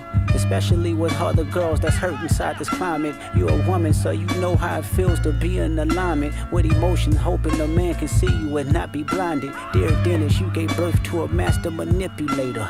Even using you to prove who he is a huge favor. I think you should ask for more paper, and more paper, and more paper. I'm blaming you for all his gambling addictions, psychopath intuition, the man that liked to play victim. You raised a horrible fucking person. The nerve of you, Dennis. Sandra, sit down. What I'm about to say is heavy. Now listen. Your son's a sick man with sick thoughts. I think niggas like him should die. Him and Weinstein should get fucked up in a cell for the rest of their life. He hates black women, hypersexual. Dr. Kendrick Lamar, that's funny. Grew facial hair because he understood being a beard just fit him better. He got sex offenders on OVO that he keep on a monthly allowance. A child should never be compromised, and he keeping his child around him. And we gotta raise our daughters knowing there's predators like him lurking. Fuck a rap battle, he should die so all of these women can live with him. I appreciate you, conductor. Thank you so much, man. One of these is yours, bro. Thank you. Going on, and some of these artists be here to police it. They be streaming hunting victims all inside of their home and calling them tender. Then leak videos of themselves to further push their agendas. To any woman that be playing this music, know that you're playing your sister, or better yet, selling your niece. To the weirdos, not the good ones. Cat Williams, I gave you the truth, so I'ma get mine. The embassy about to get raided too. It's only a matter of time. Hey, Lil Bron, keep the family away. Hey, Curry, keep the family away. To anybody that embody the love for their kids, keep the family away. They looking at you too if you standing by him. Keep the family away. I'm looking to shoot through any pervert that lives. Keep the family safe.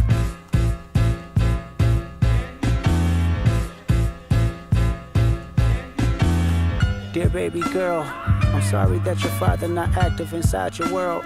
He don't commit to much but it's music, yeah, that's for sure. He a narcissist, misogynist, living inside his songs. Try to destroy families rather than taking care of his own. She'll be teaching you timetables or watching Frozen with you. Or at your 11th birthday, singing poems with you. Instead, he being Turks, paying for sex and popping perks, examples that you don't deserve. I want to tell you that you're loved, you're brave, you're kind. You got a gift to change the world and can change your father's mind. Cause our children is the future, but he lives inside confusion. Money's always been. Are you signing some of the sets? Yes, I am. His father probably didn't claim him neither. That's why I'm putting the CDs on the side. The CDs are on the side for right now. I need scissors though. Probably might, you know, I will pick those up. I'll do that right now. Thank you for reminding me. So our babies like you can cope later. Give you some confidence to go through something. It's hope later. I never want to hear you chasing man cause it's felt behavior. Sitting in the club with sugar daddies for validation. You need to know that love is eternity and trumps all pain. I tell you who your father is, just play this song when it rains. Yes, he's a hit maker, songwriter, superstar, right? And a fucking dead beat that should never say more life. Meet the Grams. Sheesh.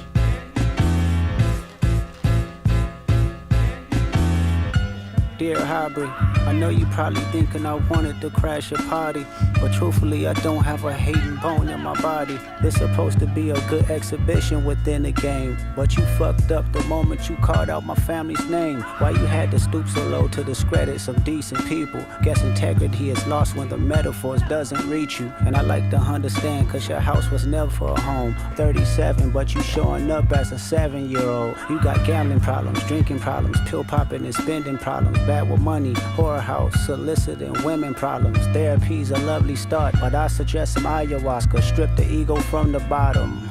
I try to empathize Top with 3 you, of bestest records. Nows, I feel the same way. But wanna be like so bad definitely top 5. No dominance. Let's recap moments when you didn't fit in. No secret handshakes with your friend. No culture cachet to binge. Just disrespecting your mother. Identities on the fence. Don't know which family would love you. The skin you know what I living think? in. You know what I think is the most genius part? And we're singing in this chat.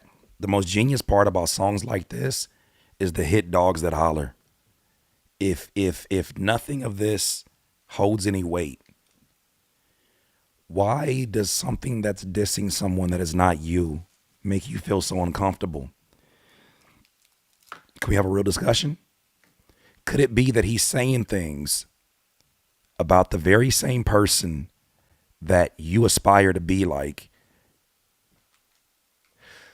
that's not in a position to lead you? Could it be that you are a byproduct of the very same toxic shit that you're now trying to justify and criticize? If we're going to have a real conversation, I know that's probably not a conversation you want to have right now, but could it be that the reason why you can't see it from any point of view is because you're the very same person, avatar, that Kendrick is alluding to? You know why this probably hits you the way it does? Because he's talking about you too. That's why this last diss A fan? F-A-N? F-A-N? Freaky ass nigga? What you talking about you? Because the internet has a bunch of freaky ass niggas. And he's talking about you. I get why you're uncomfortable. I get why you're fighting everything. Because you're a freaky ass nigga. You're a fan. Damn. The levels. You're a fan. I'm just a Drake fan. I know you are. You're a Drake freaky ass nigga. You have shown yourself. Today, you've shown yourself. And I believe you when you say you're a fan today. I believe you when you say you're a fan today. You're not doing a good job of proving these allegations wrong, because you look like one of the children of the same mentality that is being taught, that is being criticized as well. It's not that deep. It's just common sense. Minds and personas can't channel your masculine even when standing next to a woman. You a body shamer. You go hide them baby mamas, ain't you? You embarrassed of them. That's not right. That ain't how mama raised us. Take that mask off. I want to see what's under them achievements. Why believe you? You never gave us nothing to believe in. Cause you lied about religious views. You lied about your surgery. You lied about your accent and your past tense. All is perjury. You lied about your ghost riders. You lied about your crew members. They all pussy. You lied on them. I know they all got you in them. You lied about your son. You lied about your daughter, huh? You lied about them other kids that's out there hoping that you come. You lied about the only artist that can offer you some help. Fuck a rap battle. This a long life battle with yourself.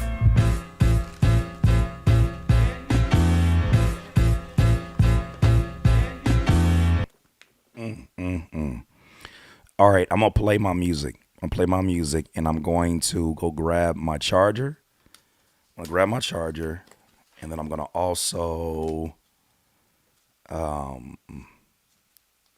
grab my charger, and I'm gonna grab my scissors so I can start cutting these CDs open, and yeah, signing the CDs.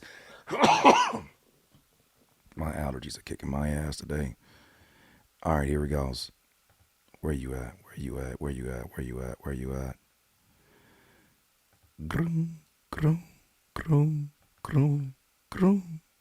Creepy ass music. It's feeling like new beginnings. I'm no longer obsessed with the hustle or addicted to the grind. That was once a badge of honor and the way I was defined. But if I'm being honest, in year 39, that does not align with my long-term plans. We on a marathon. I'm on a flight with no carry-on. Gotta pack light, cause this life like Marathon. You can stand tall, but it don't mean your career is long. You can be a legend and rejected like Barry Bonds. I used to hit my goals with a brute force. I tried to punch a hole through a brick door, until it burned me out like a Newport. It felt like I was playing one-on-one on a full court. Nowadays I need a couple days for recovery, but luckily I don't force the issue, it's a humble me. My son look at me while he looking like a younger me, swinging from the jungle gym expecting me to run his speed. But how can I explain that? How can I explain that? My body's been aching. I wish I valued ownership before I valued fame. When I was 17 and I didn't own a thing. Wet behind the ears, it was not a sign of rain. I was blinded by the lights and hypnotized by the... They say the money make you change, tell me who defined that? When it's just my bad habits under a magnifying glass. Spinning before I got it till I fell up on my ass. I got bad spinning habits, tell me how I buy it back. I be spinning with emotions, trying to fill up a void. The little boy who couldn't buy it, wanna spend it with joy. Not understanding it's a business that you'll likely destroy. I was a Toys R Us kid, but now we adults. You see, looking at these bills, I can't help but feel annoyed. House full of electronics I can barely afford. Live below your means, stay about the scene. Focus on your seeds and trust you'll grow a tree. I know that's easier to say when you don't have shit. We always got a perfect plan when it go past us. Till that money come around and do a backflip, and we do the same routine like magic. These are my bad habits. These are my bad habits. Oh yeah. I really wanna change, cause I swear that I'm sick and tired of living so average. The hardest lesson I learned is pressure is a privilege, cause that was the death of my innocence. That's how I found who the victim is. The irony is caring so much that you don't give a shit. God gave me style, God gave me grace, and taught me how to smile through the rainy days. I be so surprised how I hold the weight all up on my shoulders. These ain't normal looking shoulder blades. I place my opinion in the public eye, and every day I see a thought get crucified. And that's the job that I chose as a 9 to 5. Either I'm insane or this is what I do in life. But see, this is how I'm doing life. These are the dreams I conceived in the summertime. 1993 when Theo said no color lines. I was just struggling to color in the lines. My pop said Deion Sanders was so famous. He once owned a home with 42 acres. I can't say I wanted to be a football player, but it made me grab a pencil and some stationery paper. I drew what I saw when I saved that for later. And I still want a house with an elevator. I don't do it for you to congratulate it, but I knew that I was destined for unusual greatness. I recently went on tour and gained a new perspective. In this post-pandemic world where not a job's protected, who was I to think my rap profession was the exception to a worldwide recession? Here's my new direction. You see, I still be selling CDs by the physical. I put my logo on the T and then they Venmo through. The only problem is the profit go to the venue too. So I got to thinking, what if I did this in my living room? The inspiration came to me from Thursday and La Russell. Just independent artists that's redefining the hustle. Like piece together the puzzle. I'm redesigning this place. Like right there can be the stage. Or light it and set a date that you can watch me. Right there in the comfort of your home. No overpriced drinks or parking and towing zones. Or openers on a show rapping all night long. Turn my songs into a movie. You can watch it from your phone. That's how you broadcast. This is DIY. Let's make a podcast. Well, it seems about right. You see, the very same room I do interviews anytime. Now, why would I want to sign when I am the co-sign without a staff? I automated and OBS and OBS, and I'm hoping you finally get the message. It's finally feeling leveled. The time we live in is special. I know it can be so stressful, but the devil is a lie. We are DIYers. And that don't mean we do it ourselves because we think that shit is cool. Where were you? When I showed up to your door for some help, you tried to play me like a fool, and that was rude. Do you know how much it took for me to open up myself and come to you? Yes, you. You see, time is of the essence. Can't respect you if you share another view. I just chalk it as a lesson and direct myself to take another route. No suits. That's right, keep them suits out the booth, cause I don't need them niggas changing up the suit. Or the recipe, that's right, you better leave. I found my Sarah Leone, swimming through waters in some various storms. Carrying my body, I met God at the shore, and now we caked up.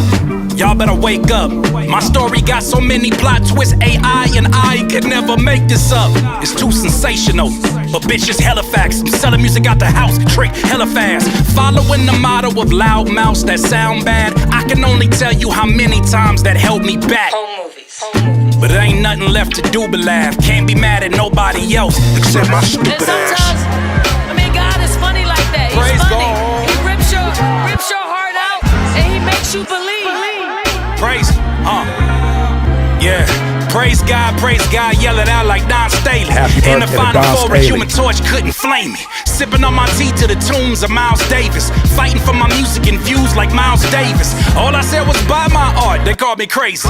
Now they can't stream my art, they gotta pay me. I'm feeling like sky's the limit on Independence. Did a show from my living room and we sold tickets. I can't hear your voice no more, it's all crickets. They ain't got a choice no more, they gotta listen.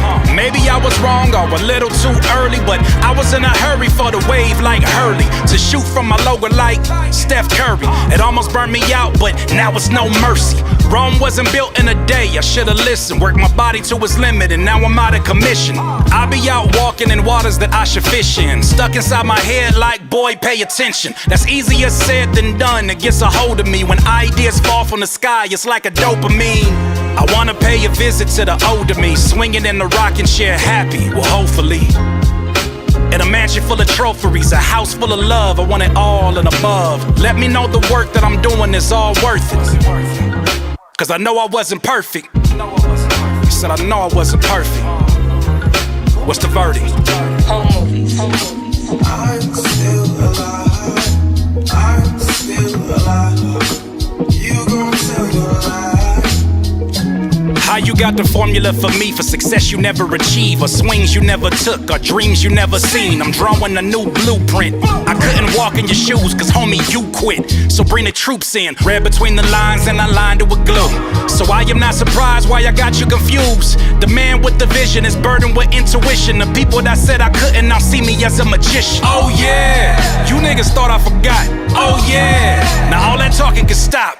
I used to judge myself by the speed my money grew. Then I realized that bitch ass niggas make money too. My measurement of success is how I manage the stress, how I handle my sleep so I compete with the best. Save your advice, I am not feeling social. Keep your proposals, cause that is mediocre. Let's go global like Mike from Country Wayne. We ain't selling chips, but we stacking it the same. Are you not entertained? I've been eating for a while, not a shirt with a stain.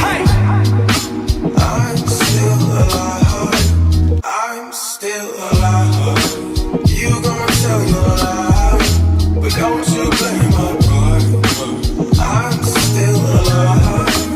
I'm still alive. You gonna tell your lie, but don't you blame my pride. Hey, man, what the fuck is up? We had a bumpy road, so what? Let's buckle up. I feel a renaissance brewing, I think it's coming up. Or maybe it's coming back. I'm selling it out the trunk. I had an epiphany when I was down in my misery, thinking about my history and whether or not it's meant to be. For Curtis King to be a star on the big stage, but would I look like signing to a label at any age? I know a diamond looks brighter at certain angles, so I left the ring, cause y'all couldn't see it from Kurt's angles. That's the bottom line. Now the game gets modified, and you might get left behind if you ain't making art with pride. I'm applying all pressure with the speed of Mach 5. Lay him on a stretcher, either breathe or just die. I can lead a horse to water, it don't make it lock eyes. I can lead a fish to land, it don't mean it's gon' fly. So what that means is I ain't got no fucking time to come and hold your hand and reassure you it's alright. It's a cold life, I wake up and take me a cold shower for the cold nights, cause I know they coming at any hour. My girl asks why she never seen me drop a tear. I thought to myself, well, it's been that kind of year. I told her that it's not that I'm trying to be cavalier, I just feel it in my nerves and they really don't appear. Cause job's not finished, the job's not finished, nah, the job's not finished, we gotta grind to the end and hey, job's not finished, job's not finished, nah, job's not finished, we gotta grind to the ending. You ain't gotta get where I'm going, just never slow me up. All my DIYers, I thank you, you always hold me up. You ain't gotta pay me a dime to come and show me love, but you showing up. Even though the job's not finished, the job's not finished, nah, the job's not finished, we gon' grind to the end, ay, job's not finished, job's not finished, nah, job's not finished, we gon' grind to the end. And ladies and gentlemen, that is my project. You know, I appreciate everybody that's been here. I appreciate that. And all the new folks is giving it a listen. I appreciate you. Oh man, I'm seeing orders come through. I appreciate y'all, man. Real talk, I really do. Oh, thank you for the reminder, Courtney. All right, I'm gonna go ahead and post this. What you heard over the last 4 hours, the only thing that can have me, I barely got a voice right now. Like I said, my allergies are kicking my ass right now. Seasonal changes do that. The only thing that can keep somebody like me up this late talking about hip hop is because I love it. I don't love the gossip. I don't love having to dig through people's allegations, but they're all relevant pieces to the story. And with that said, I'm glad that there's an audience here who seems to be more interested in hearing the about the culture and less about like the gossip. And so being able to play my music is a fire thing. I know it's my channel, I get it, but I also don't force my music on nobody. I believe I have exactly who I need, and whoever comes here wants to be here. The music may or may not be for you, but I think it's a great thing that I have the opportunity to share it with the people that may hold the same values that I hold about music. And those values are that we don't sacrifice the quality. We don't sacrifice our God-given gifts. We don't When I say sacrifice, I say that in the sense of we don't compromise. We tell the stories you're supposed to tell, and we put it out there. And if the world chooses to purchase from us, if the world chooses us, cool. If not, we choose us, and we continue to push either way. So, shout out my guy Howard. He sent me an email today. He was like, "Man, you gotta just play your music, man. Don't ask these folks." And I'm like, that's a part of what I think is this. Oh my gosh, that's part of the beauty. I think of the folks that support me right now. Really support what I'm doing because I'm doing a lot of things that are outside the box that are not the most convenient sometimes. I put my music on Bandcamp, curtisking.bandcamp.com, and it's convenient to buy it. To get the app, which is free, the Bandcamp app. And if you buy the album, you'll have it just like you have any other streaming platform. Bandcamp will make it really, really convenient to you. But for some people, it's still an extra step because their other music is not there. Their playlists are there. So anybody who really rocks with me, and you go against the grain, you're buying physical merchandise from me. I go this extra step, not because I'm trying to be extra or trying to impress anybody outside of you. I just want to make sure you feel appreciated. I want to make sure you have an experience that you can't stream. Because if we're taking away streaming, I better be replacing it with something worth going away from streaming about, right? Happy Cinco de Mayo, absolutely. Y'all enjoy, y'all be safe. But that's been my mentality from day one, is that over deliver on the value. Always give people exactly what you said. And if you're in a position to give more, do it. Because as Maya Angelou said, people remember how you made them feel more than how they remember what you said. If that is the case, which I believe it to be, these moments that somebody may get this and be like, cool design, bro. I don't get it though. What's Blockbuster? Somebody else like me will remember being a kid. You'll remember being a kid. Let me switch the camera angle. You remember being a kid, and there was a time period where Pizza Hut had this crazy little deal where they would give you an X-Men VHS to go along with your pizza, your stuffed crust pizza. And it was a limited offer. It's a limited time only thing, limited run. And those kind of moments are moments you remember for the rest of your life. It's those moments where you so excited that you got one pizza in one hand and you got a pizza in one hand and a VHS in the other hand. And those pizza stains that are on the back of that VHS, they look nasty to somebody else, but to you, they mean something a little bit different. It's a little bit of nostalgia attached to that. That's what I'm trying to create with these moments in this album, even through my damn allergies. I want to be able to create these moments for sure. For sure. But yeah, that is that. And then, hell. You see something, it's 1 o'clock. That is insanity. That is insanity. All right, I'm going to run my album. And I think however long that album runs, that'll be how long I do this stream for. And I'll cut it down, and then you'll have access to the full stream for the weekend. And that'll be that. But I genuinely appreciate every single one of you that have been here. That's crazy. 1.1 thousand. Man, shout out to y'all. That's insanity to me.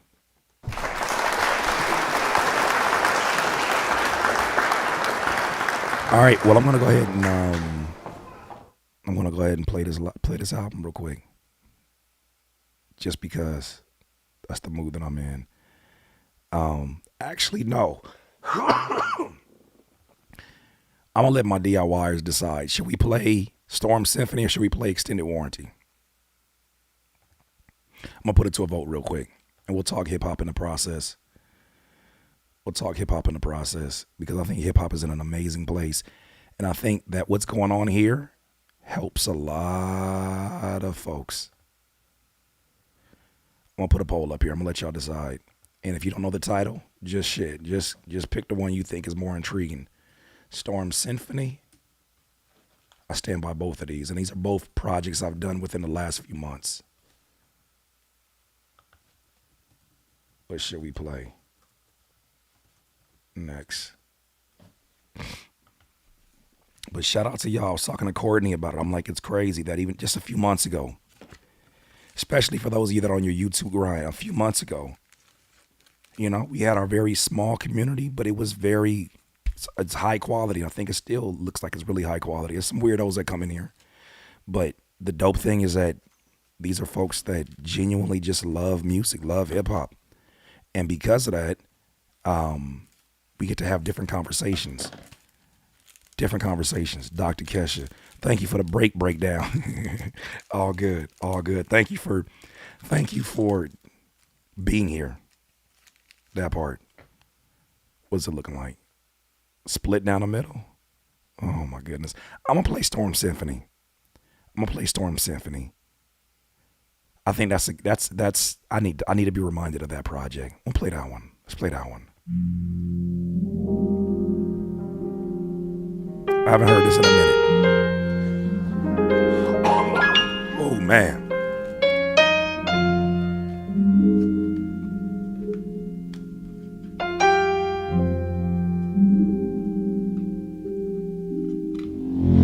What happens to your mind when you combat it inside? What happens to your time when your ego replies? When demands get bigger than any slanderous lies, and you see it's a real world outside. Been dreaming bigger than I ever did and feeling it's attainable. Got a text last night that told me I'm way too available. I feel like it's a test, guy. Can't get no F, guy.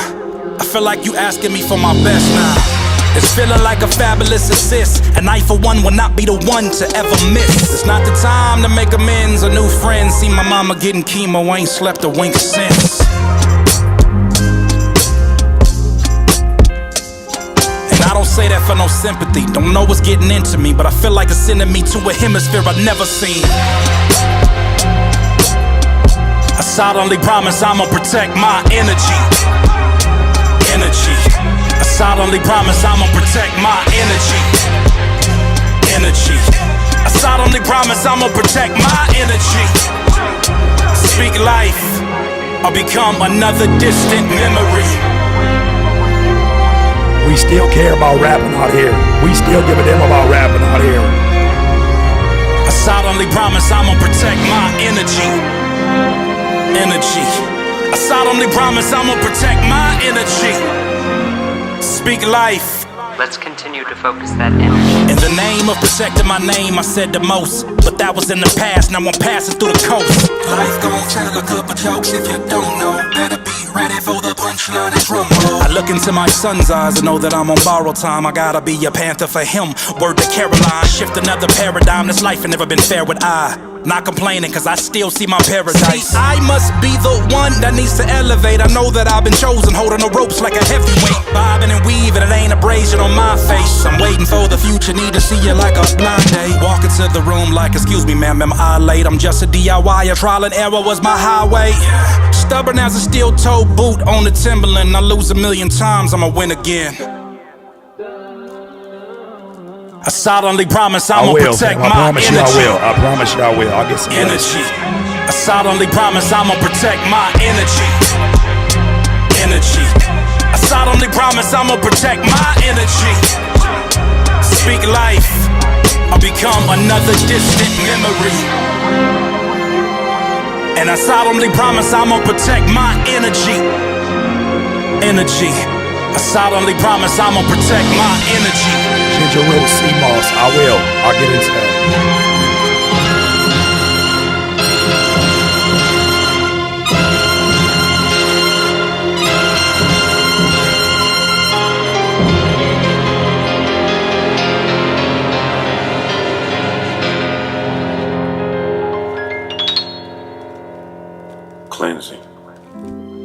Cleansing of lands I let become corrupted. Lands I let false kings rule because I didn't want the responsibility of fixing what I started. I was too ashamed to take accountability. Stevie Crooks. And nature has a way of putting you right inside. Another artist making a whole lot of fine art. Teach you something about life. Teach you something about yourself. You have to let go of your past entirely to make room for the future. Shout out to Aaron Barber who played all the music on this.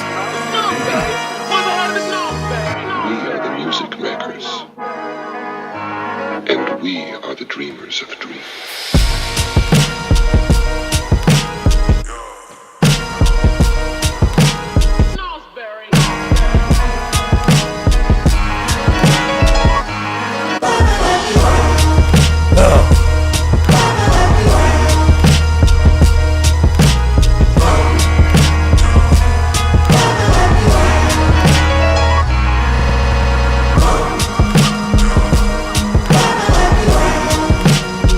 Appreciate that.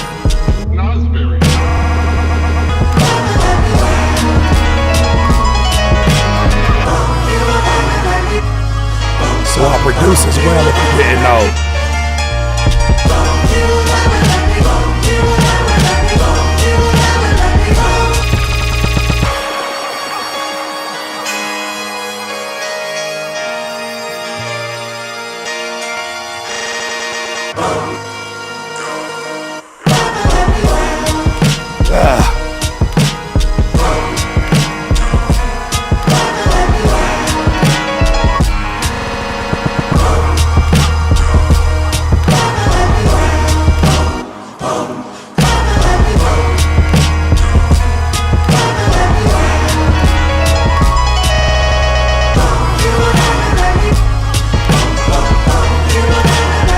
I love it though, paid producer. I love it, man. What's good, Mike Hits?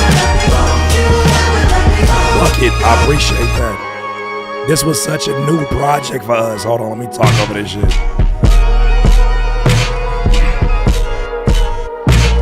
This project was such a new idea for us because the guy that I worked with, he basically made these compositions. That was a terrible signature.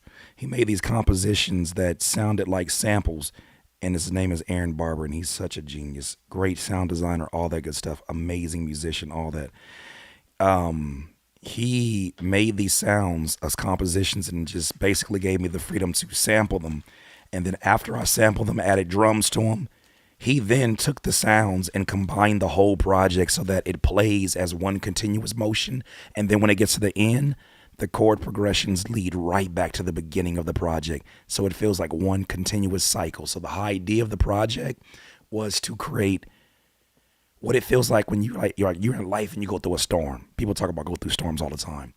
But what does that feel like, right? You got times where the storm's a little bit heavier than others. You got times where there's no rain, right? The storm's not even around. Then you got times where it gets really, really, really heavy. So that's the idea, is the whole project is this going through a storm. The drums are accentuating that. Some of the songs are introducing ideas. And that was the project. So Aaron Barber played all these. It was like Fantasia was the inspiration for some shit like this, man.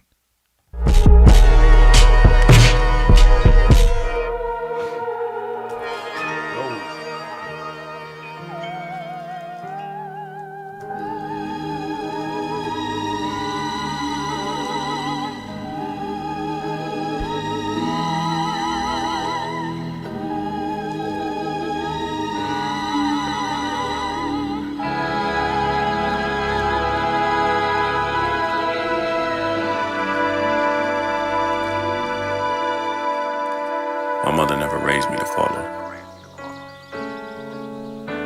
But for many years I followed laws inside this landscape that never wanted me to go beyond the fields they control. This is called Storm Symphony, by the way, the whole this project. This storm wasn't caused by me. CurtisKing.bandcamp.com. It was divine order. The universe is running its course.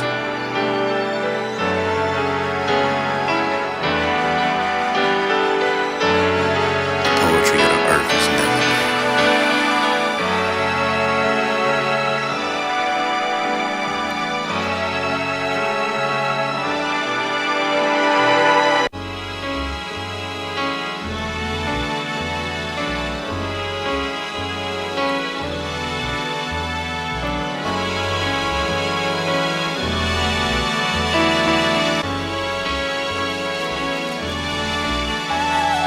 Don't mind me, I'm Eugene O'Neill. Lost in my thoughts, I do this time after time after time. I'll give you a link right now to it. Yeah. Don't mind me, I'm lost in my thoughts, I do this time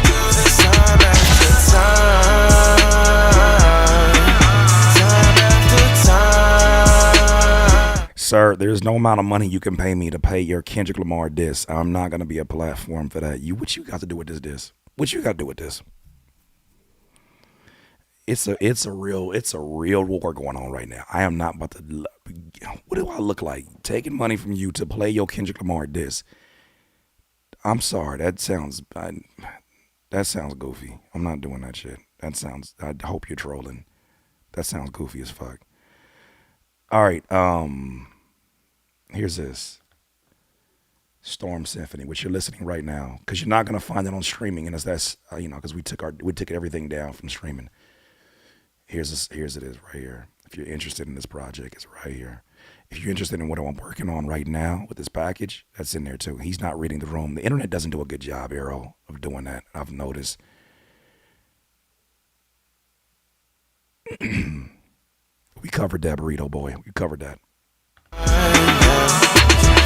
Deep in the logical thoughts, yeah, I couldn't explain if I tried. Yeah, you wouldn't understand if you tried, but I gotta go stand on that pride. I follow the smoke when the dream go by, got both hands clenched when I look at the sky. Better know I won't flinch when I know I'm alive. Yeah, blessings gonna multiply. Ain't no obstacle gonna stop me, boy, except that white picket fence that got constructed by me, boy. I float around Saturn and as you can probably imagine, this shit right here feel like a challenge. I need to go put both my feet on the gravel. Blow the whistle cause I think I just don't mind me, I'm lost in my thoughts. I appreciate that bucket hat. Time after time,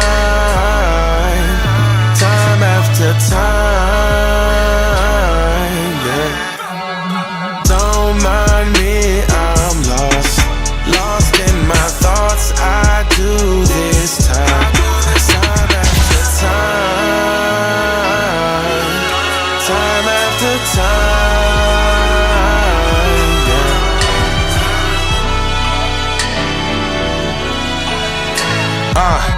I be in the mirror saying you the shit. Confidence is everything when you legit.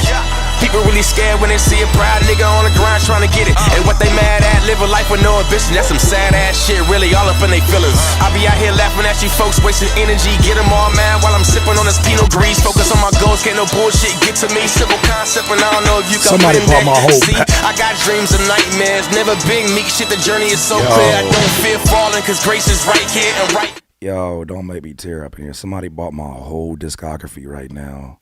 Somebody gonna have to tell us. Whoa. Not only did they buy my discography, it's the second time it happened today. Somebody went and bought my entire discography.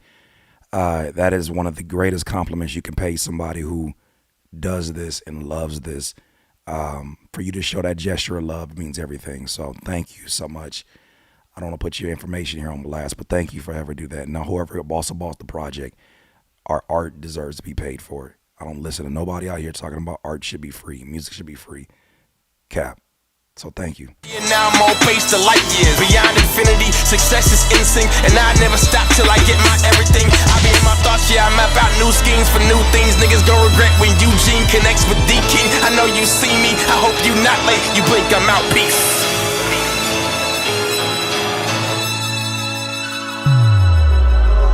Don't mind me, I'm lost in my thoughts. I do this time after time after time, yeah. Don't mind me, I'm lost in my thoughts. I do this time after time after time, yeah.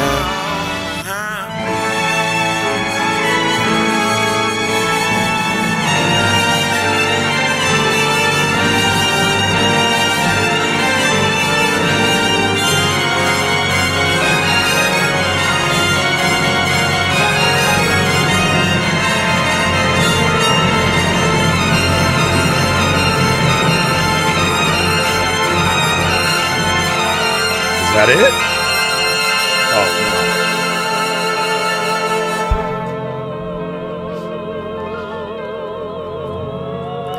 no. By the way, this gentleman, Aaron Barbara, who played these keys, he also is singing this part right here. He just pitched his vocal up. He's also an opera singer. Insane that we can mesh these sounds with hip hop. He's so talented. He's playing the keys and singing the background vocals. We literally had to sample nothing for this. Maybe some splice, one shots and shit.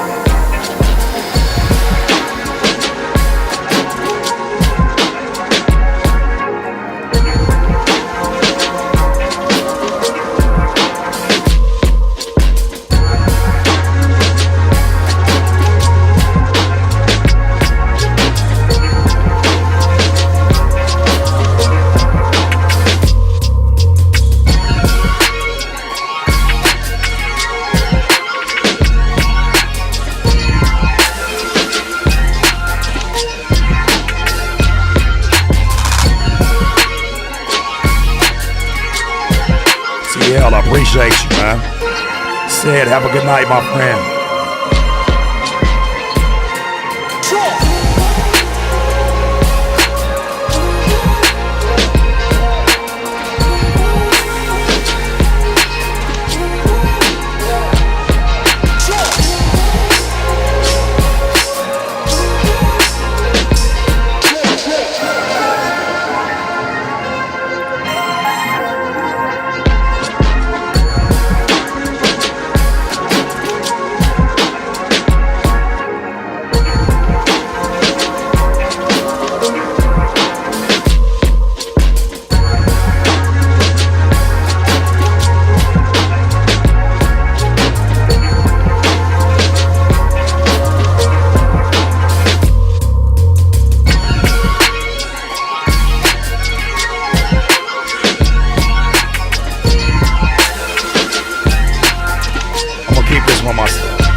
feel too free.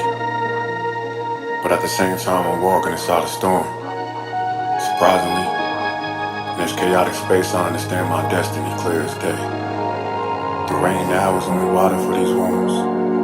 Wounds I gained in wars across this land. In order to build, you have to destroy it first. Destructiveness. It's all part of creation.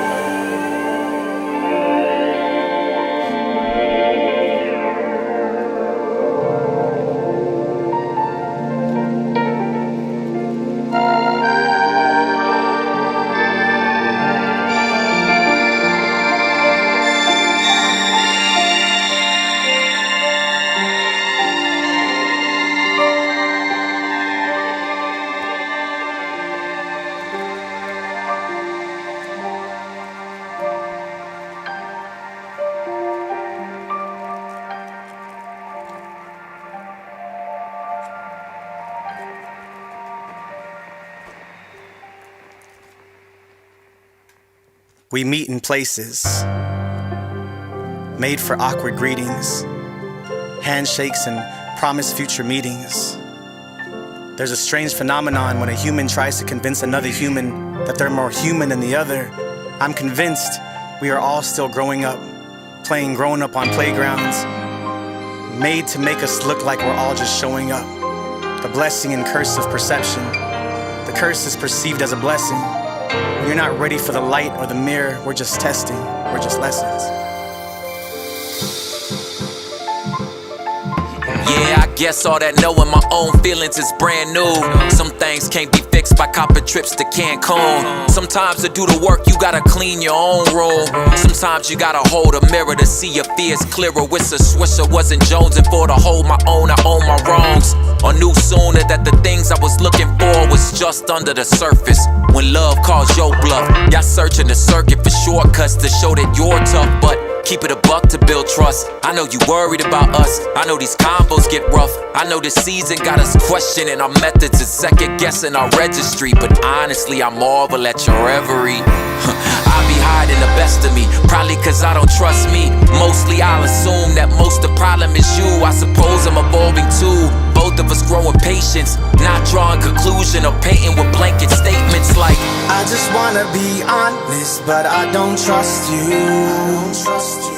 It's not you, it's you that I got to work through. I don't wanna go crazy, but I will. I don't wanna show you the real me that might kill us, that might kill us. What's your signal? Why do you always mix the message when it's pivotal? How can I trust you when I feel like love's a chemical? Especially when it's physical. Well, maybe I'm being cynical. Either way, I'm really into you. Lost inside my thoughts for an answer, I've been searching all week. You know the world like to tell you when your future is bleak. You see, I know that's not your fault and know the word that you speak. But damn it, my damn car leak and they whispers won't give me peace. Is this the end or the beginning? I'm watching it like an episode. Sitcom, moving on up. How do I let it go? Game in my palm, but the reading ain't always legible. All in God's design and his timing is so incredible. I just wanna be honest, but I don't trust you. It's not you, it's you that I got to work through. I don't wanna go crazy, but I will. I don't wanna show you the real me that might kill us, that might kill us.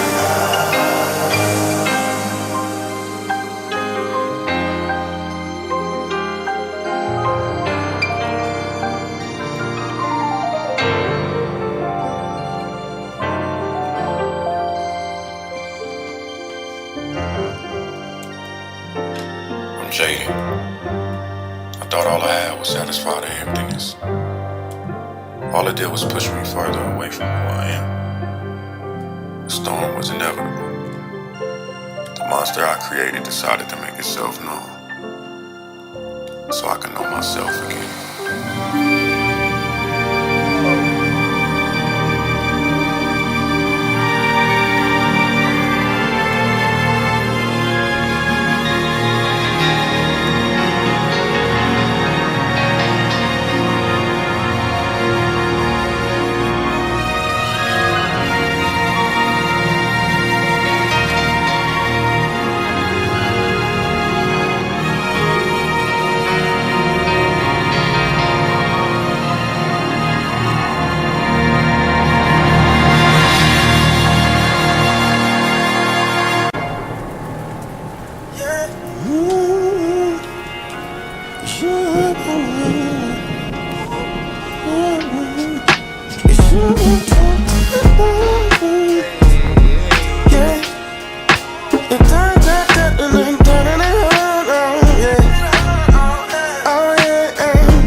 Appreciate you, Al.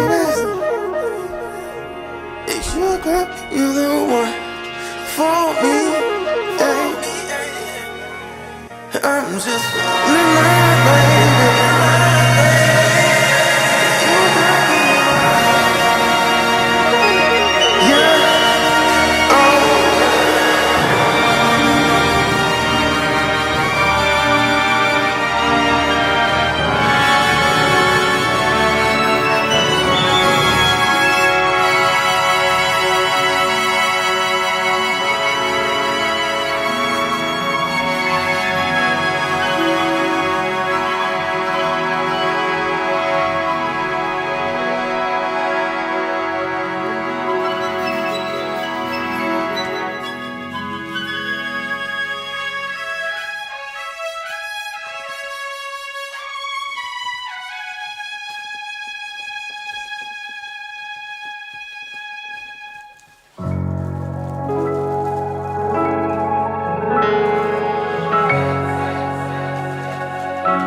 Remind me when I worked at Hollywood Video. I really worked at a VHS place. This reminds me of this shit.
Appreciate you so much, sis.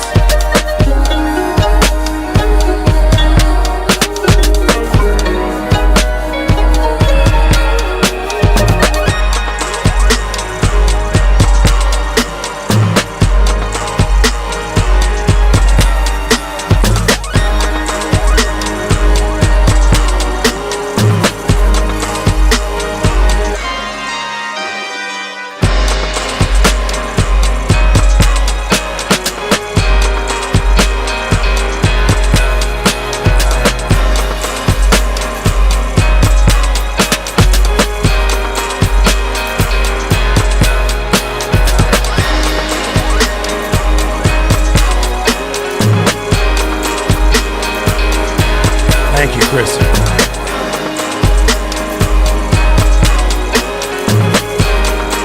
Chris, AK.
I spent years lost at sea in my lifetime.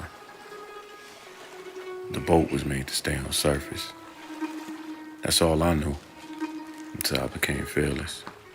And I let the sail open during raging waters out of curiosity. The wind not only took me above the ocean, but placed me in areas I never knew existed. Full of adventure, treasures, knowledge of self. Knowledge I yearned for all my life. There is no Wi-Fi in the ocean, but I promise you will find a better connection.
Last song on this project, and it's right about the time I'm about to finish all of this. Good timing. That was a good project. That was a good journey. Appreciate you staying around for it.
Dark clouds like diamonds kissed by display lights inside the jewelry store.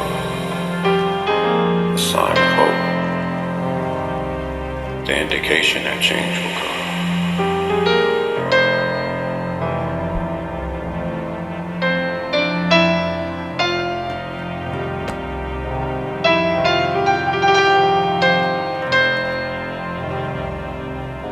And just like the project starts, the chord progressions move all the way through till it just repeats cycle.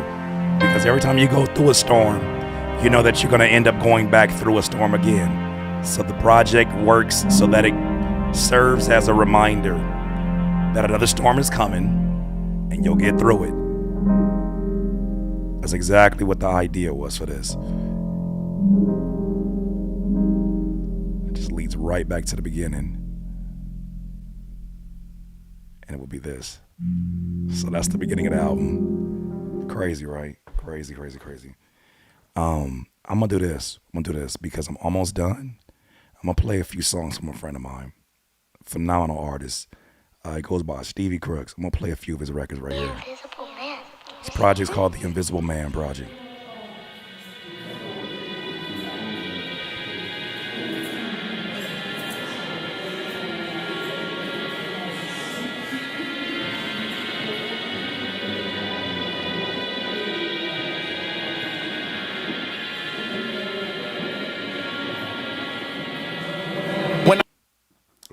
My bad. I didn't mean to do that. It's the invisible man. You see him? I'm gonna share the screen with you so you can see it. I'm almost done out of here. This is fun. Putting this together. It's fun.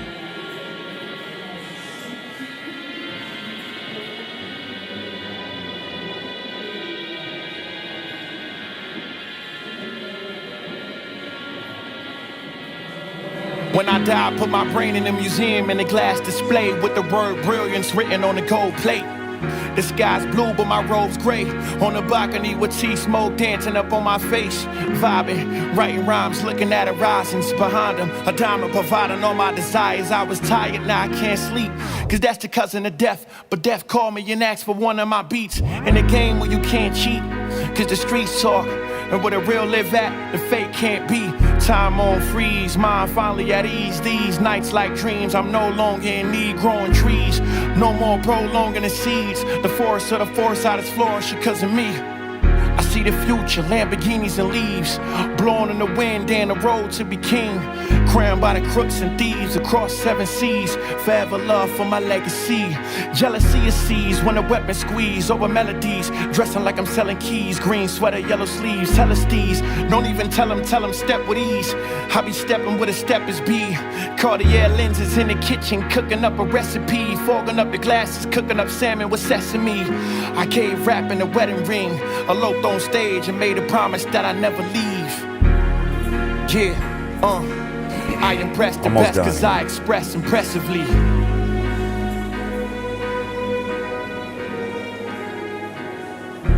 How deep is your love for this art? And how much does it show within your art? You know, it dawned on me. The greatest art known to man lives in museums, guarded by security, preserved in conservation glass, carefully handled with gloves behind velvet ropes, just so people can get a glance at it. Tell me this, you think 100 years from now that trash-ass song you just dropped gonna get the same treatment? I doubt it. Get back to the drawing board.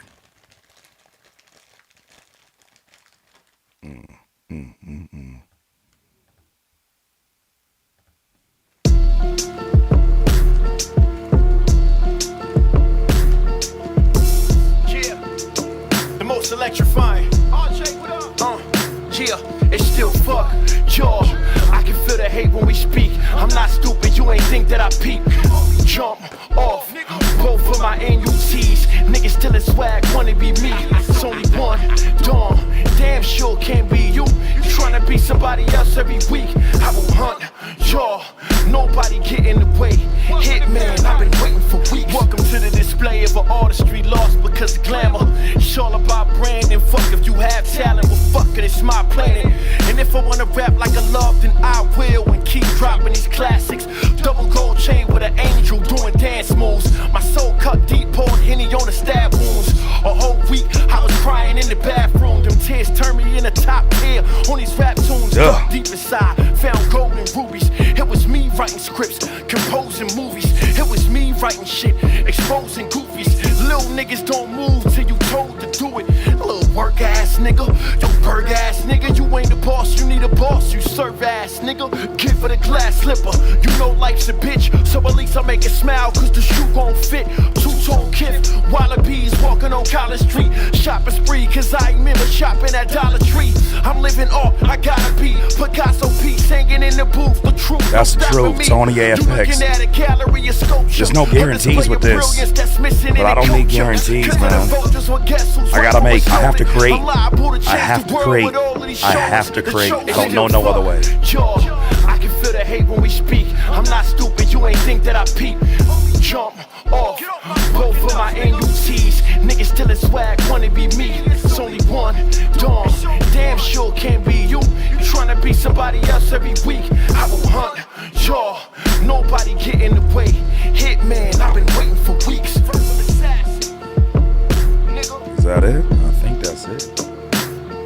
What's my favorite record? I need to play one of my favorite record. Where we got? I love this one. I love all of it. This is my shit right here.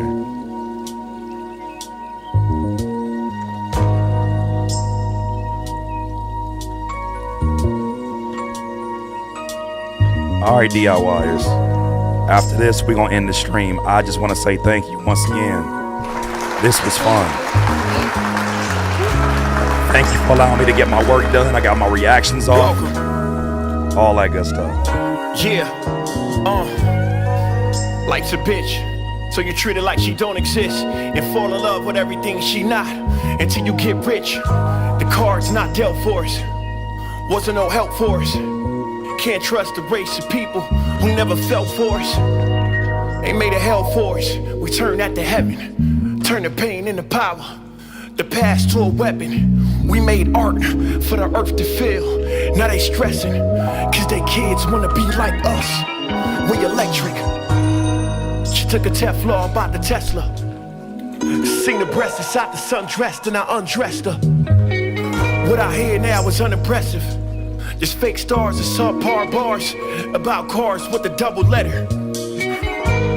Dreams about yachts, I'm talking double decker. The best way to shine is fall in love with pressure. The best way to grind is give it all your effort. Cause the outcome every time is unexpected. Fuck that little fame, I wanna leverage.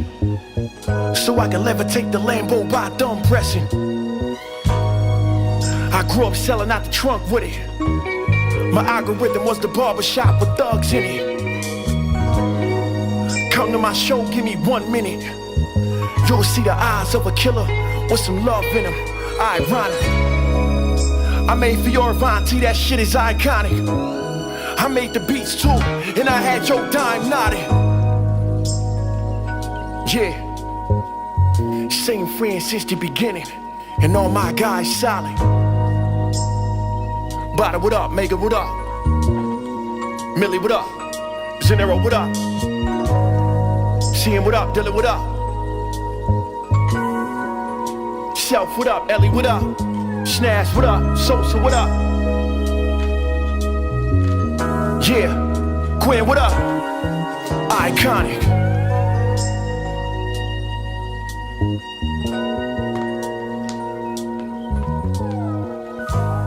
Insanity, insanity.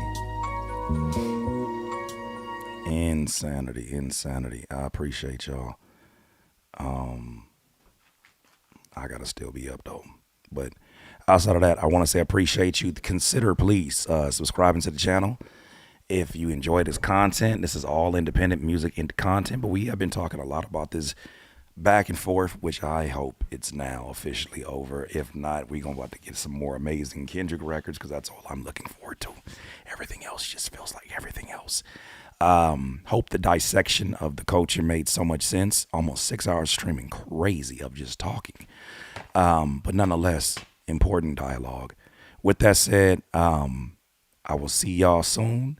Greatly appreciate you rocking with the stream.